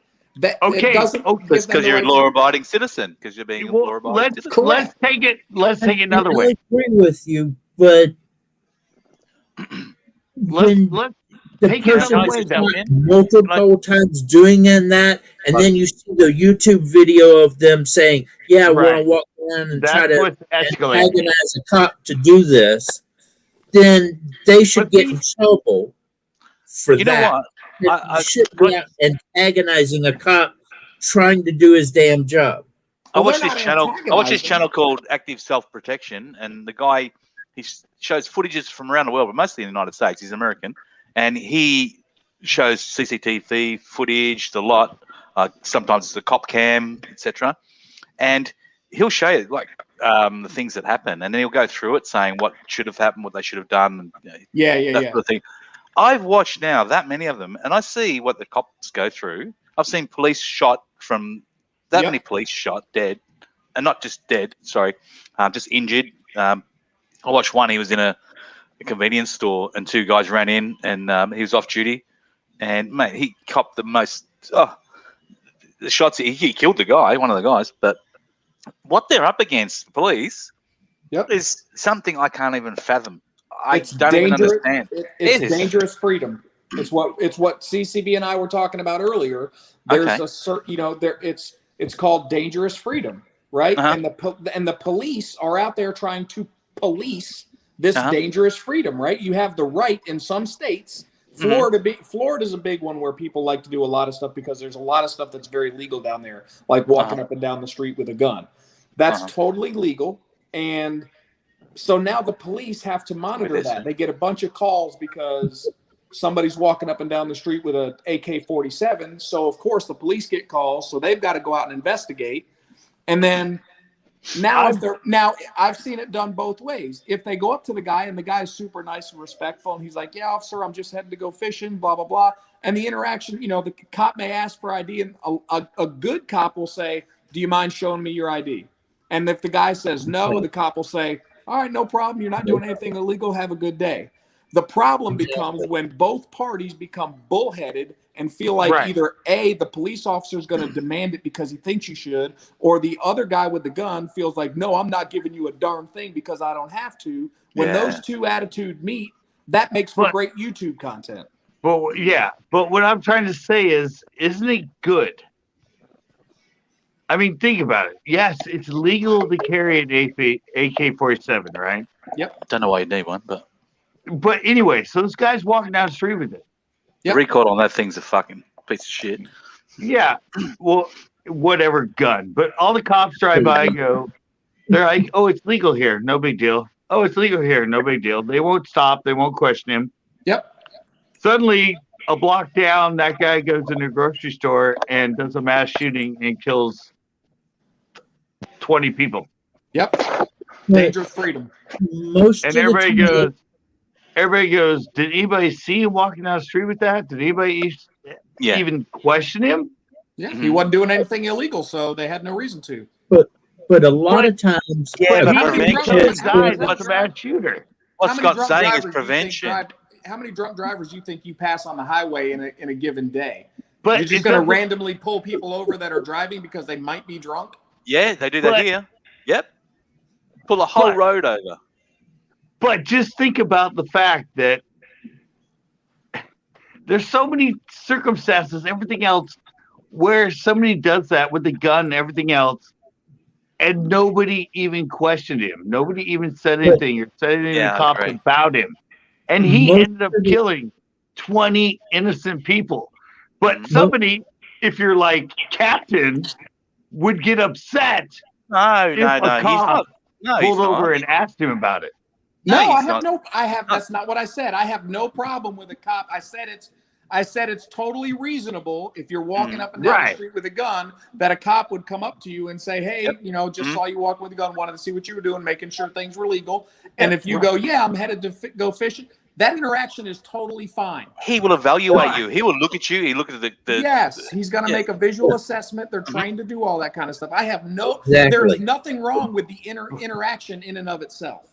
But when Trump comes up with that same attitude and that guy comes out and goes, fuck you, that's when I get mad at that person for having an attitude toward the cop. Because the cop is doing his job. He's just checking to make sure that you part of his job is going to be that you're actually going fishing or you're actually going to go hunting with your buddy or whatever. And he doesn't need my ID to do that. And I don't have a problem. You're wrong, CCB. I didn't say I'd have a problem with him asking for my ID.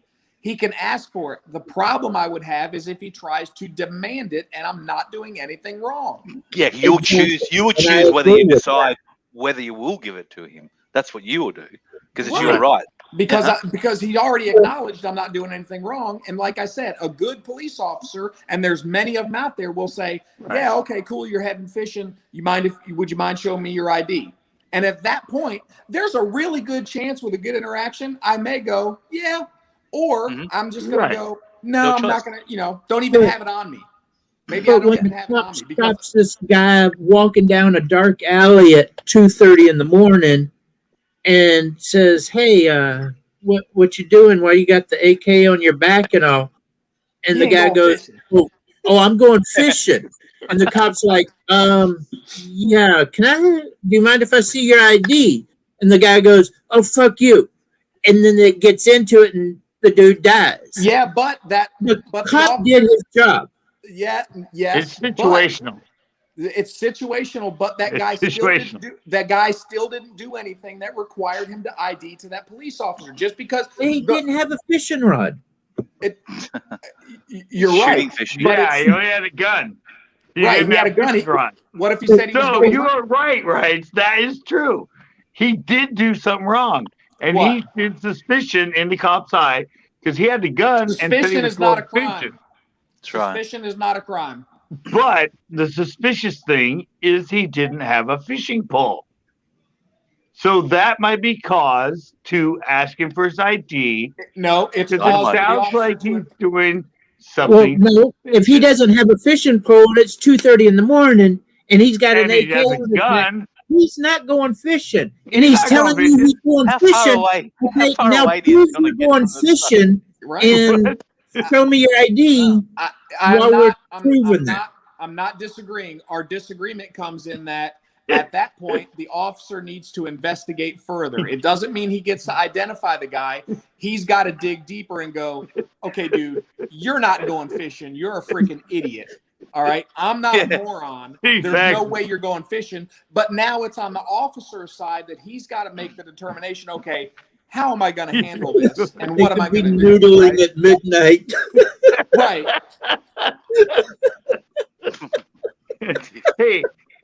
Hey, Captain, have you ever heard the phrase, life is 90% what happens to you and 10% how you react to it? Yep. Yeah.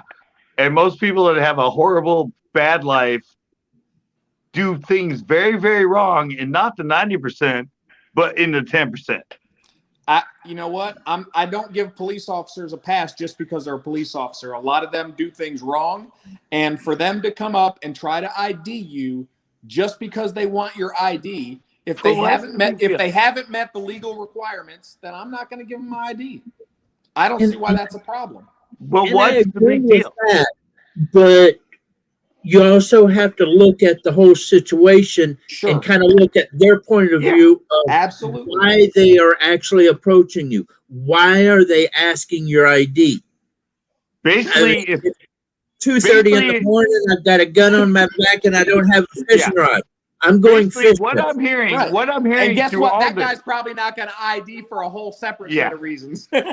basically, out of all this I'm hearing, if I was a police officer and that was my career, Captain would be the one person I would not want to ever have to talk to.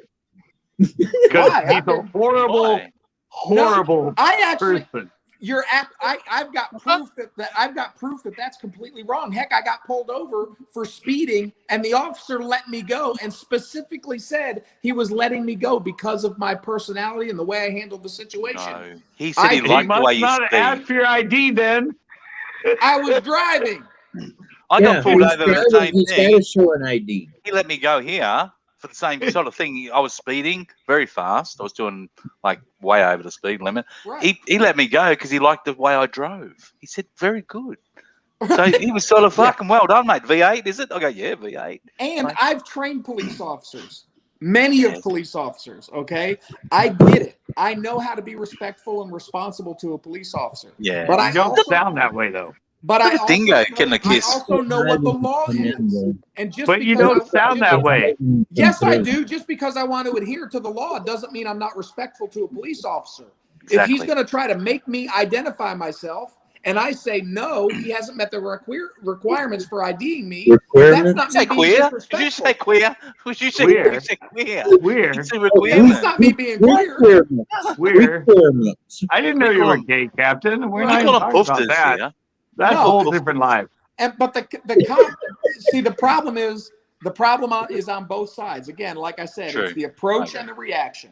The officer Exactly. should, if the officer knows the Right. law, if the officer knows the law like he should, and he asked me for my ID and I decline, if it is not a situation that warrants by law that I AD, the officer should just simply say, okay, no problem. But it's when their ego gets in the way. Well, I'm a police officer. You need to ID to me. I'm a police officer. Okay, that's a bad approach. Right. It's a lot of the way they react to you. Because I had a situation at the pond where I used to fish. I was in there with my waders on, and there's signs that say no water contact. You cannot fish here. Right.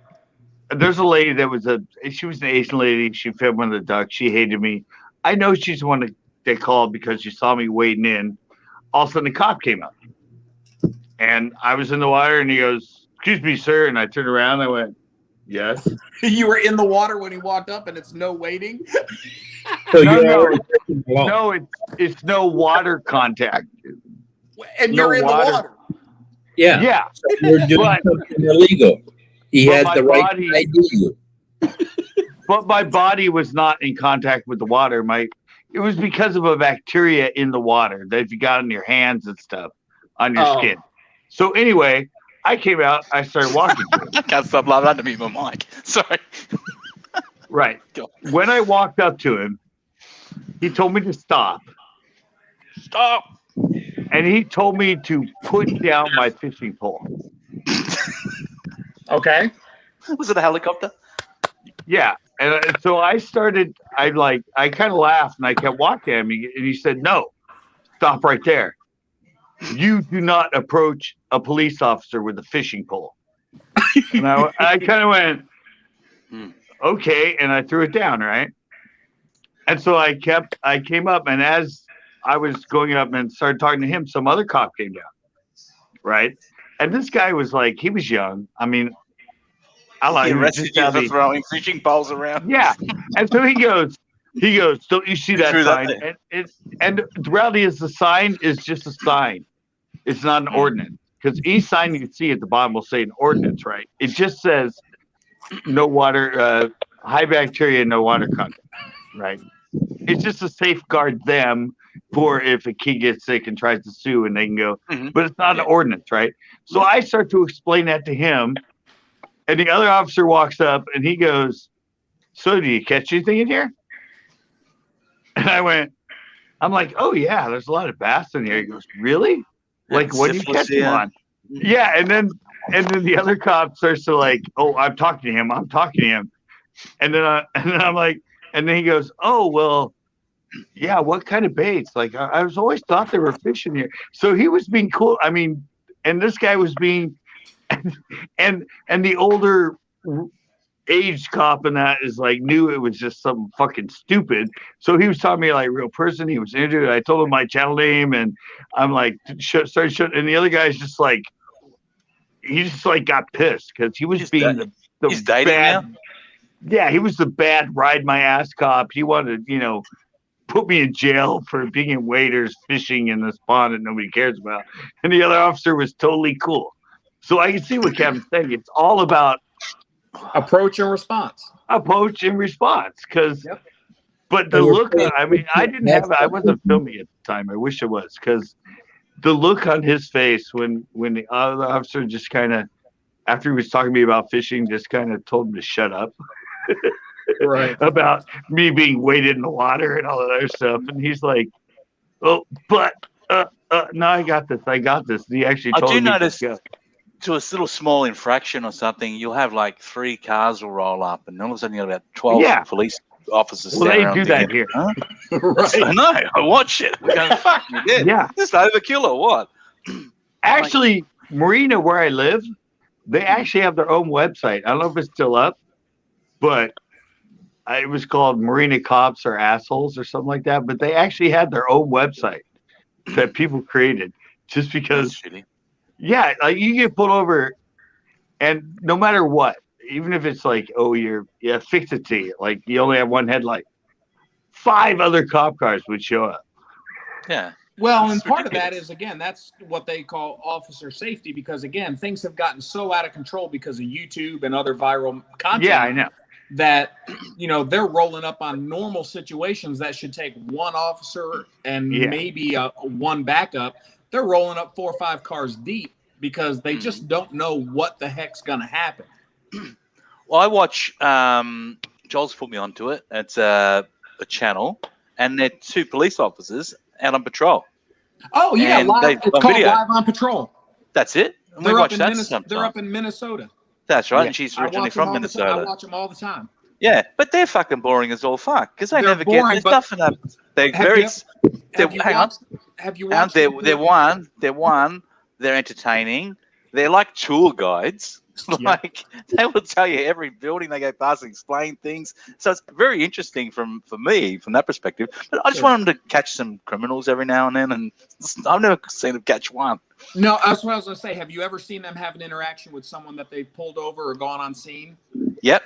Mm-hmm. Yeah, they're actually those guys are actually very good at what they do. They're very approachable. They approach the situation very nice and calm. They don't overstep their bounds. I think they're good what you call neighboring police, right? Yeah, they're doing a great service for police. For that whole word for it. Yes, and for that whole community that they serve, I've seen them drive by houses and people are like, "Hey," and saying their names and stuff. I mean, there's some really good community cops right there. Yeah, they're doing a good job. Yep. Sorry, I just wanted to smoke some pot and I didn't want to be on screen. So no, I'm stoned now. Fuck, mate, I'm fucking so stoned. Ripped. You're wondering why I disappeared off camera. I was saying that earlier. How people, it's like people that smoke dope these days, especially now, right this now where we sit in 2021, they have to tell you about it every fucking 20 minutes or whatever it is. Yeah. I'm thinking, you do know people have been smoking this shit since the 60s, mate. Like, you ain't fucking special. Since before then, I'm pretty sure Indians were smoking it a long time ago. True. What I'm trying to say is, like, it was fashionable in the 60s, mate. You ain't, like, hip or exclusive or fucking anything. You're just following the trend. Right. Well, jumping on when I'm smoking stuff that's 94%, I'm pretty excited about it. Yeah, no, but you're doing it because you can tell your story, but we know why you do it. So that's a different thing. You know that. No, I do it out of respect because a lot of people, when I do it, they just don't like to see it. They have no problem with me doing it, but I didn't know you're serious. You're smoking marijuana. Yeah. Oh, yeah. He's serious. I've seen him do it before. I never knew he did. I never knew he was a stoner. I don't put anything because I never show it. I don't put anything like that in my body, but hey, if you're going to choose to do it, hey, that's on you. It's good luck to you. Yeah, I wouldn't do it, but Mm-hmm. I wouldn't be able to get up if I wasn't smoking something or having Right. You're CBD. doing it for medicinal. I appreciate that. I go for the CBD parts of it because it helps keep me calm, and it just Right. helps me be able to move, because otherwise I wouldn't be moving. Uh-huh. Yeah, no, and I think to Aussie's point, I think it's funny. I've seen a lot of people do, like even people that are taking it like you're taking it for medicinal purposes, it's funny, they try to flaunt it. Like, Yeah. look what I'm doing, man. I'm smoking this, or I'm vaping this, Totally. like it's some cool thing to do. And it's like, dude, okay, we get it. You're smoking weed, or you're vaping marijuana stuff. It's like, okay. If I didn't hurt so bad, I wouldn't be doing it. Right. No, Right. but it's nothing to do with that. We're not judging you for that. No, not at all. It messes up my hunting and stuff, and I'd see a lot more animals when I'm hunting if I wasn't smoking. Well, quite honestly, I'd rather see you smoking that than putting a bunch of narcotics in your system, a bunch of opioids in your system. Exactly. I don't necessarily think either one's great for your body, but I'm more inclined to go a holistic route than I am anything from big pharma. Mm-hmm. Yeah. Well, I know, but I mean, it's my life. I mean, think about Seth Rogen. All right, thought about him. Okay, next. I know. Your But chats are funny. Does anybody like his movies? Anybody like anything he does? Yeah, some of them are good. I don't think he writes. He doesn't write the movies. He just acts in them pretty much. Who's this? No, a lot of them he writes himself too. Well, they tape it off pretty quickly. I don't think they're that good at the moment. He writes and directs. Who are you talking about? Seth Rogen. Seth Rogen. But he's stoned 24/7. He admits it.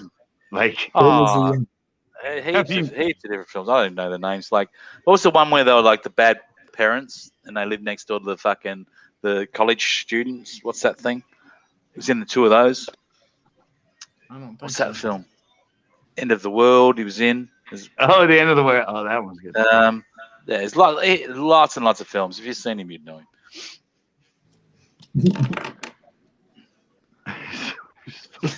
I'm just reading the chat. All right, now I'm not grading his. Yeah, he has his own weed company now, but so does Willie Nelson. But I find that fucking stupid because it's not fucking legal in every state. Yet and here it's totally illegal. It'll never be legal in Australia until I'll be dead before it even gets headed that way. They went to a vote in New Zealand. It failed dismally just last year. Never happened. It's like who cares? No, I don't care. I'm just saying. Yeah. Why would celebrities think that if it's not legal throughout your whole country, why do they have their own strain of it? Because it's still I'm sure in some states it's looked upon as a drug. How many weed driver deaths are they a year compared to drug driver deaths? Plenty, because you know what? Here they pull. Hang on, they've got buses here that pull over for alcohol, right? So we've got booze buses. We call them booze buses, right? So a big booze bus, this massive bus pulls up. They block off the road. They pull over the fucking car, as many cars as they get in the lane, and take you for fucking alcohol. Yeah, breath test you. They also do the same for drugs. Yeah, that was also same for drugs. So they do the same for drugs. Wow. So if you're smoking weed, you fucking get pulled over and you'll get done as well. Because what I was saying is there's plenty of people smash their car and kill other people because they're fucking stoned off their head. Don't treat that as I know someone that died doing that. Usually they're driving really slow. Yeah, he drove straight into a fucking truck. Yeah, but drug drivers usually, they're all over the place. Usually the stone guy drives straight into a truck. The truck veered off the road and killed two. They're driving straight, but how about if you're under the influence of anything like that? I don't care if it's a legal drug or a non-legal drug. You don't get behind the wheel of a freaking vehicle. Anything. Exactly. Yet stone. Did you ever hear the Rob Williams one about that? No, remember in the Olympics, a couple of snowboarders got disqualified because they showed for weed. Rob Williams said, "Was that weed. Michael? No, I don't. I don't think I remember. I thought Michael Phelps had something going on with that, but I don't remember. Right, but he went, really? What is weed enhancement improving drug? Because, they're doing like steroids, all that other stuff that gets you to the point that you're better than everybody else. But the snowboarders had weed in their system. Banned substance. Okay, but Yeah. was it Not performance because enhancing, it's banned substance. Right, but was it because it was a banned substance or because it was claimed to be a performance enhancing drug? No, but that was the thing. That's why they take the drugs, because every drug they test for is considered to be an enhancement performing drug. Okay. And Ron Williams went, when the hell is weed? I mean, it just made no sense. Part just said there, that's stupid as hell. They're Why? decriminalizing meth. Why? They're actually trying to they're trying to do that here in Washington State too. So there's some drugs that are okay, some are not. Then yeah, heroin's legal there too. Also, it's just in certain amounts. Yeah. Yep, they've legalized. I have this perception, right? And you can correct me, and I'm just like a little thing. Do you think your government or governments, state governments, are happy to legalize marijuana because the people are controlling themselves in a way? We all know people that smoke marijuana are very passive. For tax revenue. Well, exactly. Well, hang on. Sorry, that's a whole different thing. But you're happy. We all agree that most people that smoke marijuana are pretty passive once they smoke. Pretty mellow. So wouldn't you say they're self-governing themselves? These people, exactly. Anyway, because they're fucking.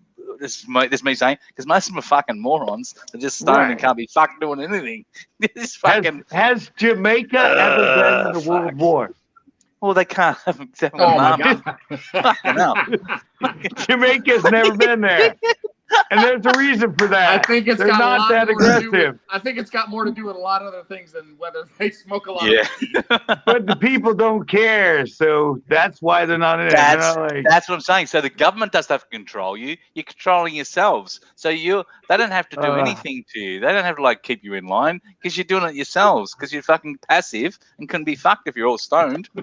Right. Exactly. Hey, Aussie, a while ago, were you trying to think of Steve Carell? In the movie Seeking a Friend for the End of the World? No, the film was called End of the World. It's about the hotel. There's a pub called The End of the World. Oh, okay. I was trying to. It's like a zombie. It's a zombie type film, but they're not zombies. Seth Rogen's is this the end? That's the one. Major good film. Very, very good film. But are you talking about the Seth Rogen one or the one you were talking about? Well, initially yours, but there's another one called The End of the World, which is about a pub, and they go on this pub crawl, and there's they keep to the pub crawl even though there's like a zombie fucking Holocaust going on. Good comedy. I think it's English. I think it's English. There's another one called that has Liam Neeson in it from 1989. Nah, different film. It's like comedy. I like those columns you've got at the back there, Captain. Holding up the roof. Holding up the roof, I guess. But 22-foot ceilings. Yeah. But you could if you had a certain, maybe a bit thinner, if you had a different type of girlfriend or whatever, she could do pole dancing on those fucking things. That's all I kept thinking about. No, they're way too big around my wife. I don't think she could dance around those. Well, I don't know where I come up. Sorry. She wouldn't be looking at them. She wouldn't be opposed to it, though. I could put a pole up and she'd dance on it. Sorry, Dingo. Sorry, mate. She's been scantily clothed in the background before, Captain. Oh, yep. I've seen it before. Yeah, very nice lady. There you go. And so's Dingo's wife. She's very nice too. Yeah, she just came in and gave him a kiss before. And look, he's an Australian cattle dog for a dog. Look at that. You can't be half bad. This is Dingo. I'm Coyote. Oh, yeah, I'll call you Dingo. Yeah. But that's Dingo. That's Australian, that's his blue name. healer. Yeah, but if that's you notice, his name. I know. Dingo was his name-o. We know that. Do you know? Have you ever seen Mad Max 2? Well, that was Mad Max's dog. It was exactly the same dog as that. Yep. Dingo? I posted on Facebook. His dog was in a movie? Ready for the end of the world. Well, not his exact dog, but they all look the same. Oh, I thought he had a famous dog, not the same dog that was in the movie. No. Oh, But it looks like him. Yeah, he looks exactly like him. He let that dog out about fucking over 40 minutes ago. That dog ain't gonna still sitting there. No, he's hanging out there somewhere. Oh, Ah, yeah, he's Ozzy, fucking is this everywhere. true? He'll come to the door and whine No. when he wants in. You Oh can't. yeah, it's a fine line because they're sort of mixed with other dogs at times. So there's sort of a breed where you can, but I think a true dingo you can't. Oh, really? Because they are wild, Yeah. but there are sort of Well, that's like- domesticated ones that are sort of bred with accidentally. Right. I was going to I've say seen that here in the U.S., you can't own a wolf, but you can own a wolf dog hybrid. Yep. Yeah, I get that. Nobody can breed. Yeah. Nobody actually breeds with dingoes. You can't do that, but that happens. Yeah, but wolves, they breed with huskies or German shepherds or. But yeah, I knew it. Humans. Yeah, Fucking- I knew what a girl. Australian cattle dogs are bred with dingoes. No, you can't do that, mate. No, that's how they made the dog to begin with. Is they were crossbred with dingoes. It gives them the endurance to be able to be in hot weather, and it gave them a harder head, and that's why they're great for cattle running and stuff. Yeah, but doesn't mean they're still doing that. That's what I'm trying to say. No, but when the bread was first made, when the it breed. was bred with dingoes. Right. Okay. That's how That's how they made the breed. But the question was, are they legal to own in Australia? And no. yeah, it's just no. Not dingoes, but Australian cattle. It's just like I said, Yes, we know. wolves you can, but Mhm. hybrids you can. Mhm. Yeah. But I want to know who's the one that had the pure wolf to breed to the dog? Hmm. Were they in trouble, or did they just let the dog go out in the backyard up in the woods where the new wolf were, Back in the day, it was probably an issue.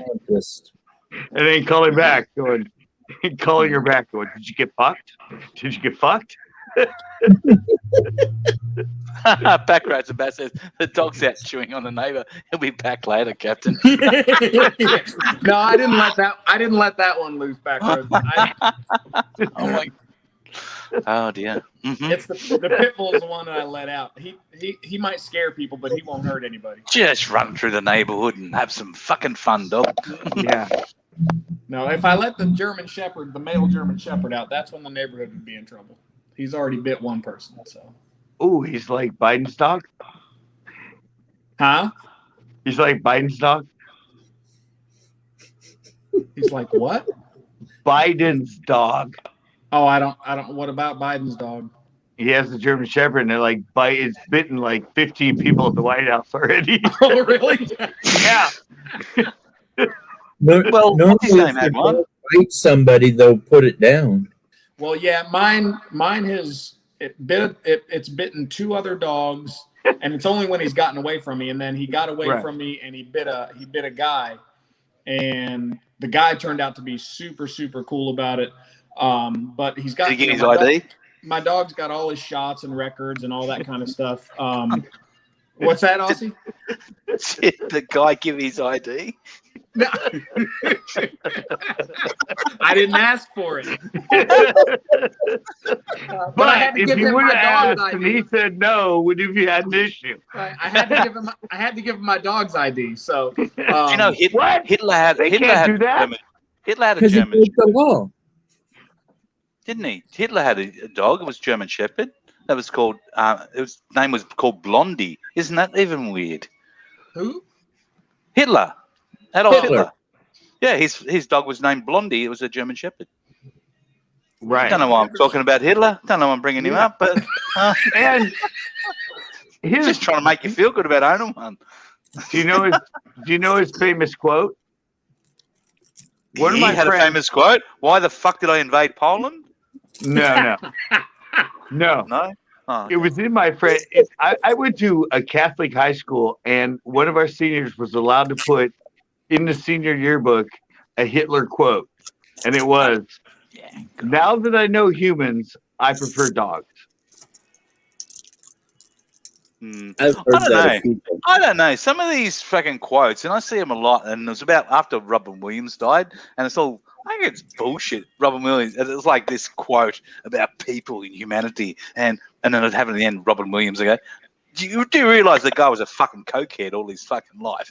No one gets on. He don't Right. fucking get on no Tonight Show and act like a fucking. They go, this guy is a creative genius. No, he's coked off his fucking head. He's sweating profusely. But Like, come on.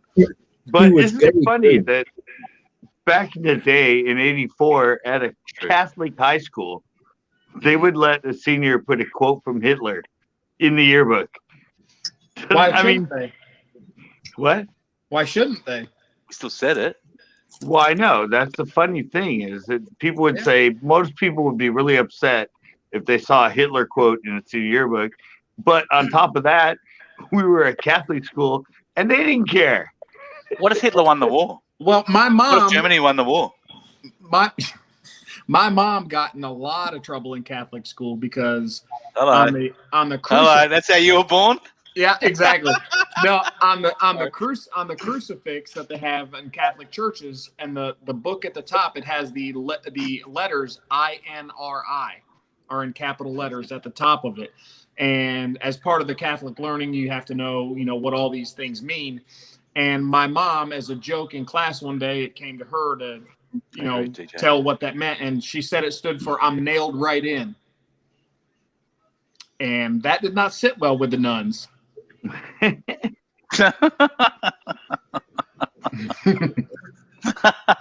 I thought she conceived you there, but Right. No. I don't know why I would said that again, but That would have been that would have probably been with the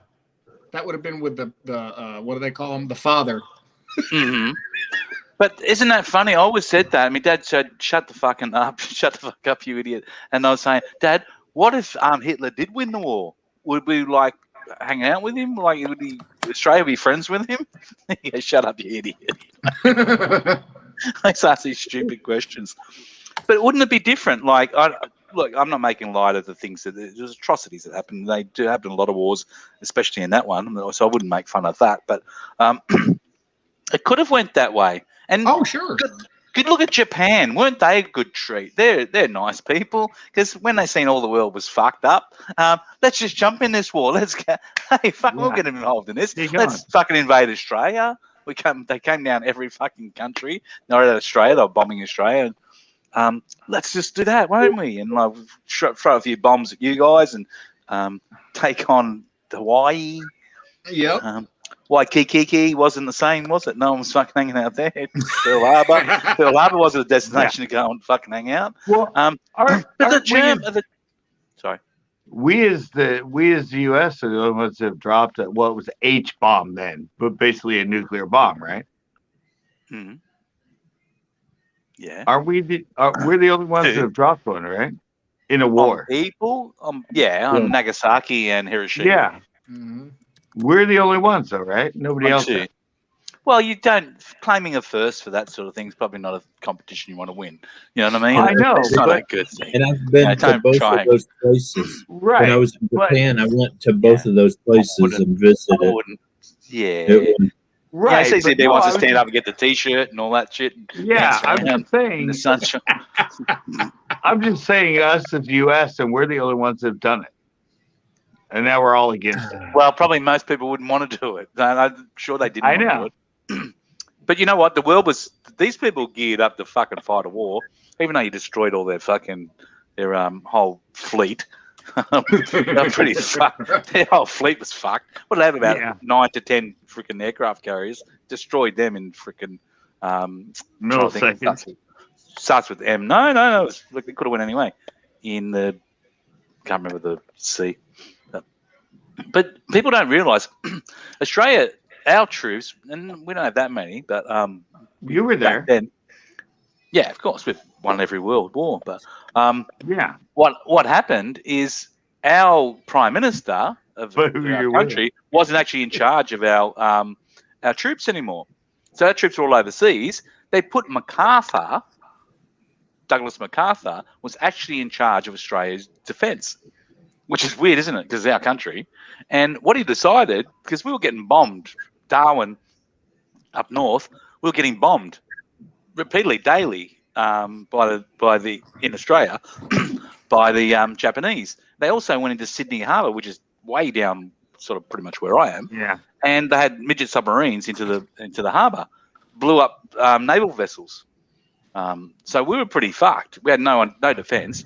So what MacArthur came up with this theory that they call it the MacArthur line. You can look it up. He said, "What we'll do, we'll just let them land on Australia, the Japanese, and then we'll let them come through. So we'll draw a line right through the middle of Australia, and the top half, let them fucking come in there, and because they got to come through freaking deserts and all sorts of shit, and we'll defend the east and the west, and then we'll push them back. So we'll get troops here and we'll push them back." And our Prime Minister said, "You can go and get fucked." This is not like word for word, but yes, you can go and get fucked, Douglas MacArthur. And we're bringing our troops back, and we brought our troops back to Australia, and we defended it. So, but he was. It still stands to this day. People up the north go, "Fuck, he'll betray us at any stage," and just cast us off. Right. Well, But no, they didn't set foot in Australia. Like in your country, no one's ever set foot in our country. Thank the no, Lord. they hit us at Pearl Harbor. No, they never set foot in your country. No, Hawaii they did. No, they didn't set foot in your country. No one's ever invaded your country Nope. in World War II. Like us, same thing. They bombed the fuck They out of it. bombed Pearl Harbor, but they never set foot on Pearl Harbor. they didn't? CCB, you were bombed for 2 days, mate. We were bombed for fucking months and months and months. Right. Yeah. No, they never came. No, they never landed anywhere. It was all air. No, that's the point I was trying to make. It was all air in Pearl Harbor. Yep.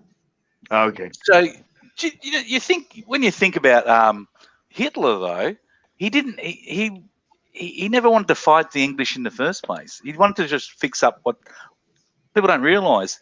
After World War One, they were given sanctions, Germany, and it's called the Versailles Treaty, and Right. they lost a lot of historic land. It was traditionally German, and they had fucking deep hatred. They were never going to give it up, and that was around Poland. There was a little country, I can't even remember it, to be honest. It was near Poland, but what it was annexed, like you couldn't get to it. So because Poland was in between it, and there was this country that was German, and they couldn't get through to it. So they said, you know what we're going to do? We're going to build a fucking highway through Germany to this country that I can't remember, and it goes through Poland. And that's going to be a highway going through there. And they did it. So therefore, and Poland's fucking up in arms and the world saying, you can't do that. And they said, well, fuck it. We're going to take over Poland.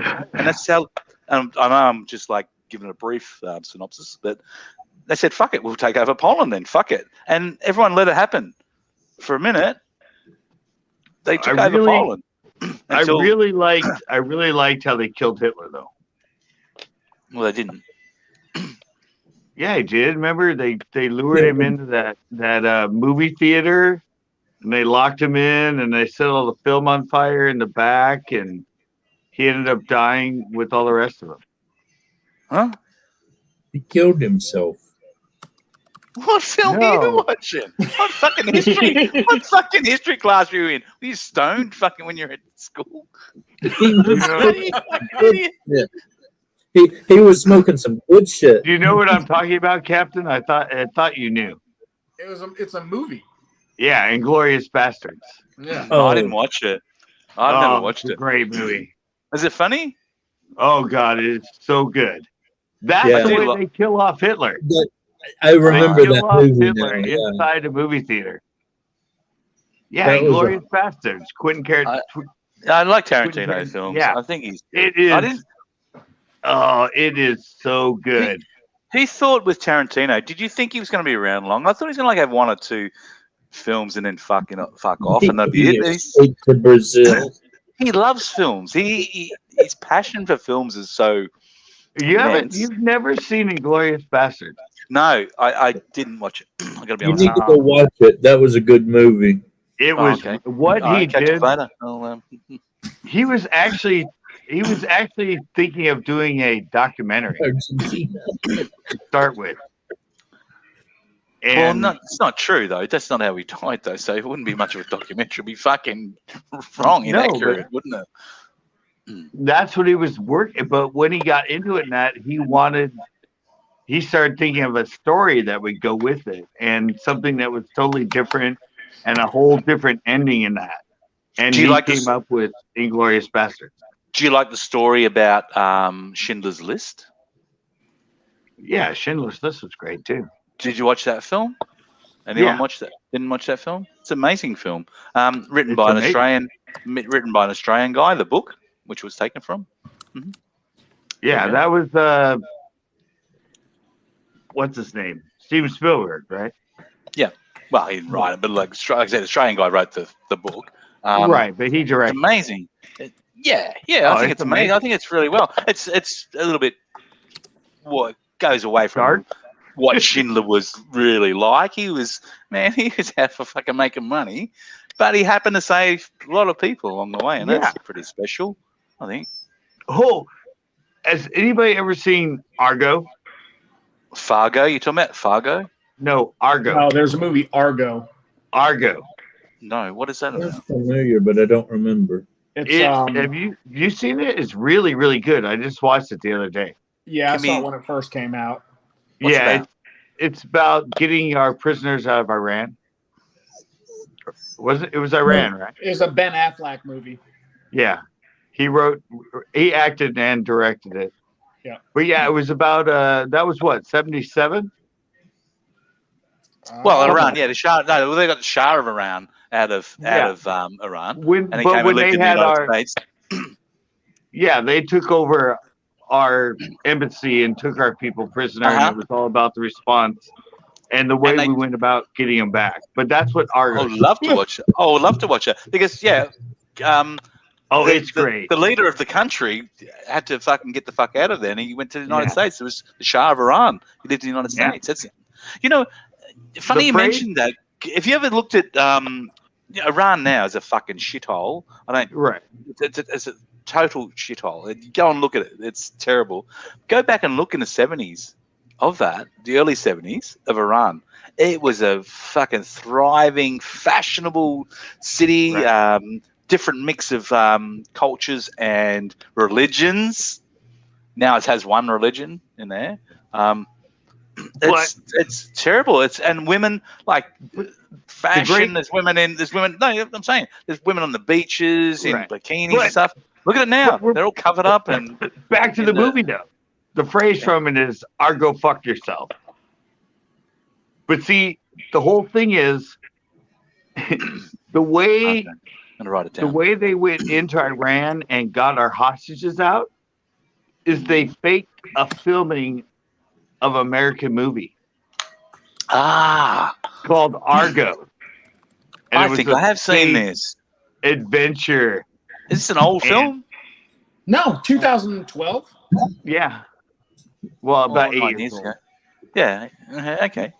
I might have seen it or not. I just know. Yeah, but they created the thing. They did a hype. They did a whole promo thing. Got it in. And I had to give permission. And I had to give permission to film there. Is that the one? Yeah, and then they got permission to film there, and they wrote them in as the characters that they were meeting. And then I have seen. the photographer guy and this, because England took them into Canada. Canada took them into their one of their houses to hide them when they escaped from the Iran. But they faked them and they brought in and they made up fake passports and said they were all. Well, Joe says, "Yep, Iran is a communist hellhole." They're not communists, actually, mate. They're not communists. It's a Muslim. It's a Muslim country. So, yeah. They're not Totally. communists, but they are a dictatorship, right? In a way. It's dictatorship for sure. Yeah. Kind of same thing, different Do you words. know what? But I would say this to people when I was in Vietnam. I love Vietnam. It's an amazing place, and I want to go there again. Do you know what? People forget. It's still a communist country to this day. But when you're there, you don't see communism as such. You know what I mean? But you see every now and then there'll be like, I don't know, a wall there. It's like showing that the power of the military and that sort of stuff. yeah. The reminder to like a But they're a tourist country now. church. No, they're communist. There's no Tourist. there's no fun. Tourist company. A tourist Oh country. yes, so they allow. Yes, true. I get you. So they Kind allow. of like Hong Kong, right? Wow, Vietnam's fucking massive. Just saying. I know, but it's a very touristy place now. Yeah, no, it's not like I was safe there. In fact, I never felt Right. any. But, There you go. See, rescue. but that's where they're getting their money. I mean, well, I say kind of like Hong Kong. Everybody wants to go to Hong Kong now. I mean, We No. we rescued a bunch of Vietnamese people In 1990. 50 people. Stop it, Bella. And that was the boat they were in. 50 people in that little bitty boat. Yeah, they come to Australia like that for years. yeah, Yeah. it looks like a Vietnamese boat. Yeah, we get. We It had is like a government. Vietnamese. These are all Vietnamese people. They're trying to escape from it. Okay. I'm sorry. I guess know- I lost topic somewhere. I was saying, Well- I've spoken to before. Like him and I have talked about it. Like I was at the presidential palace in Ho Chi Minh City, which is Saigon. But it's an amazing city. If you ever go there, it's fucking awesome. Like millions and millions of people live there. But there's historic photos, if you want to look, at the end of the Vietnam War, where these tanks stormed through and smashed through the gates. This is the last of the Americans getting out of, and Australians and all the rest of the allies getting out of Vietnam.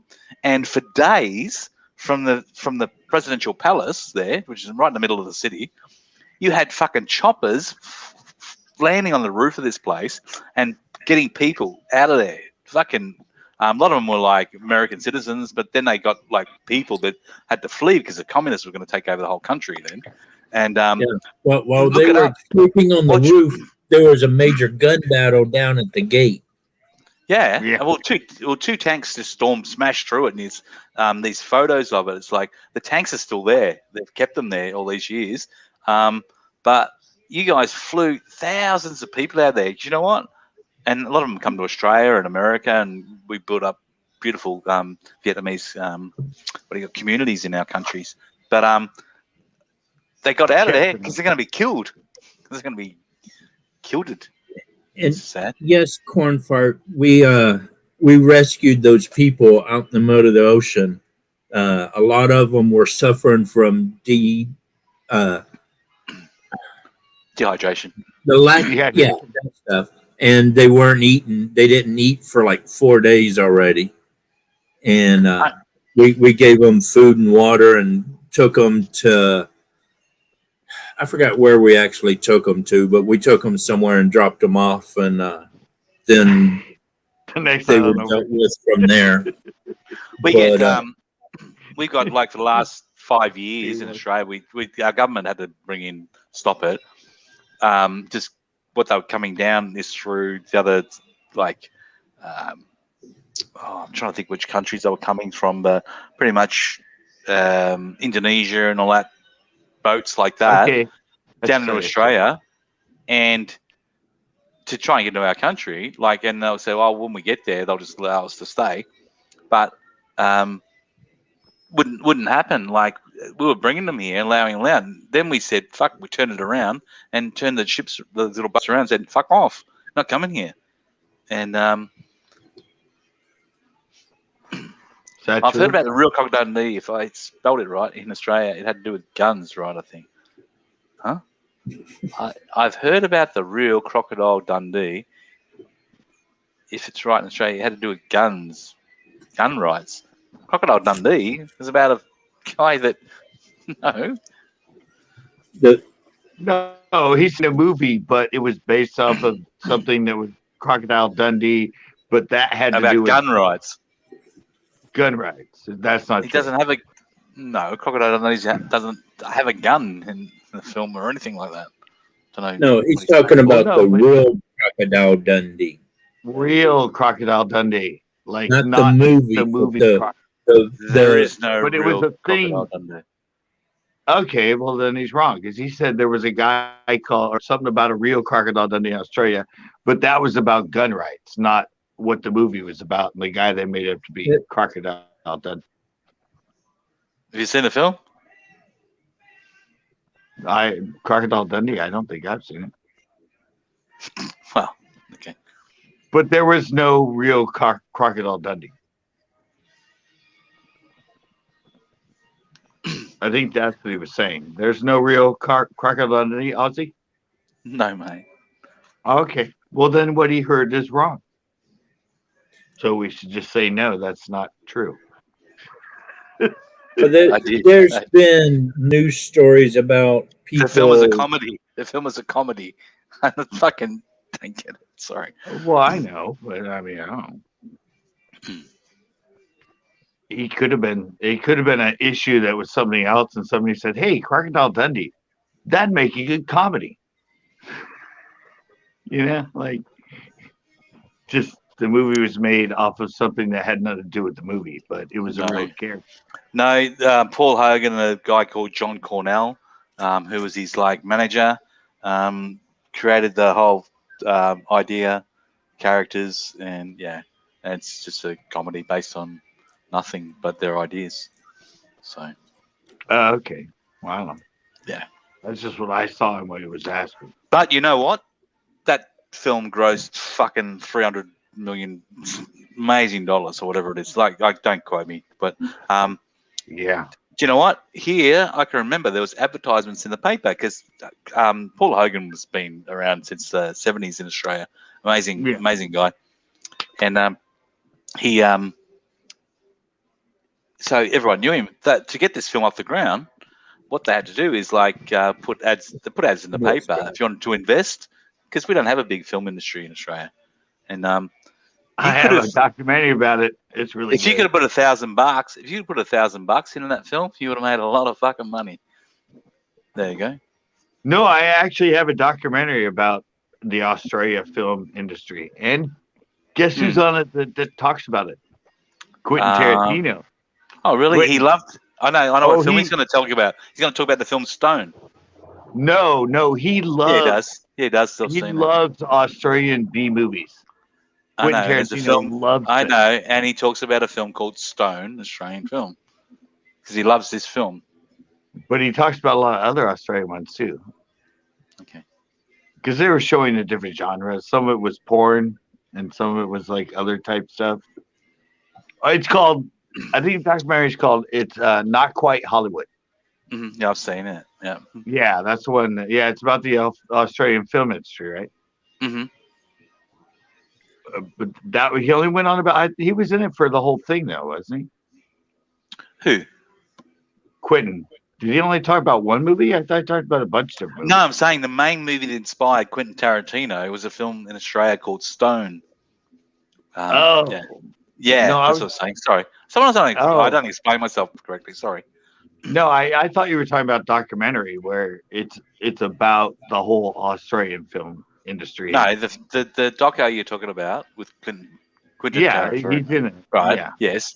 Well, the film that inspired him most was a film called Stone in Australia. Oh, I thought you were saying that one was by him. No. It was just made in the early 70s. That was just one he made in really the early liked. 70s. Yeah. Okay. Have you seen the new one by him yet? Which one? What's it called? Once Upon a Time in Hollywood. Have you seen that one? Oh, yeah. Fucking love it. Absolutely love it. I talk about it every opportunity I can. That is fucking amazing film. Absolutely amazing. The work he does on the characters is just huge. It's amazing. And to bring in bring Manson into it, the way he did it was just brilliant. It's a side story that didn't have to be there, but it's Yeah. great that it is, and it's like fucking But he nailed awesome. it. I love it. I love that because I know the whole history. Okay, of the actors, if you love what he did with that, Hmm. you will love Inglourious Basterds because you will love what he does with the situation and World War II. It's the same exact thing, but he does it with World War II instead of Hollywood and bringing in the Mansons. It's like it's just, and he's only doing one more movie, right? Oh, I hope he doesn't. I don't. Why would he not? Why would he just do one more movie? Hitler. One of the greatest movie makers ever, Alfred Hitchcock. He kept making right to the end. So I don't know. But Tarantino says he's only going to do 20 movies. Why? I don't know. The Hollywood one was his 19th. Yeah. I don't know why he would do that. No, I've seen him. I saw him on. He was on like Jimmy Kimmel or somebody else, and they asked him the question. They're like, "There's a hearsay that this is going to be your second to last movie," and Tarantino-esque or whatever explained to him that he said when he got going and into it and everything else that he was only ever going to make 20 films. Yeah. I mean, it's not like he won't collaborate. Why would you stop? Like, it's just stupid. If that's what you do, you do it. But it's taken him a long time to do 19. He could have easily. I mean, what was Reservoir Dogs? 91? They've all been good. So he's very meticulous, I think. And right. So, I don't know. But isn't that right? He says he's only ever going to do. That's totally his movie, written, directed by him. So if he does 25, big deal. Well, I'm getting to the point is, man. I don't know. I believe him. I think he's only going to do one more movie. Ozzy, somebody was asking if Bloomin' Onion started in Australia. Bloomin' Onions is also at. No, we don't have any of that shit. Anything at Outback Steakhouse, because I know there's one in Florida. I know Joel's. We talked about it. Well, I went and looked at the menu. No, we don't eat any of that shit, apart from steak. But no, we don't eat any of that. It's not. I want to go there. All right, I'll tell you what I'll do. When I'm in fucking Florida, all right. Here's the deal. I'll do a live stream from fucking Outback, fucking whatever it's called, and I'll go there. And I'll be on camera, and we'll do a meal from there. And because I'm Australian, I guess I can get behind the thing and help them in the kitchen. And well, I mean, the correct way to do it. It's all marketing. I mean, it's just made up. Yeah, it's like a little fucking novelty. Australian's a bit of a novelty. Let's like a Outback steak. They all eat this there, fucking blooming onions. And well, no, I mean, Joe asked me a question. Have you seen a show called Jonah from Tonga or Summer Heights? It's absolutely amazing. A show by a man called Chris Lilly. And Chris plays pretty much all the parts, women and female in it. And it's Joe, you know lots of stuff, man. It's an amazing show. Oh, Miss Jonah, sit down. I was just saying, I got onto I've been watching a lot of TikTok and a lot of YouTube shorts, and I'm kind of like, what? I'm like, I mean, there are 1% of them are actually pretty good. Oh, TikTok? Yeah, I agree. Some of it's like just garbage. Like, but now YouTube Shorts, because a lot of them are just people that upload their TikTok to YouTube Shorts. But I was like, I thought it was completely crap. But then there were some that were very teaching and things that shorts that taught you really good lessons and all that. And then I started watching more of it. And what I said was, it's TikTok and YouTube Shorts is like YouTube started. Yeah, I don't know. The TikTok stuff. Remember when YouTube started, you couldn't add a video longer than 10 minutes. Until you'd done so many or something, wasn't it? No, you had to get a director's permit. Yeah, that's what I'm saying. Yeah, then it took me. Yeah, I got one. Yeah. I had to send him one. But most of the videos were like they were like funniest home videos, which still exists today. Mhm. But that's where it went because people were sending it to that. It was like Jimmy eating peas or their dog like doing something or their cat doing something. And now we reverted back to it 20 something years later. We have TikTok and YouTube Shorts, and it's back to America's favorite home videos where it's just people that can't do anything good enough that lasts more than 10 seconds or a minute. You know, they can't script a whole show. So everybody's Right. into doing that acting for 1 minute. Yeah, I agree, DJ. Summer Heights High is the best. Yeah, it's fucking funny Australian comedy. It's good. Good to see you guys watch some of our stuff. All of you there. Well, I knew that. I knew about that documentary because I love that one. Now they're talking about this comedian, Chris Lilly, and he has Yeah. this show called Summer Heights High. Very funny. Yeah, I don't care I where wouldn't have anybody's thought- from. I wouldn't have Just so thought you funny. guys would have known about it. So well done, Joe and DJ. Yeah, but do you see that Aussie too, though, or like what I was talking about, how it's back to? I do, but I don't watch enough of it to see it, like the short Yeah. stuff. And I watch a bit of TikTok. Got some friends on there, but I don't know if the I know, miming but see- stuff, the miming songs, and that I don't get that. Like talking more about singing it. Like Right, because I'd seen some of it and seen some things, but I actually sat down for like 5 days straight and just sat on my porch and like kept scrolling through TikTok and kept scrolling through shorts and kept doing it just to, yeah, see what the whole. And I said I came across 0.1% of what's on there as quality, but then the rest of it, I'm like, yeah, I'm like, and the stuff that people are doing when they pretend to act or pretend to do the like your dad puts his arm over the shoulder and your boyfriend thinks it's your hand, and then you walk away and he looks over and goes, "Oh," I'm like, dude, yeah. We did that like 30 years ago, and now it's like they're popular and they're making money off these sort of stupid little. I don't know if they make any money off it. Do they? Oh no, some of those TikTokers TikTok. are making a lot of money. Yeah, TikTokers are pretty. And just like YouTube, the majority of them don't make a cent.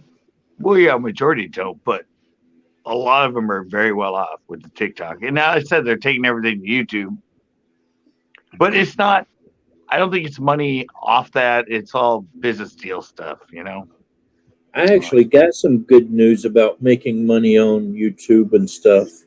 For a long time, I thought because of the way my disability rate is read out, I couldn't make any more money that I'm actually making, or I could have the chance of losing my disability. And I actually found out that I can make a little bit of money. So I could, if I want to, if I can ever get the 4,000 watch hours, get monetized on YouTube now. You do realize the next year you have to get 4,000 as well, and 4,000 and 4,000. No. Once you're over for it, you're locked in. Every year you have to have 4,000 watch hours. You're locked in. We've talked about this before, Scott, and I've had people that, they are pretty lenient. I agree, because you told me that once before. But no, it just does still stand, and they'll take you. You lose your monetization. You will lose it. I know Not several always, people. not always. That Scott's right. Not always, but sometimes you will. I know several people that have but lost their it was monetization stated in the because they policy when don't they keep first made it. Unless they've 4,000. changed it.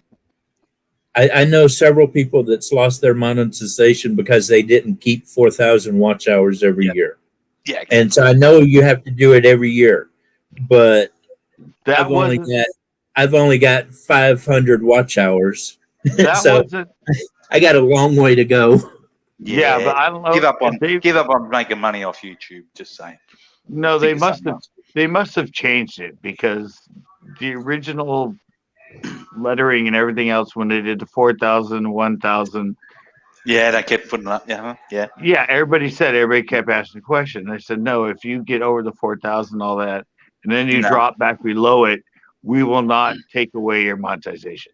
They might have Yes, changed they that will. policy by now, but that's how it stood when they first Yeah, put it it's in. yeah, it's right. That's how it is. Now Yeah, they will you take do. it away. You do. Now, They, if you they, are don't they keep still a little bit 4,000 lenient, Scott? Scott, they are a little bit lenient, like you said. They're not just like a clamp. Go, oh, dang, you're gone. Like there's Yeah. your monetization. But no, they do it. But it's like I Well, don't but think it they're has to harsh. be. I I think mean, it they're has to hard. be if you're still diligent and producing in that, they won't.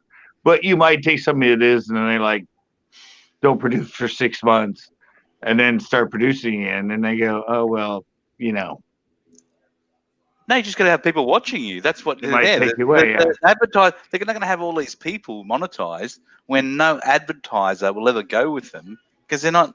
They don't reach anybody. If you're not getting at least, you're not getting at least fourth. I get 6. I don't know what I get. I don't even put any content out. I get fucking over 6,000 a month. Not a month. Sorry, I'll take that back. I'll have to check on A that. year. No. Oh, sorry. Yeah. Yeah, but sorry. they didn't yes, say correct. that. You're correct. You're They correct. didn't Sorry. say that in the beginning. Let's drive. That's not. They True. did not say that in the beginning. They might have changed it now, but they did not say if you Not drop now. below it. They didn't say it now. Since 4K has been there, it's Yeah, it's he's there. saying if you drop below it, you get removed. Like, but Yeah, you do. Yeah, you do. Yeah. You do. You said they're leaning on it. It probably has to do with certain things, like I don't think it's like if it's like 3,000, not I mean, like I think they're not going to pretty be good. like, yeah. If I you go average- from He 4,000 does to say. He 3,000, does say. Read what he said. But if you drop below 4K, you can have your monetization removed. You can. Doesn't say he didn't say you do. And that's what we're saying. So Yeah, okay. if, That's what I said. if you drop from 4,000 to 3,000, most likely they're on drop your Yeah. monetization. If you Yeah. drop I don't 2 think or so. 300, Yeah. they're not a mess with you. But Scott, you're missing But the it point. also depends. They No, go I'm from I know. 1 year I saw from it. this Let's date. drive. So He's always so Scott. technical in his wording. Well, he's right, but Let's Drive is right. But Scott, you got to remember though, no, they aren't going to because you got 4,000 is a minimum. Remember, this is a minimum, Right. So they're getting 4,000, but they can't even achieve that. Pretty much, no. Saying this is where they're thinking of. No sponsor wants to advertise on their fucking channel, right? They're not If even you're not achieving the reaching- minimum of. It's a minimum of 4K. Right? They can't even get that the next year, right? And your channel just went backwards. I think you probably shouldn't be monetized. Like, take it off yourself. Don't monetize your channel, and you ain't going to make any money anyway. You just got You're just getting 4K, right? But you ain't YouTube making only- nothing on fucking YouTube. YouTube only Don't makes bother. money off channels that are monetized. So why would they be in a hurry to take you off? Because they have no company is going to want to even advertise on your videos. No, whoever they may be. you're Yeah, if you're only getting 2,000 watch hours, nobody wants to put advertisements on your stuff because you're not reaching enough. Because not even It's the a waste of time. YouTubers are watching your stuff, let alone when. But there'll still be an ad in the channel. Okay. Not if I you have- get demonetized. I mean, if you stay under 4,000 consecutively for a while, They want demonetized you. exactly. They want the people, the companies that advertise on their platform to be getting bang for Right. their buck, right? Not for some shit fucking like me that like puts out a video every now and then and like, oh, there you go, and hopefully they get maybe someone clicks on their website or something. Don't work like that, mate. Well, no, a lot of Advertising doesn't work like that. ads will run on anything. If you're Okay. monetized, they'll That's how it put works. they'll put ads on anything, but it all depends on how much Okay. they're paying for the ads. You won't get good ads. You won't get a Mercedes or a Lexus or a high quality ad on it, but you will get those stupid video game ads for like just stupid games and everything. They will still, but those people only pay like 25 cents per 1,000 hits. That's absolutely nothing. And it goes by your CPM, how much people are willing There's to no pay. money on YouTube. It's like But I'm telling you the way it's based and the way ads are run on it and why they I don't know kick that. people off. Because Well, I they're know still that. Well, they making do money. kick people off, and we've just explained that to you that they do kick people off, and All you right, won't be well- getting monetized if you don't reach 4K every year. Well, evidently, that's written new into it because at first they said that's not what would happen. I haven't read the new law. I'll look it up. I'll go on It's YouTube not and new. look up It's the not new new. It's policy. been there since 4K.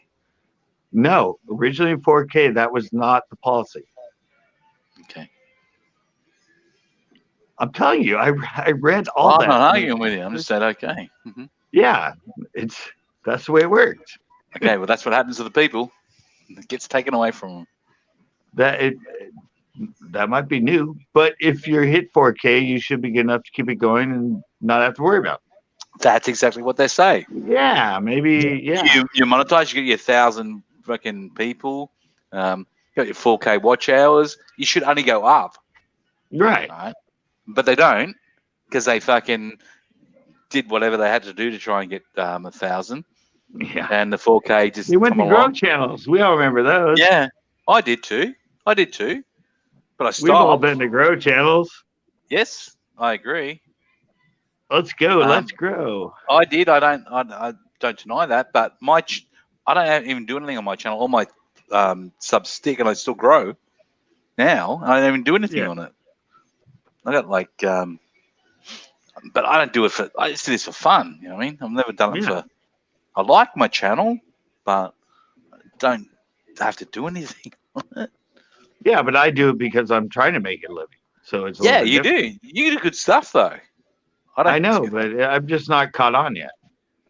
I mean, I'm not just because of where I am with how long I've been there and how much subs I have and how many views I get. I know for the fact that if that video I put up got 100,000 or 200,000 views, but you're doing. Hammer, you're doing. I look at your videos. You're trying to do the fucking shorts too on YouTube. Yeah, I just started shooting up those shorts. Those all come from the. Did you ever come to my human fishing live? I don't think you ever came to one of those. Yeah, on the dock. On the wharf. Yeah, where on you the like, pier when I was doing, I was there. I was like talking shit to people. Yeah, that's where most of the short. That's where because I'm getting ready to do it live again in the fall. So I'm kind of doing the shorts and trying to throw those up and get human fishing out there as a hashtag or a thing. So when I start the lives again, it might lead to. My friend Tan's World, she did just a cat video doing the shorts because like her friend's one blew up about something. She did heaps of them about cockatoos here and stuff like that, and did a cat one. It was 16K in 1 week. I don't know how many it's got now, but that's like, but yeah. I mean, I started throwing those. The one I did today, where I said, "Wonder what happens if you stick your tongue in an electrical outlet." I actually made that video like 20 years ago. Did you do it? So did you do it? Well, you haven't seen it. I just uploaded today. It's a short. It's pretty well done. But I just made that up. But clickbait titles don't ever work. I know, but I stick it in, and I have it in After Effects and everything, and I have me and this static and all this other stuff, and I'm like, But that's what I said. It's like I'm looking at the shorts now and stuff, and I'm like, they're doing this stuff now, and I did it like 20 years ago. And why do you think you have to do that? Who? Wait, what? Because I ain't making no shorts like that. Oh no, I don't make any shorts. I just find all the stuff that I've done before that was only 20, 30 seconds long. It was an email. I'm saying you're going that trend as well. You're critical of it before. Well, no, now you're doing the like when you're doing on the wharf, you're doing the fishing. You're doing those things, and you're saying I forget that was funny, but you're saying like she walks past and then jumps 30 feet. Like they're all clickbait little things. These little. Right. Why are you doing that? Wait. Are those clickbait? I actually make clickbait with that. Well, that's kind of clickbaity. Well, I don't know. Actually, I have them all. I have the name of all the shorts in my head, but I was actually out here on my porch because I have to film them because they have to be in that phone setup. They can't Unless be. drive says, unfortunately, the video it's so old, it's hard to see. The quality is pretty low. That's because I'm filming it on my screen, Yeah, well, that's not going to do any good. so I can get it up and over. But no, what I said is You I can filmed them change all. the setting. You can change it on the computer from landscaping to portrait. You don't have to re-record it on your phone. See, No, Scott, listen to no, the people. no, They'll no, help you get all no, this right. no. All mine are filmed in 16:9. But you can I go can't. into your editing program and change it. See, you got Let's Drive and you got right. I And can cut I it. don't Yeah. know shit about editing, but I know you can do that. Good on you. Yeah, there you go. No, I can do that, but I can't save it in the same aspect ratio as if it's taken on a video camera when it's not. Okay. Mm-hmm. I can't change what it's been filmed on. All those were filmed on 16:9. They were filmed on the phone You can horizontal, change- not vertical. But you can change it in the editing. I've done it before. You can change it and you can turn it this way. But when you edit it out, it's going to be this way with blocks on the side of it. It's not going to suddenly take away all the blocks and render it the same way it does when it's portrait on a phone. It won't save it that way. But he said that it's really old. It's hard. If you're filming off so you're playing the video and then filming off it. No, it's not really old. That was because it was alive and it was at night on my phone. So it's all grainy and everything else. That's because it was alive on location. But my point is, you're going after that little market too of the little the shorts. Right. Sort of thing. Why not? But I'm not making any. I'm just taking things that I made that were a much longer thing and cutting them up. Kind of like what people with podcasts do. Podcasts. You see the video of the podcast. You see the podcast was 3 hours long. Suddenly on YouTube, you see it broken up into little 15-minute segments where they were with someone or they're talking about a certain subject. I mean, that's just great marketing. You made the money off the iPod. Then you can split that 3-hour thing into all this other stuff, and it makes you more money and it gets you more attention. That's what I started doing with the shorts and that. Is I'm like, oh, I already have these. Oh, the short thing. I mean, I'm not going to put up a 6-second video on YouTube as a regular YouTube video. But now shorts came out. So I can break up everything I have and take these little things and put them in there. How's that really doing for funny. you? How's it doing But for a you? short, you would have to have so many I just views started. and I stuff started of it weeks ago or something, for it to or even months ago. actually help your channel. I mean, the shorts don't really help your channels at all. It just No. He's waiting for a blow up.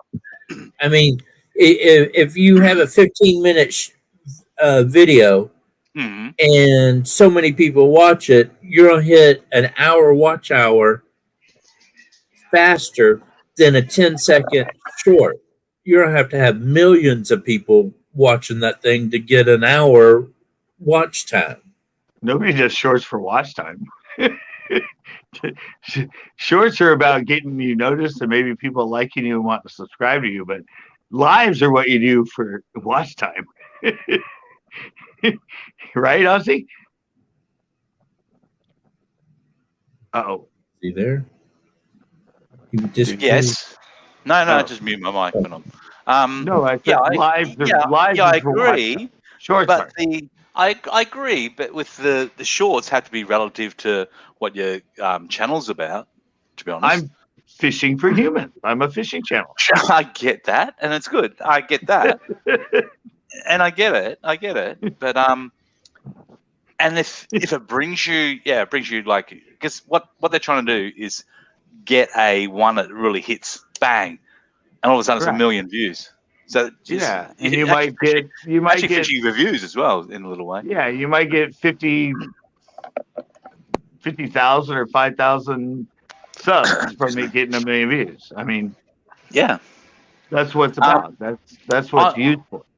I'll give you an example, and I don't talk about my channel that much, but I've got I started doing a whole film, watch a whole film, and I'll analyze the film as it's running. So I'm talking over the top of it. Feature film, Australian film, but it's like cringy B-grade Australian films.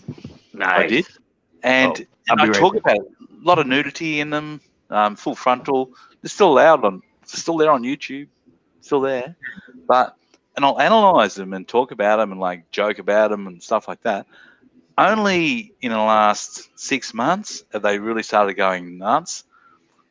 So getting thousands of views like every month, and I probably should do more of them, but I only did 4, and they do really well. So my biggest video's got nearly 800,000 views. So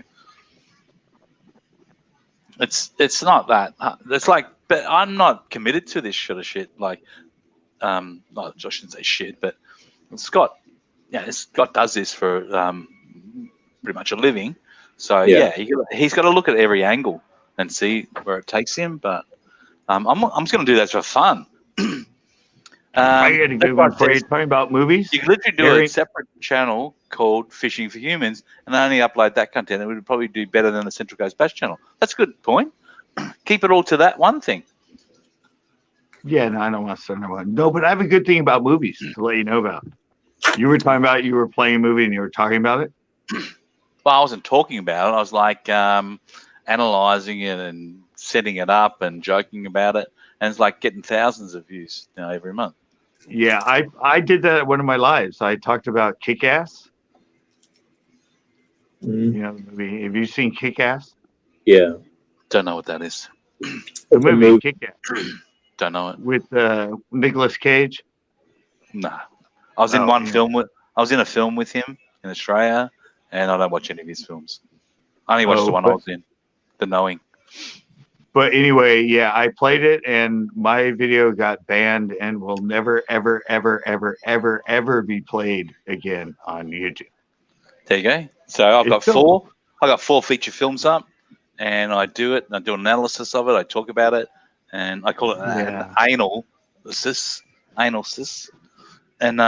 analysis, and it's got full frontal nudity in it for women and men in those videos. In the films, and still up on YouTube. And I should do more, but like I said, I'm not committed to doing anything on YouTube. So, but I'd love to do it. I think Jolsey and I might do one. Yeah, I think somebody complained because wouldn't matter. Well, no, but I got a bunch of people in the comments going, "You're playing a movie, you can't do that. You're playing a movie, you can't do that. How can you do that? I can't do that. How can you do that?" Yeah, you can. No, once I uploaded it after the live and I uploaded it, but that's not taking everything into context. Like, well, mine are there. Full 2.5 hour movies are there. Do you do them as a live? Yeah, they are live. Okay, no, mine. I was proud of it. I like the fact that it's still up. If you click on it, it comes up with Marvel Scott, or something saying Scott, they I think you did something wrong. I'm thinking you did something wrong along the guidelines with it. But look at mine. Go to my channel and look at them. Not that they're works of art. Well, you can. I've got them. So if you're a critic with them and criticize or analyzing them and doing all that. That's allowed because a lot of people do that when they do reaction videos. You sit there and watch it. What did I do? What did you sit there and watch the film? Yeah, we just had it live while we were thinking. Of course. Yeah, because nobody knew about it. So but I kept turning it down every. That's like blatantly. No. I'm critiquing it. I'm joking about it. I'm standing it up. Yeah, that's fine. You can do that. That's everybody. Well, why do you think yours shouldn't be taken down? Of course it should be. Well, because I would shut it. I would turn it down so you couldn't hear it, and we kind of talk about it. Like, isn't that a great scene? And sometimes I rewind it. We watch the scene again. I was sort of, critiquing it, analyzing it while I was showing people. And then, I told them that. I would agree with you. I think that's exactly what I was pretty much doing. Mine was a comedic aspect. Well, you clearly didn't stick to. As I said, you clearly didn't stick to what you should do. Yeah, I've got 4. I've got 4, and they all go for 2 to 2.5 hours. But I had people. I had people complaining to me. Doesn't matter. Doesn't matter. I've got But full I know frontal but nudity. I've got dicks know, and but vaginas in the fucking films. I They're have live lots of on lives that are YouTube. up to have that. I have a lot of lives that have all the nude stuff and everything in them. Mine's still alive. They still Which play. one? Which one? JV Outdoor plays Which one? movies all the Show time. me on one. his You didn't blog. see you didn't see my pedal ones where I kept letting all those people in that started showing porn every time I let them in. That's not what we're talking about. You weren't you weren't there. No, it's on my live. And I would just somebody come in and I just It's not what we're see talking their about. why no. But yours is you're discussing a movie that has nudity in it. But I also have lives that have nudity in it, and all that should be taken off YouTube. But yours still exists and mine still exists. That's what we're talking about, aren't we? That you have things up that have full frontal nudity and everything else, vaginas, cunts, It's a penises. feature film. You're right. Goes for the whole distance from the start credits to the end credits. Right. But you're critiquing it and you're talking about at the time that you're filming it, right? And it's a live stream. Mm-hmm. Right.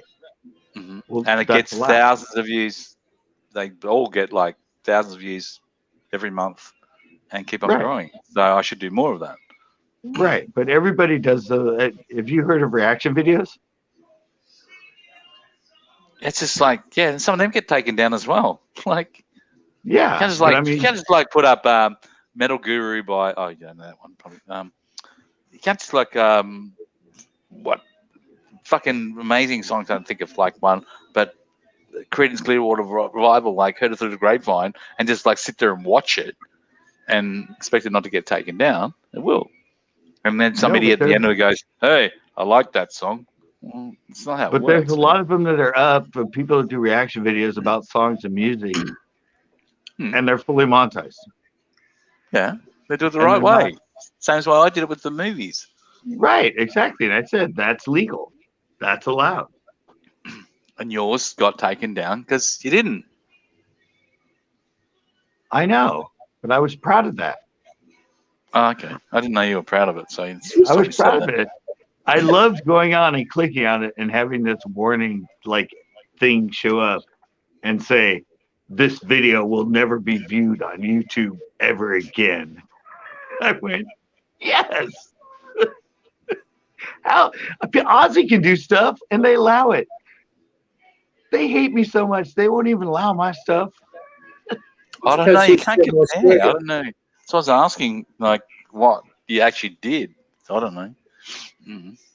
No, I'm gonna do more. I'm gonna do like Wayne. I'm gonna do Wayne's World or something like that. I'll do that. Watch, and it'll still stick there. It'll still be there. And I'll have like cast of like I should do it by myself, but I'll have like 2 or 3 people, and we stop it. I never stopped it any time, but yeah, and I'm saying I did a totally obscure movie. You've never even heard of it. You don't even know what it's about. And I got banned for it. And I'm like, yeah, that is freaking. I just took that movie. Oh, you're accepting the ban now. You could have like done 2 more, and you would have had your channel shut down. Yeah. No, actually, no, it wasn't a strike or anything. They just take it off. I've had never, ever, ever, ever, ever in 14 years had a strike on my channel. Same. Yeah. Although I should shut up because like I did get a 3-month ban. Well, your first one you did when you were clicking on all your own ads and everything else, and you got it taken down. Oh, that was actually a website. That was a website.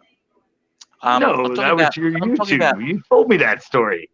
No, that was one of your channels on YouTube. That's what you told me. You got half the story taken right. down because you put your bunch of videos up and you were clicking on your own ads. No, you got half the story right, but anyway. Hey, I still have a good memory. That was like 3 years ago. Yeah, it's my website, but anyway, it's all good. Well, maybe you told another story when you were on with me, but anyway. No, it's about AdSense. We were talking about AdSense, but anyway, I remember that.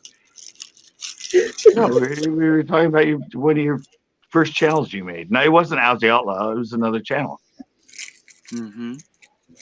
And you said it got taken down because you started hitting all your ads and doing all your stuff. No. Only times I ever got channels taken down was through Meatloaf, and 2 times my first 2 channels. And with the video I've got now, it's got like 750,000 views on it. Yeah. The AdSense thing was through the website I used to have, and that was through not just me clicking on it. Our moderators were clicking And on that, it. but that which you were putting said ads. that took down your channel though. No, it didn't. It That fucked up kicked my you ads. out of AdSense. Yeah, that's the story. Yeah, exactly. But I got back in it eventually. But yes, you're correct now. So the website, because AdSense, people don't realize AdSense is across websites back then. This is when it first Right. started. Yeah, And I have AdSense then when on my- YouTube fucking got with Google, which wasn't at the start. YouTube wasn't part of Google. Google bought them, and then fucking bang, AdSense is all this shit, and so I'm banned from that. Okay, but it took me a long time to work out how to get back with AdSense, but I did it legit. Yeah, No, long now I time. got the story. I see what's going on. Yeah, but it was a long time when we talked about that story. But yeah. So you're right. You're pretty much on the money. But it took me. Yeah, I knew it was about clicking a bunch. I didn't know it was the AdSense thing. I thought it was a channel because you also said you did have a few channels kicked out. By YouTube, no, that was because of the Meatloaf thing. Okay. But the clicking was on our website. I used to do online car racing. So yeah, and so I fucked that up. Not me exactly, but you were all clicking on it, right? Because you were testing it, right? We were trying. Yeah, we were trying to get it the look because like it was all the colors of. Anyway, but yeah, you're right. You're spot on. Now you get it. You remember. And yeah, I remember that one. I appealed with YouTube. I appealed like only 2-3 years, probably 2 or 3 years ago, maybe 2. Appealed because you can appeal it to try and get it back. I go, this is bullshit. It had nothing to do with YouTube. And got turned down. Eventually, somebody explained how I was doing it wrong, how I was appealing, and I appealed, and so got full monetization. So there you go. Not that I don't have anything on my channel anymore, but I've appealed to them. I appeal to all the copyright stuff. Anyway, it's not a strike. I'm just. Same. I know where this song came from. So. Well, when I cover a song, when I do even just a music cover, like right, all right, straight away you get hit with a claim, so they want to take the money. And I said, no, you don't play. So the original band that wrote the song, you don't play on the song, you don't sing on the song. That's me, right? And the video clip is mine. I always make a video clip. It's mine, and nearly I think 90% of them I've won. So, which is cool. Just means the money goes to me, not them. But even if it doesn't, I don't mind that the original. If I just good, let them get it. I hide myself this time because you guys gave me shit last time. I don't care. I'm just joking, mate. Up in smoke, that's where my money goes. Cheech and Chong.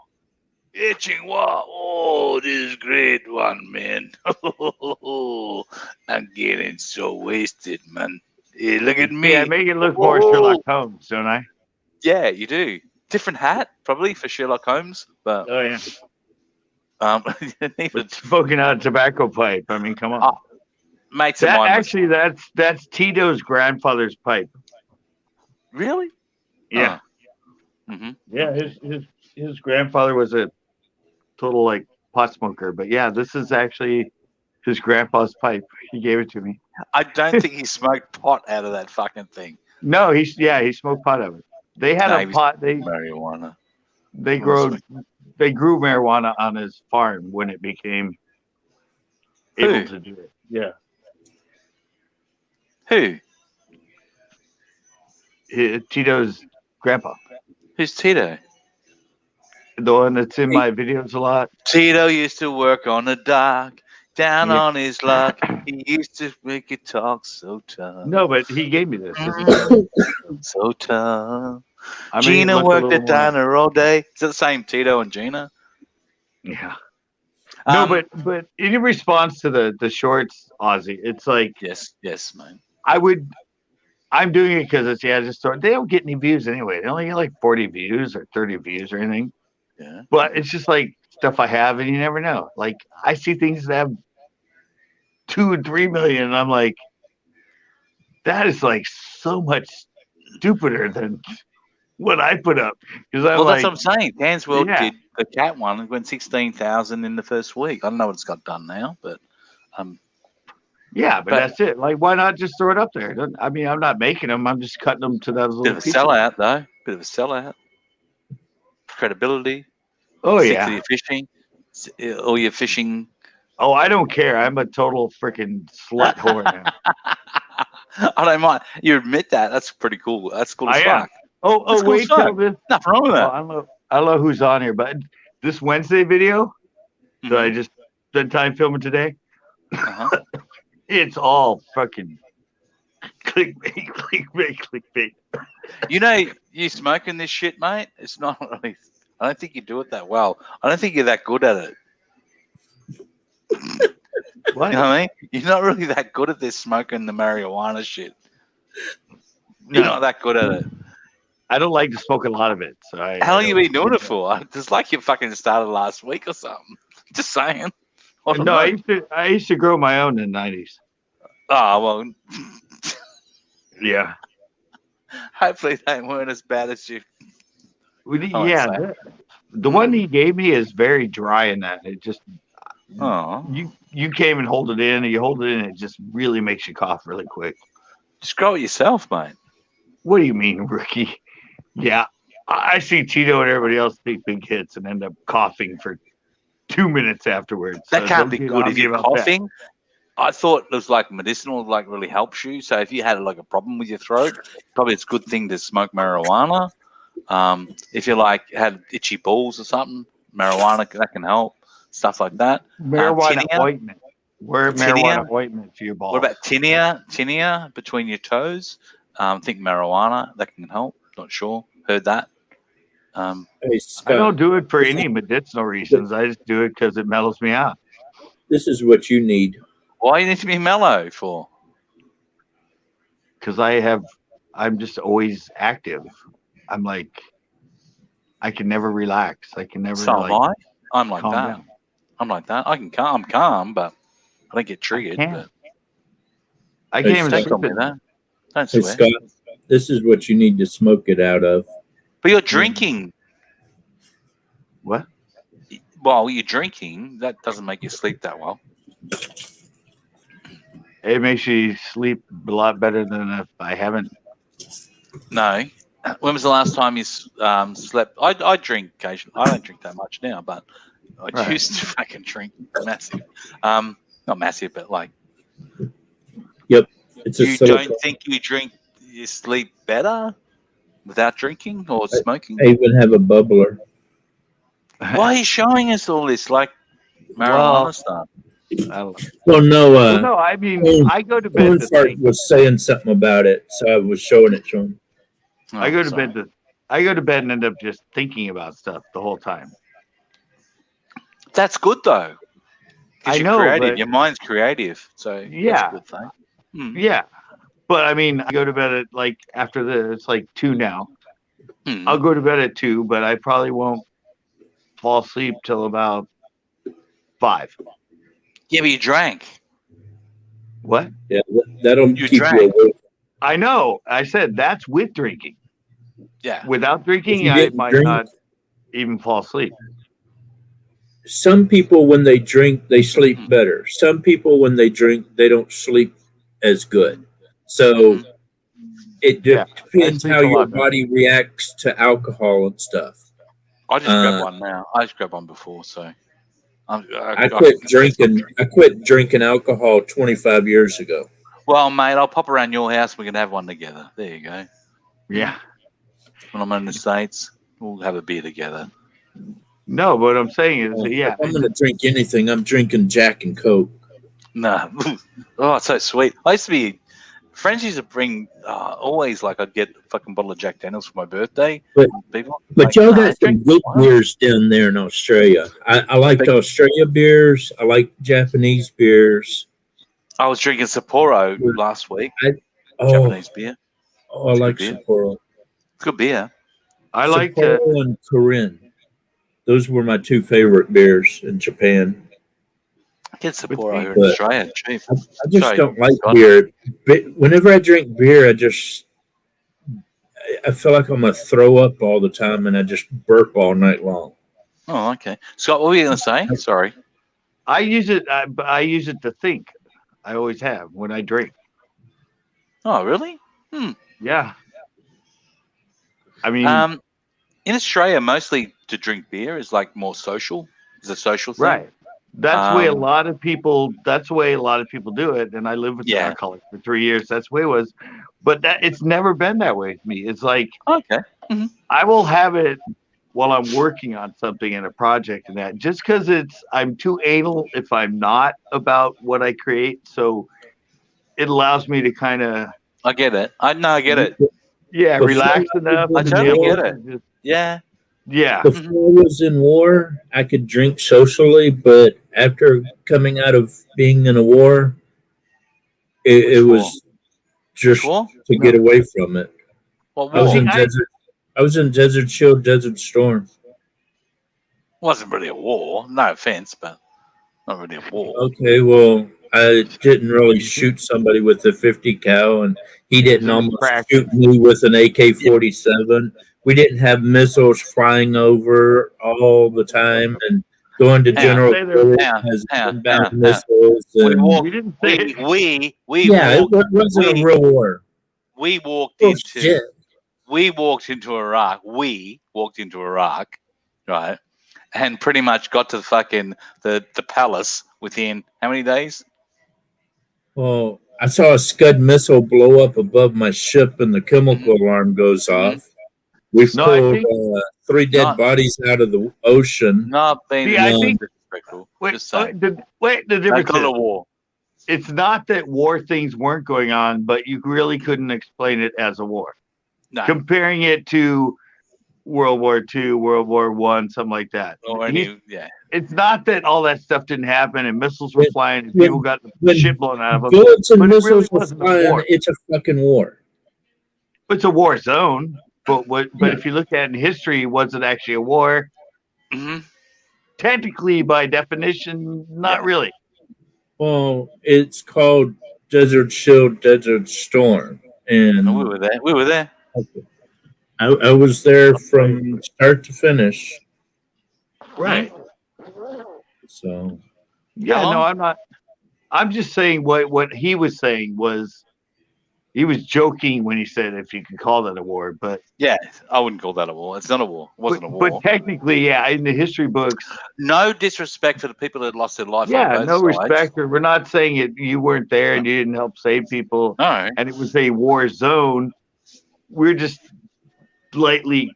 Well, he we was weren't there commenting to on the save fact that it's people. not- We were there to fucking make sure our ally, who we like up until like a week before he invaded Kuwait, because we know the history, don't we? You all know the history. Iraq was our ally, Yeah, but until the day before he went into Kuwait, right? I have a friend who lives in Kuwait, Jelly Duck, and so he was our ally before that, and then he went into Kuwait, which is fucked up. And then on their way out, they fucking blew up a lot of the oil wells. a lot of oil fields on their way out. Yeah, fucking Just motherfuckers. a few. And then we're gonna, that the world ain't gonna stand for this. So not just America, like all I the don't think that was- allied, everyone. And we all went there. We all went there and go, you know what? You're not getting away with this shit. We're gonna go all the way to you, Saddam But Hussein. was Kuwait And we did considered a war? I don't think so. No, I'm saying they went into Kuwait. Right, but I'm saying the whole thing we did with Kuwait and all that, and when they backed Iraq. out And- But no, it's not a war. and burned It's, off, but that wasn't a war, was it? none of it's a war, but it's like there's war aspects, of course. Like people die. That's Right. it's a tragedy. It's a fucking But tragedy. what do we all call go that? An insurrection? And not an insurrection, a skirmish or something like that? Like, That's skirmish is probably a little bit light and not. yeah, it's like, but it's not, it wasn't really a war. It was No. there's a name, I mean, not skirmish, but Yeah, I get where you're going with that. Yeah, And, I mean, yeah, because in terms of wars, we've only had 2 real ones, right? I'm saying when we went through there, we got through right to their fucking presidential palaces. Yeah, They said, you you just can't took them get over. the guards, what they called these things, the Iraqi National Guards. You'll never get through those. These guys are going to be fucking ruthless. Yeah. And everyone's going, fuck, this is going to be We fucked roll up. in and we roll in and take them out. It's like, And they had and then they said there's the fucking the what do you call it, the Iraqi National Guard tank fucking columns, Scott. We're fucked. Yeah, we're fucked. You know what they did with them? They bed their tanks down in the sand, covered them, and used them as fucking artillery to shoot. Because they knew they'd get blown out of the... You got fucking the warthogs. A-10 warthogs were coming in there. They're tank busters, right? That's Americans have those. oh yeah. And they'd come in, mate. They'd fucking destroy any fucking tank. So... I mean, how long? Was it take? Did it take 15 days? That's why I 15 said days that. to get through? No. I think a war has a certain limit to how many days it has to last to be considered a war. Mm-hmm. Yeah. I mean, I think that might be one of the 1 through 10 it has to have to be a war. It was like, did it take 2 days or did it take 2 years? Yeah. Was it a skirmish or just something, or was it actually a war? And did other countries get involved and other countries get involved and all of you were there, kind of like World War I or II? And I mean, they're not a war, they're a skirmish.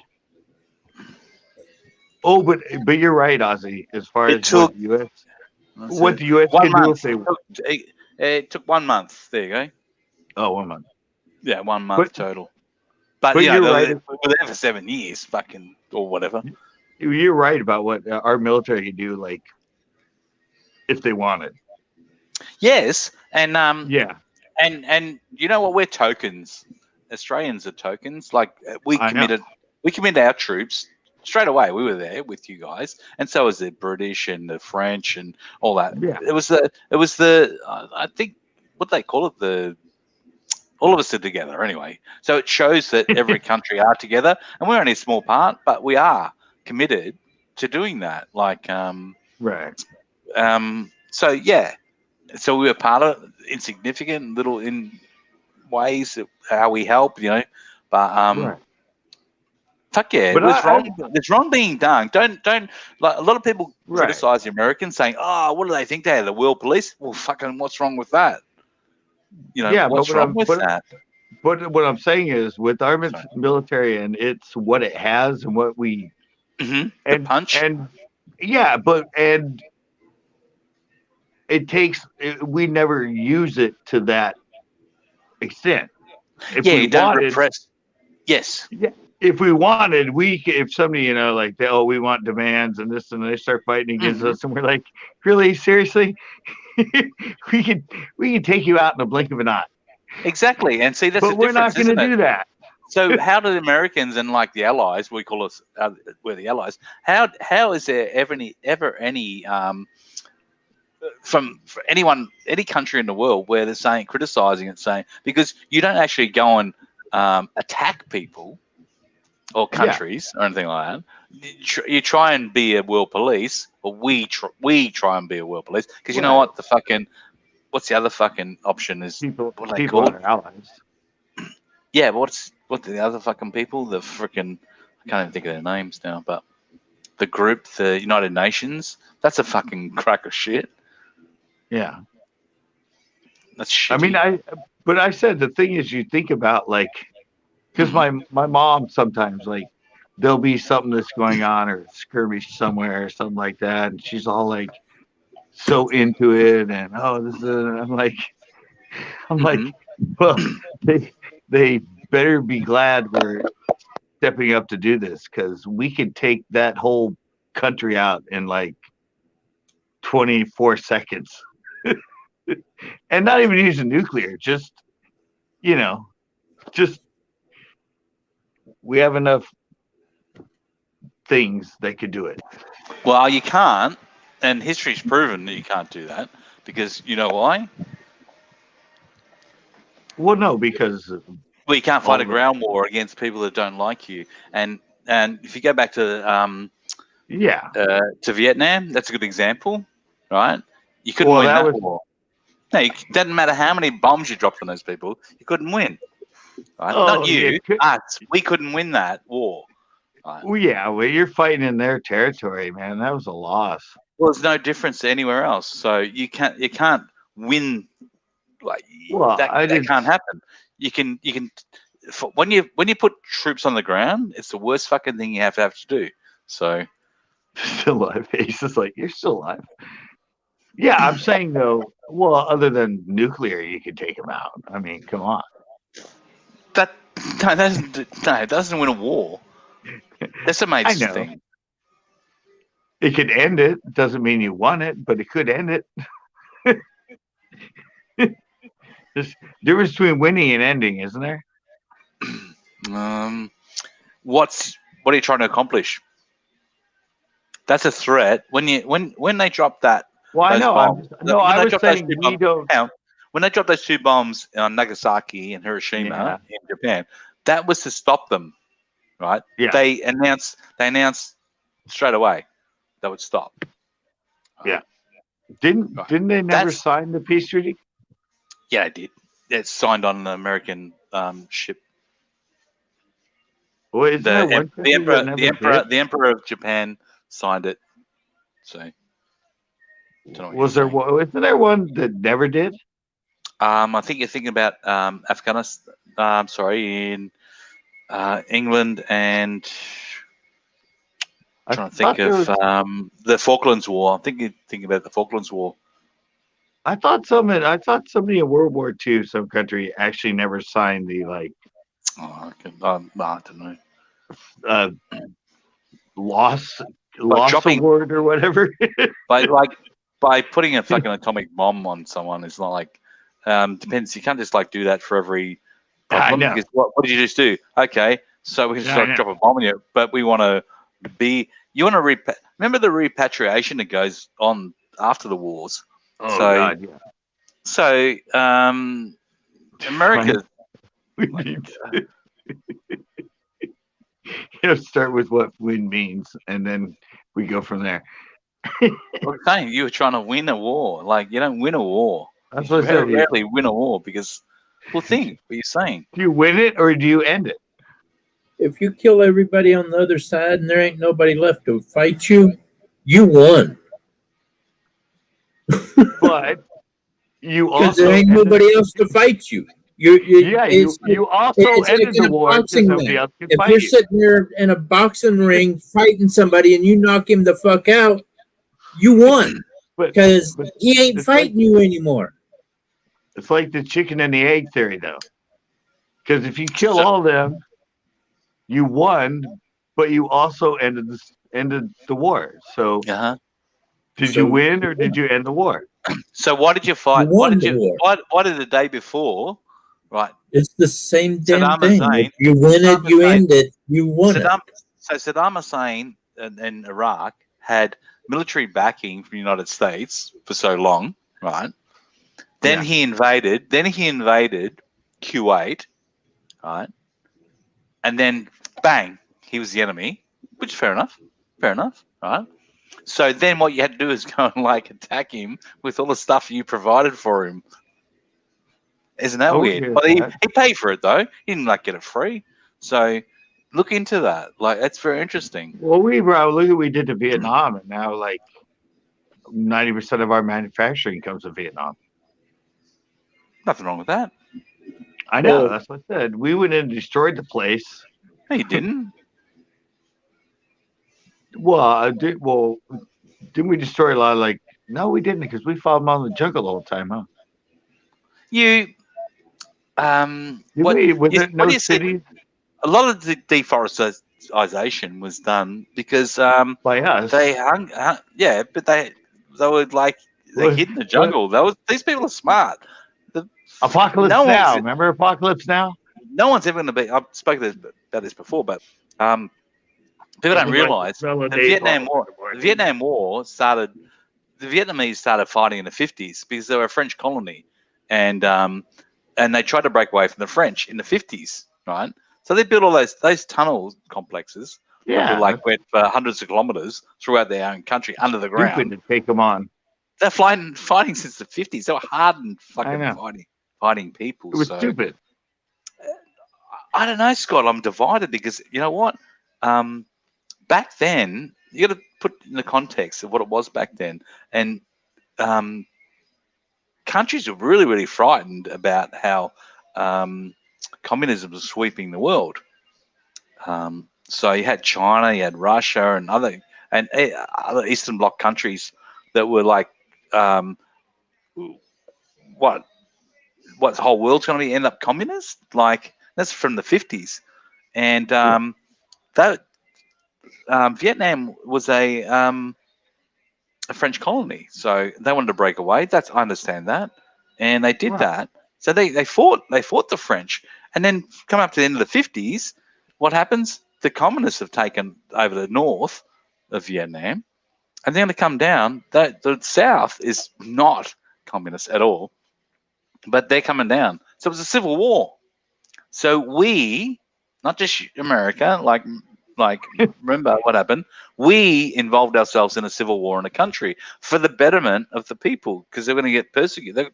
The South are going to get fucking smashed, and that's what it was. Think of it this way, Ozzy. If I come up on a panel and piss you off and you leave, I want them still there. Here, don't know what you're on about, but so you just got here. No, he was here earlier before you came on. Yeah, but he's just here now, so I don't know what his point is. But yeah, no, he was on earlier. He just came back. Yeah. So what's his point? I don't know. It's for there. You take it the way you want. Thinking of it this way, Ozzy, if I come up on panel and piss you off and you leave, I want. In reference to war, I think you might be saying that. It's hard to. Yeah. In the aspects of winning, it's like what I was saying. War, yeah, saying war. I get that. I understand. Thank you, mate. It's hard when you look at chat and analyze it. But well, that's why I get kicked off places. Oh, really? When I'm chatting? Oh, God. They don't know my. Well, I'm not anyway. I only come here. They don't know my humor.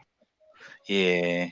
They don't know my sarcasm. So yeah. But I'm saying, like, America gets crucified from what they, not in the literal sense, but what they did in Vietnam. It's fucking bullshit. You just went there, we all went there, the best intentions to stop this country being dominated from communism. And you know what? They ended up that happening, and many, many people died after we all left there. That's what I was trying to make the point. Yeah. I've been there only 3 years ago, so. But then we went there and helped them with a lot of money. I'm pretty sure. No, you never came back. But not for. No, I said we help them out with stimulus stuff and everything else because of what happened afterwards with the communism and stuff. Well, no, they're still communists now. You ain't coming in there and doing nothing, mate. You ain't got no McDonald's in there. I thought you got no McDonald's in there. I thought we gave him a bunch of money in that to help him out with that. Why? He didn't do anything wrong. Well, I know, but There's I nothing thought to be ashamed about Vietnam. Right, but I think after that we gave them, helped them out. Like after it, we didn't win out a communist country,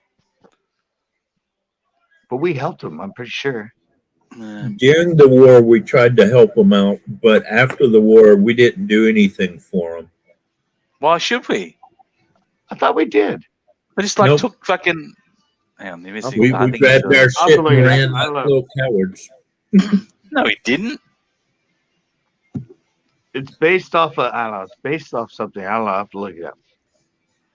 It was based on something I heard. And so we didn't run out of there like cowards. Like the country was turning against, if the United States case was turning against the people. We never won it. No, and Yeah. you weren't trying to win Because anything. You weren't trying to win more of anything. a It's a civil political war. situation. No, it wasn't. It was a What? civil war between two north and south of Vietnam. We were That's trying how- to stop the fucking South being persecuted. That's what it boils down to. So, But the our North- mistake was trying to take them on with all those tunnels and that. yeah, they were like very hardened soldiers. So, and none of us could beat them. Yeah, but That was, but you know what? And we got look. All right, it's communist still to this day. But you know what? We got thousands and thousands of people out of that country oh who were yeah, going to be killed, and they came to Australia. They came to New Zealand. Came to all of our allies. America, right? I like. And we have amazing fucking. I don't know. Do you deal? I don't know how much you deal with people, but like Vietnamese cultures in our country. So Yeah. No, but I amazing said people. our philosophy was go in with napalm and just do gardening, just get rid of No. everything. But that makes them see us easier than we can see them, which is kind of funny. Well, the napalm was like to hit. Oh, it cleared the out jungle. everything. Well, it's only going to fucking fix the jungle. It's going to defoliate. So it's Yeah, that's what I defoliating. said. Yeah, But it won't do So- anything. It won't go into their tunnels and all the stuff they've hidden. But we could use it as a place to sneak up on them and hide. But no, we take it all away so they can basically see us easier as we're trying to try and get them. It's like, yeah, but we control the sky too. yeah, we're like, oh, before we couldn't, we had to look out for you and be really safe because you were in the trees and that. Now you burned all that shit away so we can see you walking up the hill. Yeah, we control the sky, but it still didn't Yeah.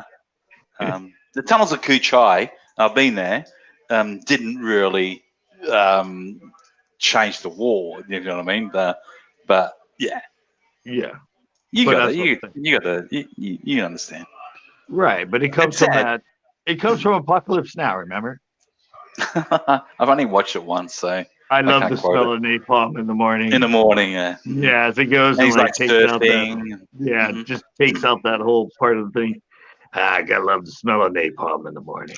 I'll say this, but I think I've told you before, but like in Vietnam, and I said it's a fucking beautiful place, and the people are Oh, yeah. naturally just lovely. They are really nice people. When you're there, there's the thing is like, and I'm guilty of it. I'm not eating a lot of junk food, but when I'm overseas, you, especially in like Thailand, those sort of countries, you can only eat so much of their food. It's a lot of vegetables and rice and stuff. Eventually, you want fucking a burger or something like that. Yeah, something different. With meat, fucking like something, and ain't no fucking McDonald's in when I was there in Vietnam. But there was a There what's was that fucking? one in Germany. Well, I'm not talking about Germany. Germany's just a long time ago. But No, I was there and nothing. I went to McDonald's and Pizza Hut. Yeah, we're not talking about Germany. We're talking about fucking Well, I know, but they're everywhere. Vietnam being a communist country, but there was a KFC I found in What? Saigon. There's McDonald's I in went to a- China? I went to a KFC. There's KFC in China, isn't there? Went to KFC, and there was like I went to a fucking, what's it called? I always forget the name of this joint. There was only two American franchises I've seen there, which is weird. So But all of our American franchises are in China and it's communist, right? I'm not talking about China. I haven't been there. But why would China and Vietnam be different? Why wouldn't we have franchises there? Don't know. Have you been there? I can't say. I can't say I've been to a McDonald's in China. Well, no, China. I know they're there, but I was talking about Vietnam. I don't know. have them. You've been there. I haven't. I can't say that. I can only talk about what I'm. Oh yeah, So, we've yeah. had them. It actually it actually correlates to obesity in children in China. Yeah, there They you go. they say it's not the reason, but the phenomenon of kids in China starting to gain more weight coincided about the same time that they brought in American chains and allowed them to put their restaurants in China. I'd love to see the conditions. You're allowed to have a franchise of McDonald's in China. It'd be amazing. It gets us nothing like when you have a franchise in the United States or Australia or England or anywhere in Europe. Yeah, but what I'm saying is that just I because love how much the cut the government takes. communist is there, yeah, but Well, it's a yeah, government state. It's a government state. So, right. And it coincides with, well, it's just like we have basketball players here from China and they're owned by China. Their money that they get paid by the NBA to play here in America, 90% or whatever, goes to the Chinese government. You know that for sure? I didn't know that. Yeah. Do you know that for sure? Yeah. Where do you get that absolutely from? positive. I've never heard of it, so I'm not like. I learned it with that guy. There was a big, tall center that was really good in the NBA. Oh, you're talking about Rodman? No. Dennis There was Rodman? a really tall center that was. Well, that couldn't be was Dennis from- Rodman? Dennis Rodman's not. It was. I say he was from China. I know the guy.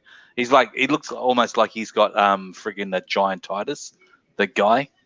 I know what you're talking about. Yeah. But he was the center on one of the teams in that. But they discussed all that about, because people were asking like, what communist country he's Chinese? They discussed it, or it's legit? That's how every Chinese person that comes out to a country. That's the way it was done with him coming here as a professional NBA player. So him, okay, cool. But it's not for everyone now. I don't know, when people say something, I like to go, is that now? We all, Yao Ming. Yeah. Yao Ming, that was him. There you go. I can see the guy. But they explained it, how it worked, because he was pretty much owned by China. Do that for all of the athletes that are in the U.S. or any other country. What? China does. Yes. Yeah. What's that? What? They do. They own all of them. They come here to play for our sports. Yeah. They get most of the money that the sports person makes. Nah. Yes. No. Yeah. Show me where that. Show me that. Where is that coming from? Show me where you've got that information from. I heard that from the NBA when they were talking about it. From the guys that was on back the then. NBA. That was back then with Yao Ming, right? Tell me now that every why would it player change now? that ever comes from China, I want to know. Everything changes. I want to know, where do you get the information from? They're still communists. They're still communists, right? Or did that change? Did that change since Yao Ming? Show me where. Every come up on I panel. heard it. I didn't read it.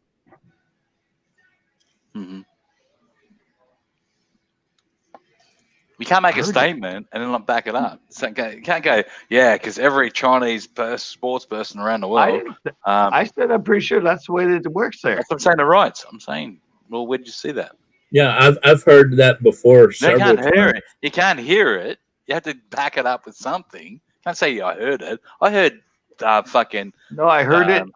I heard fucking Father on Christmas. The NBA though, on the NBA during I don't know if it was not post asking game what or you said about. They were talking about how it worked with him. I'm not talking about him. We've moved on. I'm moving on what Rights Trapping said. He said that yes, and all. I never said that. I said that. He did. I've heard that they take a big chunk or most chunk. of. Isn't that called tax? It's I don't know what they call it whatever, but don't you pay tax in a communist state? In a communist country, I don't know. They mostly take most of the money that the athletes make. Yeah.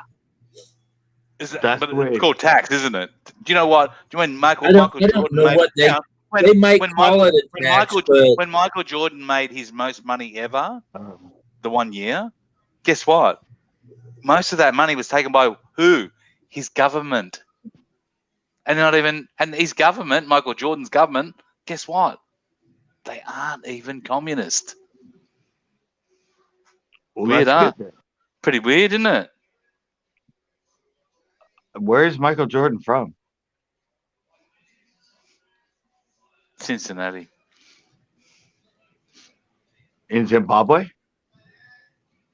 In the U.S. You dickhead. Zimbabwe. He's from the U.S. No, there's one of those cities in Zimbabwe, I swear. Well, Jordan's black, right? I don't really know who he is. A little bit. Michael Jordan's a little bit, yeah. I'm identifying as a black person now, so I like it. Well, I don't know who he is. So I was just assuming. Michael Jordan, he played for the Chicago Bulls. Chicago Bulls? I'm not sure. In Zimbabwe? A little bit. He's in America. Welcome, Ace. He's still here. Can you hear us, Ace? To Ace, ground control. Why am I How's still it going, here? Ozzy? Hey, mate. Good to see you, buddy.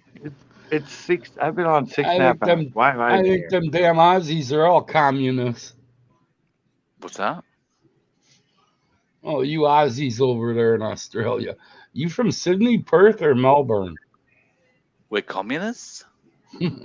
Yeah, I game with a lot of you guys over there. And we're communists. You're all trying to kill me in the games. Okay. What games? He play a lot of computer games. I play Ark online with the Aussie gaming crew over in Australia. You game, Ozzy? I didn't know that. I don't know if Ozzy does or not, but I've been gaming since I'm 14, man. I've got a gaming fucking whole room. I've got like 1, 2, 3, 4, 5, 6, 7, 8, 9, 10, 14 monitors and big screens around this room. you ever I can play take Ark? you on. You ever I can play take Ark? you on the Elvis pinball. I love the Playboy. Remember the old Playboy pinball machine? Fucking cool as fuck. Oh yeah, I'll kick your ass Ozzy, on that did one you too. see what Let's Drive just wrote? No, I'm down. Sorry, I was. Yeah. And they're still in place. today. half their pre-tax earnings. What's the difference? So, how's that compared? I accept that. Let's drive. He says the new rules, clearly crafted with Yao in mind, is one requiring Chinese athletes abroad to turn over at least half their pre-tax earnings. Well, okay, compare that to just as I said, Michael Jordan or the equivalent these days. How much do they turn over? 50%. If you're a highest earner, what's your highest tax in the United States? 50%? Or there? I Yeah. don't know. Okay, so how's that any difference? But they're not owned by the government. No, he's not. Hang on, Scott. Did you listen? Did you? I heard what you Listen what I said. said. You're No, let's equating drive his USA. income. Let's drive USA. He said. No, I'm reading what he said. I know. I saw that. I saw what he said. You're equating it to taxes, right? Which is government, right? I just said, yes, we took 50% of his money to the U.S. government for taxes, but did we own him? Exactly. Let's drive. No, I get that. He said, I'm not arguing with you Ozzy, on that at all. Yeah, I agree. That's exactly the same thing. Yeah. But you're all saying this guy, he's from China, and they're taking half of his fucking money. But they own well, him. no different. Well, it's no different to. We've all agreed. It's in your chat. Yeah, it is because take it back. It's in your chat. China No and different. stuff, No they different. actually own the No athlete. different. In the no different. States, they don't own you. No different to if but we're talking about money. It's when you brought it up. Said so what happens? Like, let's call him Michael Jordan starts tomorrow, and he's got fucking $400 million contract. Guess what? Your country gets half of it as well in taxes. Like the Chinese guy, he's owned. Yeah, the Chinese guy is owned by the government, but an American is not owned by the government. I mean, Paying the same money, paying the fucking same money. But we're just saying that was your point. Well, Michael could have not. His Michael income had is the going choice not to take the money. Your income is going. Well, that's what you said. Your income is going to the government. Right. Yeah. Same see, as if he was American. In the States, there's a way around it, and They don't own us. don't have to pay as much taxes usually. No, But about the in a 50%. communist place, there is no roundabout way around it. You're doing The only way you can play for us Oh. is if they sent you here. Oh my God, Michael could play for anybody he wanted, right? he did, and he had Yeah. to when they had that thing. He went and played baseball badly. So. But see, poor Mao couldn't do that. What do you mean? He got to Europe and play in the Europe League. What are you talking about? Yeah, but he was so good. His country said, "We're sending you to They didn't the send NBA." him. They didn't send him anywhere. What are you talking about? People Yeah. drafted him. Fuck's sake. Right, but that was allowed by them because they knew he was that good. I don't think you totally understand how fucking modern day communist governments work. I just explained the one I have They been own to. him, though. I just explained the one I have been to in Vietnam, and you didn't get that. So What? go to these countries. Go to these countries. Like set free and go to these countries. You know what? After COVID, before you were allowed to go there and visit and see and make up your own Why? minds. Just saying. You need why? Broadening your horizons. Broadening your horizons and like understanding people. What was my thing with Vietnam? What? What was my thing with Vietnam? What do you mean? What is your thing? Well, you said that I said something about it. Well, maybe they've got like a basketball player that's really good too, and they're what's No, going to but happen there? what I said there is you said there weren't any franchises there, and I said why not? And you said they're communists, and I said well they have. Well, they still McDonald's have. in China. We haven't been to China, have you?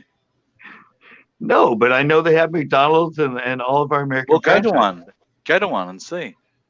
Why? I've already been to one in a different country. Wait. God. What's Alaska's funny a is different- every country has a different menu for the same. Alaska's a different country, right? No, it's a part of the U.S. My God. Oh, because I Oh went to my a McDonald's there. Great. Yeah, it's a U.S. part of the U.S. Huh. I thought that There's a was McDonald's in Japan, but the menu is completely different than the menu here. There is a country that's not us that's to the north, right? They all have the traditional. Every McDonald's around the world, and I've been on lots of them. Not most, sure. Take that back. There's the traditional McDonald's menu. Even if I go to Indonesia, Bali, they have like this black bun. They have some things that they have some things. Their things. Yeah, lots of things. You know, even the one in Alaska, it was just like everything here in the U.S. Go figure. Because it's part of the U.S. It's part of the U.S. United States. You got to go over to Australia, CBC. The McDonald's over there. You get ordered a Big Mac. You don't know for sure if you're getting sheep or if you're getting kangaroo. What's the Pulp Fiction phrase? Yeah, Big Mac tastes the same way everywhere in the world. What's the Big Mac called in the Pulp Fiction? Ace, how many countries you been to, mate?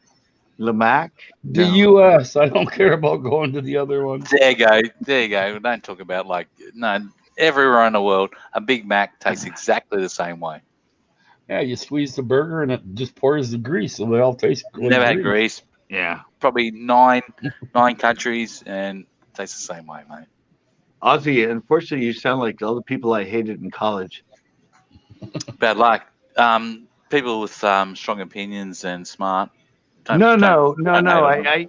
used to use all these kids that, kind of. let's try to say that. Did someone just have to explain CCB that Alaska is part of the US? No, but they had this. They talked about all the places they'd been. Okay. Well, and all the why don't you talk about all the places you haven't been? Right, and that was my thing to them. Is the fact is none of them had ever explored the U.S. at all.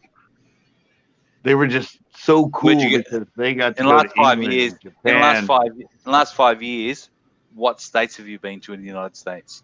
Last 5 years. Last 5 years? Uh-huh. Only one. There you go. So you don't even not explore your own country. You don't explore any other country. So You didn't ask me how many states have I been to, you freaking jackass. 5 years. I've been to 48 years, huh? different states. You fucking Okay, piece of shit. I've been to every. I've been to every. You know what? Last Fuck 5 years you. have been to 12. Last 5 years have been to 12 countries overseas. Who cares? And seven. Well, you're asking. You were asking. I wasn't asking you, asshole. I was letting you try to explain. You never let people explain because you always have to be above them. So you never listen to what they say. This is my fucking panel. Let me explain. I've been to God. The reason I did this is because people were like you. It's weird. That's kind of weird. You didn't let me explain anything, Ozzy.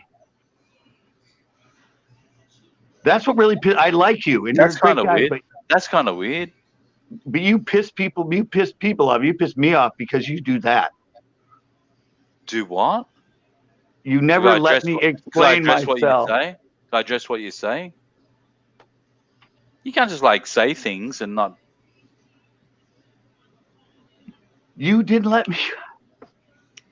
What's your question? Why does it always have to be a certain time period? Why is it 5 years? Did you ask me how many states have you ever been in your own country? Oh, to 8 years then. Is that a problem? Why is that a difference? Oh no, you said I should like change it from 5 years. Well, your question should be, how many states have you been? He's asking, why does there have to be a time limit on it? Yeah, why is it a difference? In my lifetime, I've been around the world twice. I've been to Thailand, Hong Kong, Korea, Singapore, Australia, UAE, Abu Dhabi, Germany. Mm-hmm. I've been to almost every state, but the last 15, 20 years, I've been so hurt that I can't travel anymore. Mm-hmm. And so what does it matter if it was the last 5 years or in my lifetime? That's what he's trying to ask you, Ozzy. Well, he didn't go to any. I was like, asking him that. He goes, why do I have to go overseas anywhere? I've never been to anywhere overseas. I go, okay, well, how many states you've been? Yes, I worry about how many states I go to in my own country. I go, well, how many states have you been to then? And it's, but then you put a 5-year limit on it. Let's say 5 years. None. Why does it matter if it's 5 years in your lifetime? Just fucking through 5 years, for fuck's sake. Don't hold me on. Okay, so in your lifetime, I have every memory of every place I've ever been. What? I have every memory of every historical place and everything else I've been to in the U.S. That's a good thing. It hasn't been 5 years. It hasn't been 10 years. That's a good thing. But I still remember and purposely went. So basically what you're doing is taking away from my parents. You're saying they're pieces of... Because you didn't let me explain this. Because no, you asked me a question. You asked me a question. I answered it. I know, but you're thinking because... No, you asked me a question. I answered it. I know, but the 5-year thing is a way to go, oh, well, it was 10 years ago. Then you say you probably don't remember anything from there. And then that's another argument. I wasn't saying that. No, you're assuming that. I'm assuming that because I know you, and I know that's where you were going to go with it. No, I wasn't. Yeah, you were. No, so you asked me the question and then telling me the answer. You're just saying you weren't going to go there. I know you. You went there before you even said you weren't going to go there. We're discussing something about overseas, and everyone was like happy with that. And then you went, I don't know. Wow. Okay. Yeah, I went off on you because you pissed me off. Well, look at your chat. What? You had to be explained that Alaska was part of the US.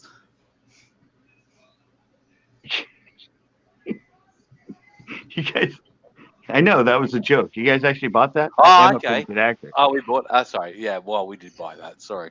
Yeah, you guys bought into it. I said it to take it away and be different because you said, "Have you ever been to a McDonald's in a foreign country?" And I said, "Yeah, I was in Alaska." Yeah. And you were telling me about you were telling me about the one you hadn't been to in China. And I was telling you about the one I had been to in a communist country in Vietnam. I thought you said there weren't any in Vietnam. I said doesn't exist. So how's the China one going? Well, they're in China. How do you know? I know they're in China because I told you I studied that study that they did to correlate obesity in Chinese kids. Hmm. And it's correlated to when we allowed fast food chains into China. You allowed fast food into China. I said we as the U.S. allowed China to accept your fast food. Yes. But they're communists. They'll tell you what they're going to do. You don't tell them what to do. That wasn't my argument. No, they accepted. Well, I'll tell you what I'm going to do. I'm going to go out and try out the 2 jigs I tied up tonight. Oh, give us a look at those, mate. No, what I'm saying is they're there. That pink one. Tied up a couple of crappy jigs, pink one and a red and white. Uh-huh. It's so funny, even he said that. You guys are easy to fool. Oh, no, you keep fooling us, though. That's the thing, fucking Scotty. I don't know where you're going. You do jokes and... Oh. Yeah, I can take you places if I want. Axe has got like the frickin'... He's got the frickin' biggest gaming chair you'd ever meet. Do you do gaming?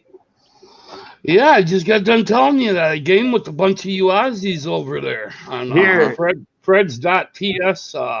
Vietnam has 17 McDonald's. Yeah. How many have you been to, Scott? I've never been to Vietnam. How the fuck could I go there if I've never been to Vietnam? There you go. Mm-hmm.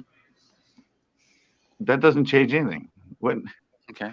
I'm gonna put up that there's 17 fucking. Since I have never been to it, it's not hard to find out if there's a McDonald's in China or Vietnam. You can look it up on the internet.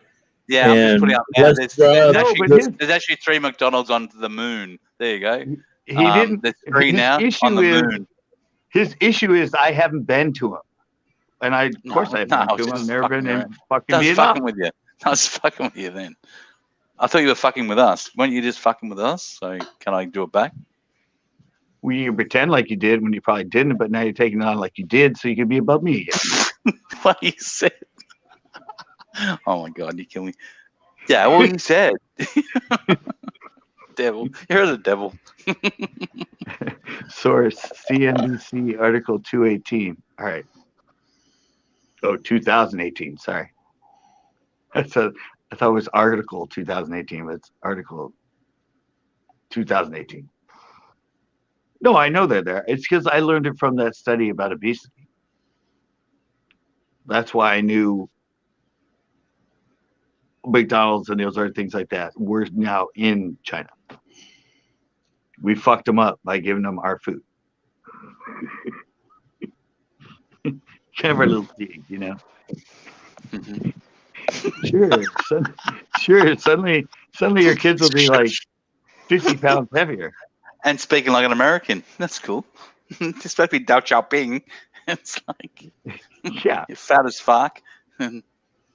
Yeah, they had a lot of skinny kids till they ate our food. Our food is bad. Well, they didn't actually. Look at Buddha and all those people. They're pretty fat. Oh God, why do you they think had, like fat people?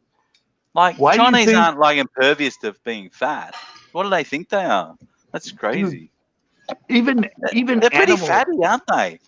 Even animals that don't usually want stuff like that love our food, our fast food. Have you seen pigeons go after French fries? Yeah. Oh my God, dude. It is like, but it's good. I mean, they don't even know it's good. There's no reason to pigeons that a French fry should be good. But us as Americans want to make food that's so good and so bad for you. We make it taste so good. It's so good the Americans named it after the French. Look at you. Even pigeons go after it like crazy. At least we call it chips. Like, don't try and claim anything off the French. No, not chips. French fries. You know, the soft, but the French made them. Pigeons don't eat potatoes. Well, they eat seeds, but they go crazy on freaking French fries. I have a video of it. I think I still have it. Yeah, I have a video of them going crazy in front of my store when I had it in San Francisco. It was just nuts, dude. It was like the most frantic thing I'd ever seen. They found a whole big package of fries laying in the curb. French fries? Were the French making them? Yeah, they were French. Why couldn't you think of something else? Why did the French have so much influence on the Americans? I don't know. Mickey D's. They were from French, yeah, Mickey D's. And yeah, we call them Maccas. We call them Maccas in Australia. And they went crazy. Maccas. And we actually, there you go, the Mac Cafe. The Mac Cafe. Thank you, Australia. We created that.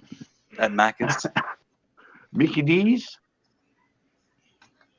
What's the other one? We have fun for another one too. That makes it seem very French. What's that one? Some fast food restaurant or something, but we have a nickname that makes it sound French. But you got French fries. Like, look at you guys. Leave the French alone. Create something of your own for a change. We have French's mustard too. Why couldn't you have done that? Like, you have to name your chips after the French people. What is that, homage? What did they ever do for you? What did the French ever do for you guys? Mustard. I mean, we stole their mustard though too. French mustard? Look, well, you didn't steal it. That's a worldwide thing. That's around the world. I think you stole that. Like, you haven't stole that. You try to own like. I thought it was American. Guess what? And Hungry Jack's, which is like Burger King in Australia. Guess what we call it in Australia? We call them chips. And guess what? KFC. Yeah, KFC here. Guess what we call it? Chips. Not French. Oh, do you have chips? Do you have French fries in KFC? Question. Yeah, they all have fries. You know, Burger, all of them have. They even Burger like King, Wendy's. yeah, KFC, they even have KFC. championships over who's are the best. I said KFC. Yeah, we have KFC. Oh no, you have KFC. It came from fucking Kentucky. You oh my god. Yeah, I know you saw have the thing that. on here, Colonel Sanders. I said your shit. Like your. Are they called? Do you have fries at KFC? They have potato wedges. But you don't have fries. Weird. Because we have chips, like your equivalent is fries. We have chips here. That always have since 1960s, late 60s. We have fish and chips. No. Talk about at KFC. Can you get like They're 3 still pieces? French fries, but they're called potato wedges. Yeah. They just are cut different than a regular French fry. They're not as skinny? Is that what you're saying? Square, skinny little French fry. It's a fat wedge. They're more of which is chips, which we known as chips. Okay, I get it. Thank you. Yeah, we have. Do we have chips? Well, that'd be chips. That'd be chips, mate. No, that will be chips. Well, here the French fries that you go like for, Lay's. like those French fries, those little tiny skinny things that McDonald's had, pretty shit. The same. We have, we even have freeze-dried French fries. Can't wait to have them. Yeah, we have ones that are like crunchy, like Cheetos kind of. You talk about McDonald's there, Ozzy. When's the last time you were there? When I was there? What do you mean? When was the last time you were at McDonald's? Long time ago, man. I'm fucking healthy. I was just there today. Yeah. Any point? You win. What's your point? Referencing back to the whole. Oh, look at you! Shout out to you, hanging out there. Oh, it's nice. Yeah, you supporting your team. Hmm? Do you go to all their games, McDonald's games when they're playing? Who do they play? Who are they playing next week? McDonald's team. Huh? They're playing the Lakers or something. Who are they playing? McDonald's team. Shout out to them. Which one are you talking about? The Larry Bird and Michael Jordan commercial from years ago? No, I can barely speak. Do you remember that commercial though? I do.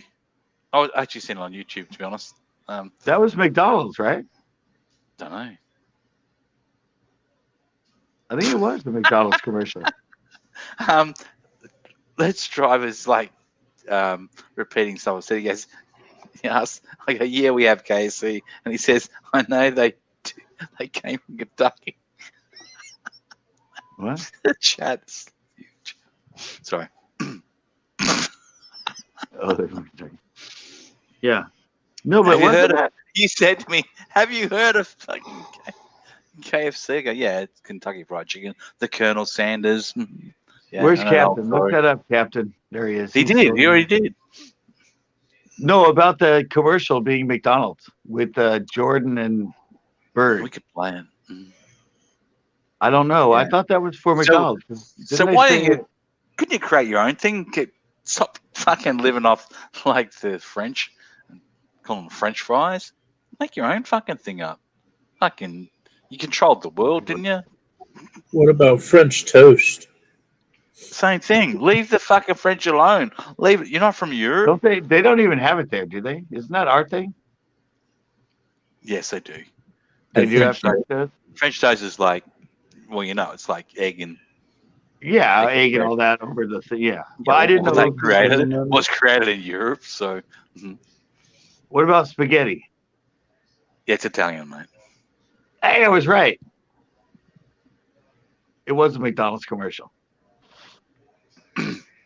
Yeah, spaghetti's like that's called Italian food. Sorry, I feel victorious now because I was right. It was a McDonald's We commercial. really agree with that, though. All right, but the reason I know and the reason I know it was a Tito mic- says, good history. I didn't know any of these things. I just ate.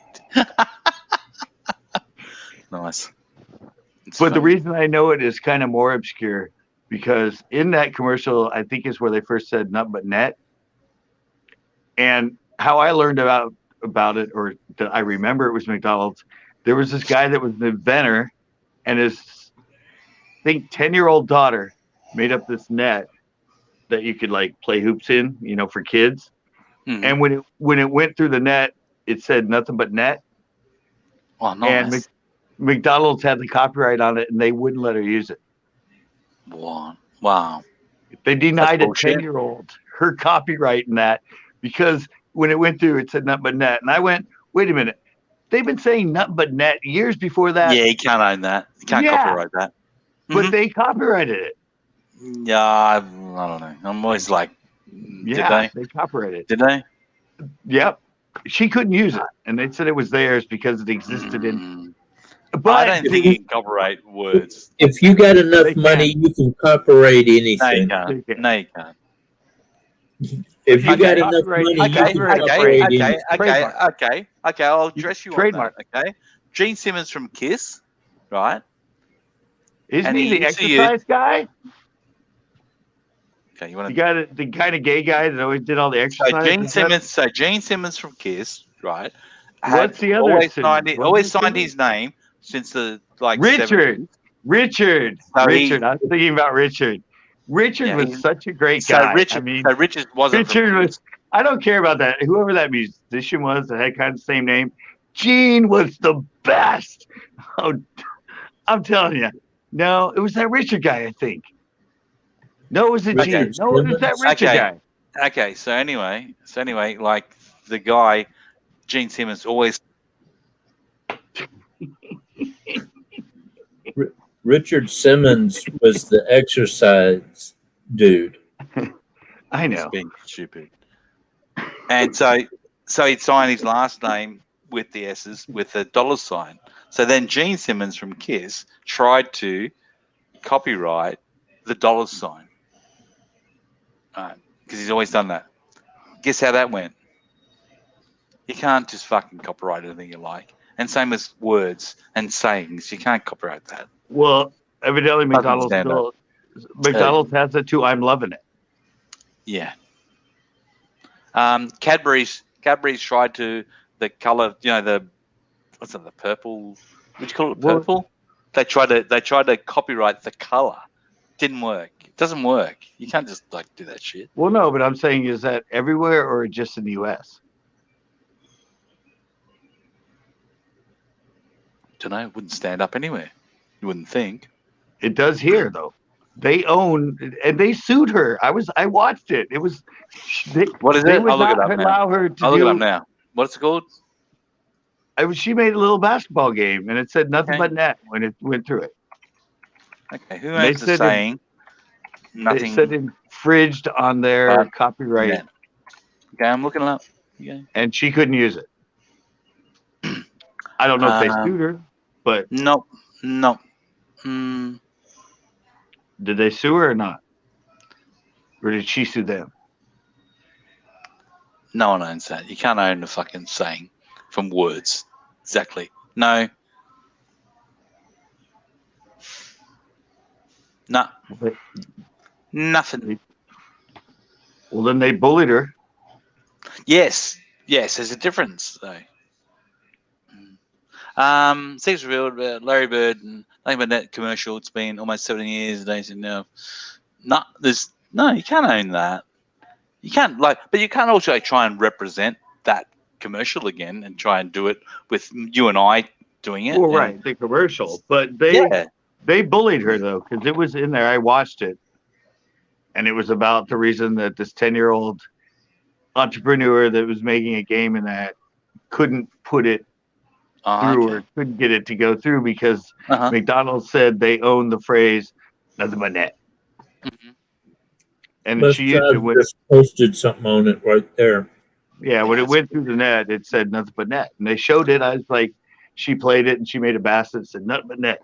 And then they came on and said, yeah, but she's not allowed to go forward with this game in that because McDonald's but she is can saying say that it. it infringes on. Yeah, they were saying it, but they got away with it. But they might have already had sort of like they're making T-shirts or whatever about it, or toys with saying nothing but net. You can't then go and do that because they can copyright that. Saying we're the first ones to do this. You can't for saying it. There's no way she could get that. I wouldn't have thought. No, I didn't say it. Not for her saying it. It was her toy that said it when it went through the net. Nothing but net. And they said they owned it. The toy said it. Oh, yeah. Okay. Sorry, I misunderstood. I get that. Her toy. Oh, that yeah, she probably was she could be. Well, she probably could be then. Well, that's why I said they're allowed to do it here. Yeah, McDonald's copyrighted the words. I'm loving it. Nothing but net because the kid was in their thinking of a game, and when you got the basket into the hole, the game would say those words. And McDonald's said you can't do that because we have that line copyright or but not the words exactly in that respect, like in that situation. You can't just I'm going to say it now. Scott's going to say it now. He's going to his channel's not going to be. No, we're talking about a game. Yeah, but see, that's why I said my response is that's been said since the 70s or whatever on sportscasting when a shooter makes it. They go, nothing but net. Nothing but net. But they didn't see, but they didn't copyright it. You can't, but you can't go copyright it for saying it. But when they put it, no, not copyright the saying, but copyright the use of it to be said by somebody else. And when McDonald's did it, and the phrase in the commercial was they copyrighted it. Yeah, it's more to it than that. I can't just copyright because you just said, okay, nothing but net. Or let's say something else. Say something, the weirdest thing you ever said. The phrase is copyrighted by McDonald's. Nothing but net. Yeah.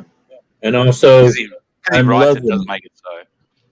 But see, it's been said forever. Okay. But nobody copyrighted it. I agree with what you're saying, but how do you? Hang on. How do you? All right, I'm going to say such is life. So I own that. I copyright it, and I say such is life. And next thing, you can't say it. No one can say it anymore. Or CCB says fishing is life. It's been copyrighted already. Fishing is life. You can't copyright fucking just say CCB. You say you're a fisherman, right? You go. They own the phrase.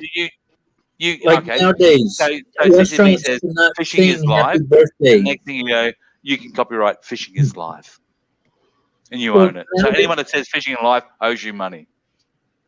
Well, nowadays restaurants can't sing "Happy Birthday" at all because the song "Happy Birthday" is copyrighted. Happy Birthday's always been copyrighted. What are you talking about?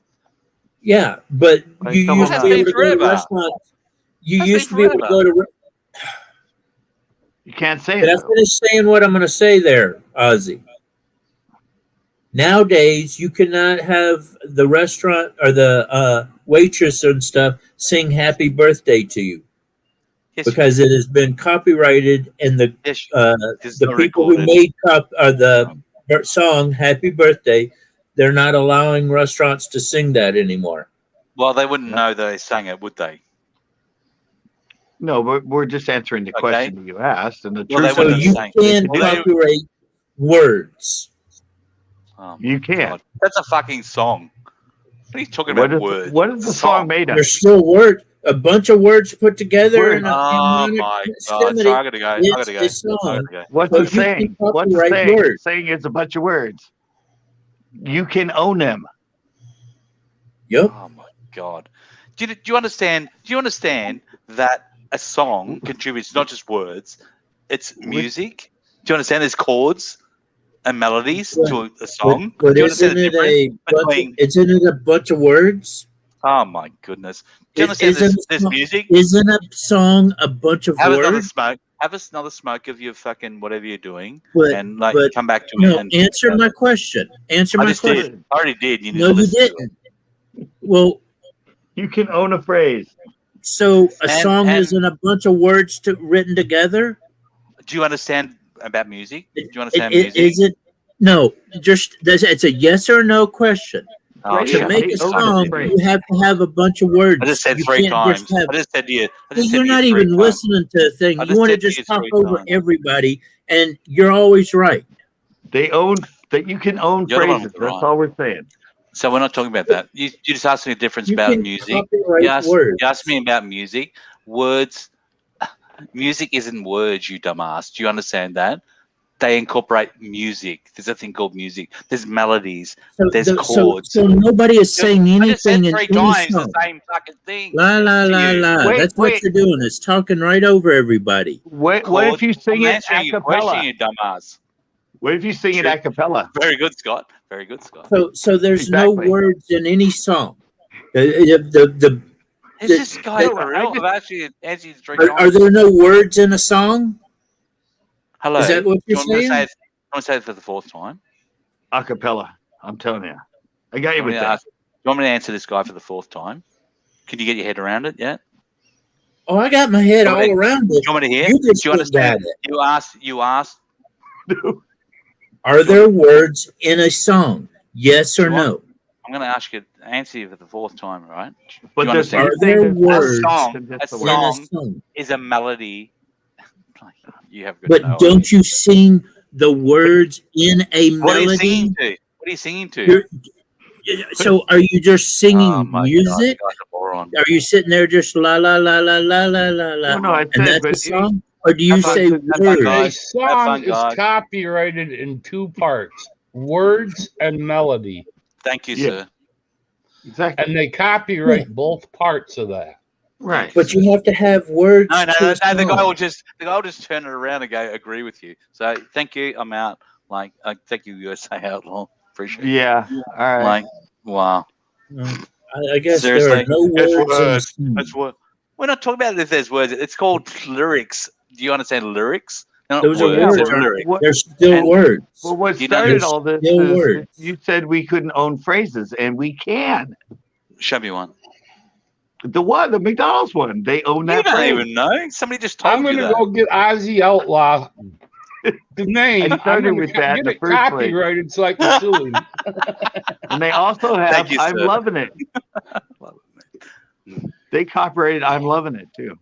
Nobody else Yeah. could use I'm loving it unless they pay McDonald's. Yep. They own that phrase. That's the way it works And, here. and the song that You don't even everybody talk about sings songs. has You have no words. fucking idea about music. Shut No, up. I'm just telling you, Oh, you can own a okay. phrase here. That's Ozzy just is like almighty if you go to great any one. if you go to Oh, any shut up and restaurant in the refuse. world, okay? Any restaurant in the world, you pick any restaurant. You Mhm. cannot go in there and order a freaking Big Mac because Big Mac owns the 2 words, Big Exactly. and Mac. Yeah. Yep. Mhm. McDonald's owns it. That's a phrase. That's a word. Yeah. And they own it. I just don't know how they got Isn't nut it a but neck. product? Isn't it a product? No, what I'm saying is nut but neck. Isn't a Big Mac a thing? Big Mac's just a fucking hamburger and some bread and That's the thing, cheese isn't it? and sauce thrown on it. But it doesn't matter what it is. It's the phrase that's attached Yes, to it. it is. Yeah. It's the name Big Mac. Okay. So you're telling me, if you're telling me if it's relayed to it, so you can call it a Big Mac and it's a burrito and you're okay. You know, in Australia, like we've got like I said, I'm telling you what it's like here. No, listen, whatever. Okay. Mhm. Tell me about how a song's created again. That's the other idiot. Like, tell me how the song works again. There's not a melody. Nothing to do with that. My songs I do, I write them and I do them all a cappella. Good luck. So there's no tune there. It's just a tune of my voice as I sing it. Yeah. Yeah, you don't get it. Mm-hmm. But I don't need, instruments or anything to go with it. I do it a That's cappella. nothing to do with it. That's nothing to do with it. So it must have. I got you good on that one, Ozzy. You even said it. No, it's just like joke. You went, good one. Scott is good. Scott is good. I'm glad I thought that up, especially to get it. I like the way you thought that up. That's a tough word for me. It is at late at night. Yeah, I know. Yeah, I mean, after all that pot I've smoked, all that beer, to come up with a cappella. And smoky, having that. And actually, I haven't had a cigarette in a while. I don't know any. I'll get a cigarette tate. Mm-hmm. Remember that one night I was like this, Ozzy, and I kept it live and walked all the way to 7-Eleven? He walked all the way, guys, he didn't watch it. He walked all the way to 7-Eleven, but he kept us in. No, you didn't. Hang on, I'll take it back a step. You didn't just walk there. You entertained us all the way there. You were pointing out things. It was dark, right? You're pointing out things as we walked there. Had we hung out with the guys, the people that worked there, that was funny. It's like. But I said, see, that's how I get at the end when I don't, because I couldn't drive, obviously, and it was closed. It was closed because they closed at 2. So yeah, I'm like, come on, you're coming with me, guys. What the hell? Yeah, we did. I loved it. And I made it down there and back pretty damn quick. I mean, I walk quick because that's a hill, and it doesn't look like it when you're walking it, but you showed us. It's a fucking steep hill, and you're a steep hill climber. Look at you. Who would have known? Yeah, I made it all the way. Yeah, it's like 2. I think it's 2 miles there from here. Yeah, it doesn't seem like it. Yeah, because when I go here to the Shell station, which is you're power walking.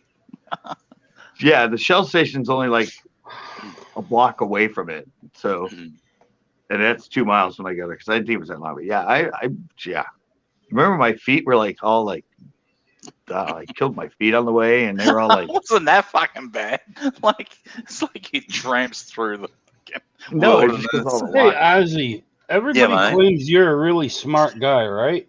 Not me. I don't think. Well, that's what everybody claims. You think you know? Who's everybody? Who's everybody? If I ask you, hang on, I'll ask you a question. Who's everybody? Everybody, basically. Listen to it talking. But anyways, if I give you a $13 check, can you cash a $13 check without giving me any $1 bills and no change? No, we don't have checks in Australia, so sorry. I'm just saying, if you did, I did. Can you give me $13 cash back with no $1 bills and no change?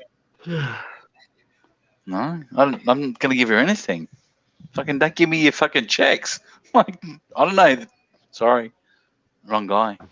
Well, if I hand you $13 in change, can you give me back $13 in bills with no change and no $1 bills? We have different stuff. We don't have dollar bills in Australia, so I can't relate to it, mate.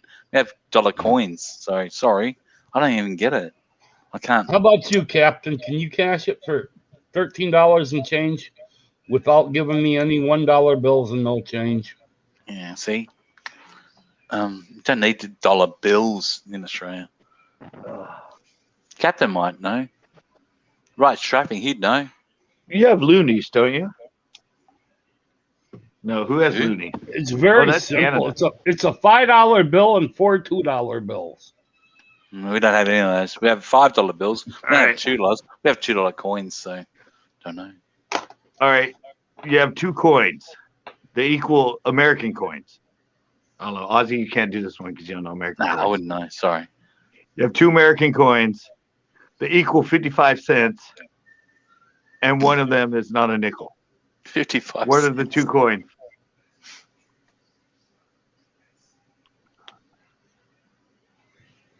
A 50-cent piece and a nickel. Right. Most people can't get that one. But it's the way it's worded. Let's Drive USA is correcting you. It's not that you can't say it, but as an example, you could not open a store called Nothing But Net without the risk of being sued. There you go. Well, Constantinople is a hard word to spell, Ozzy, but can you spell it? Well, I can, but what it used to be before it was Constantinople. Well, let's hear you. Why? What's the spelling fucking be now? What the fuck are you on about?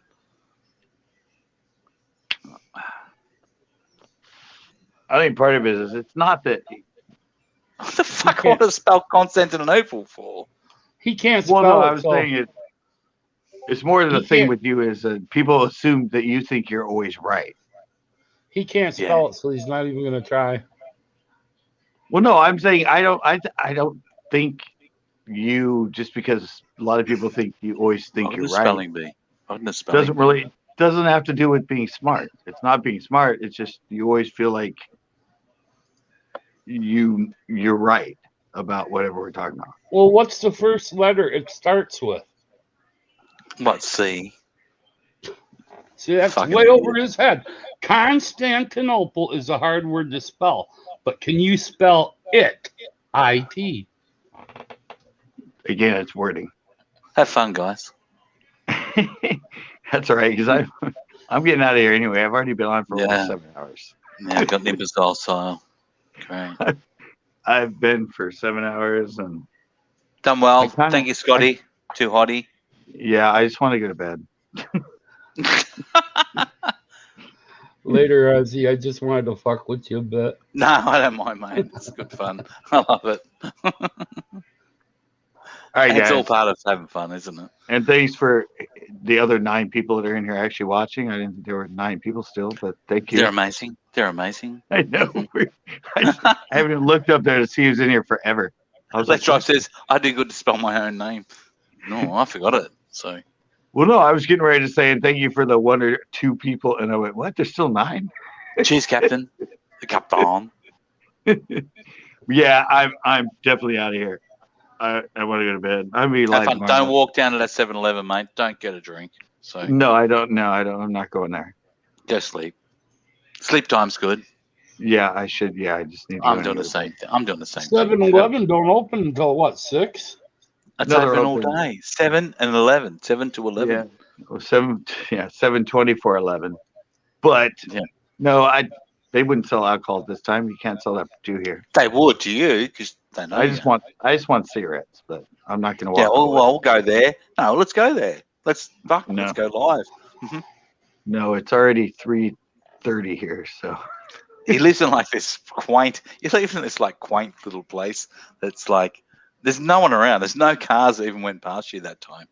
So Not that time of night, no. nothing. There's nothing. Not one car went past him. If I went Well, there walk. at 4 a.m., there would have been a lot of cars.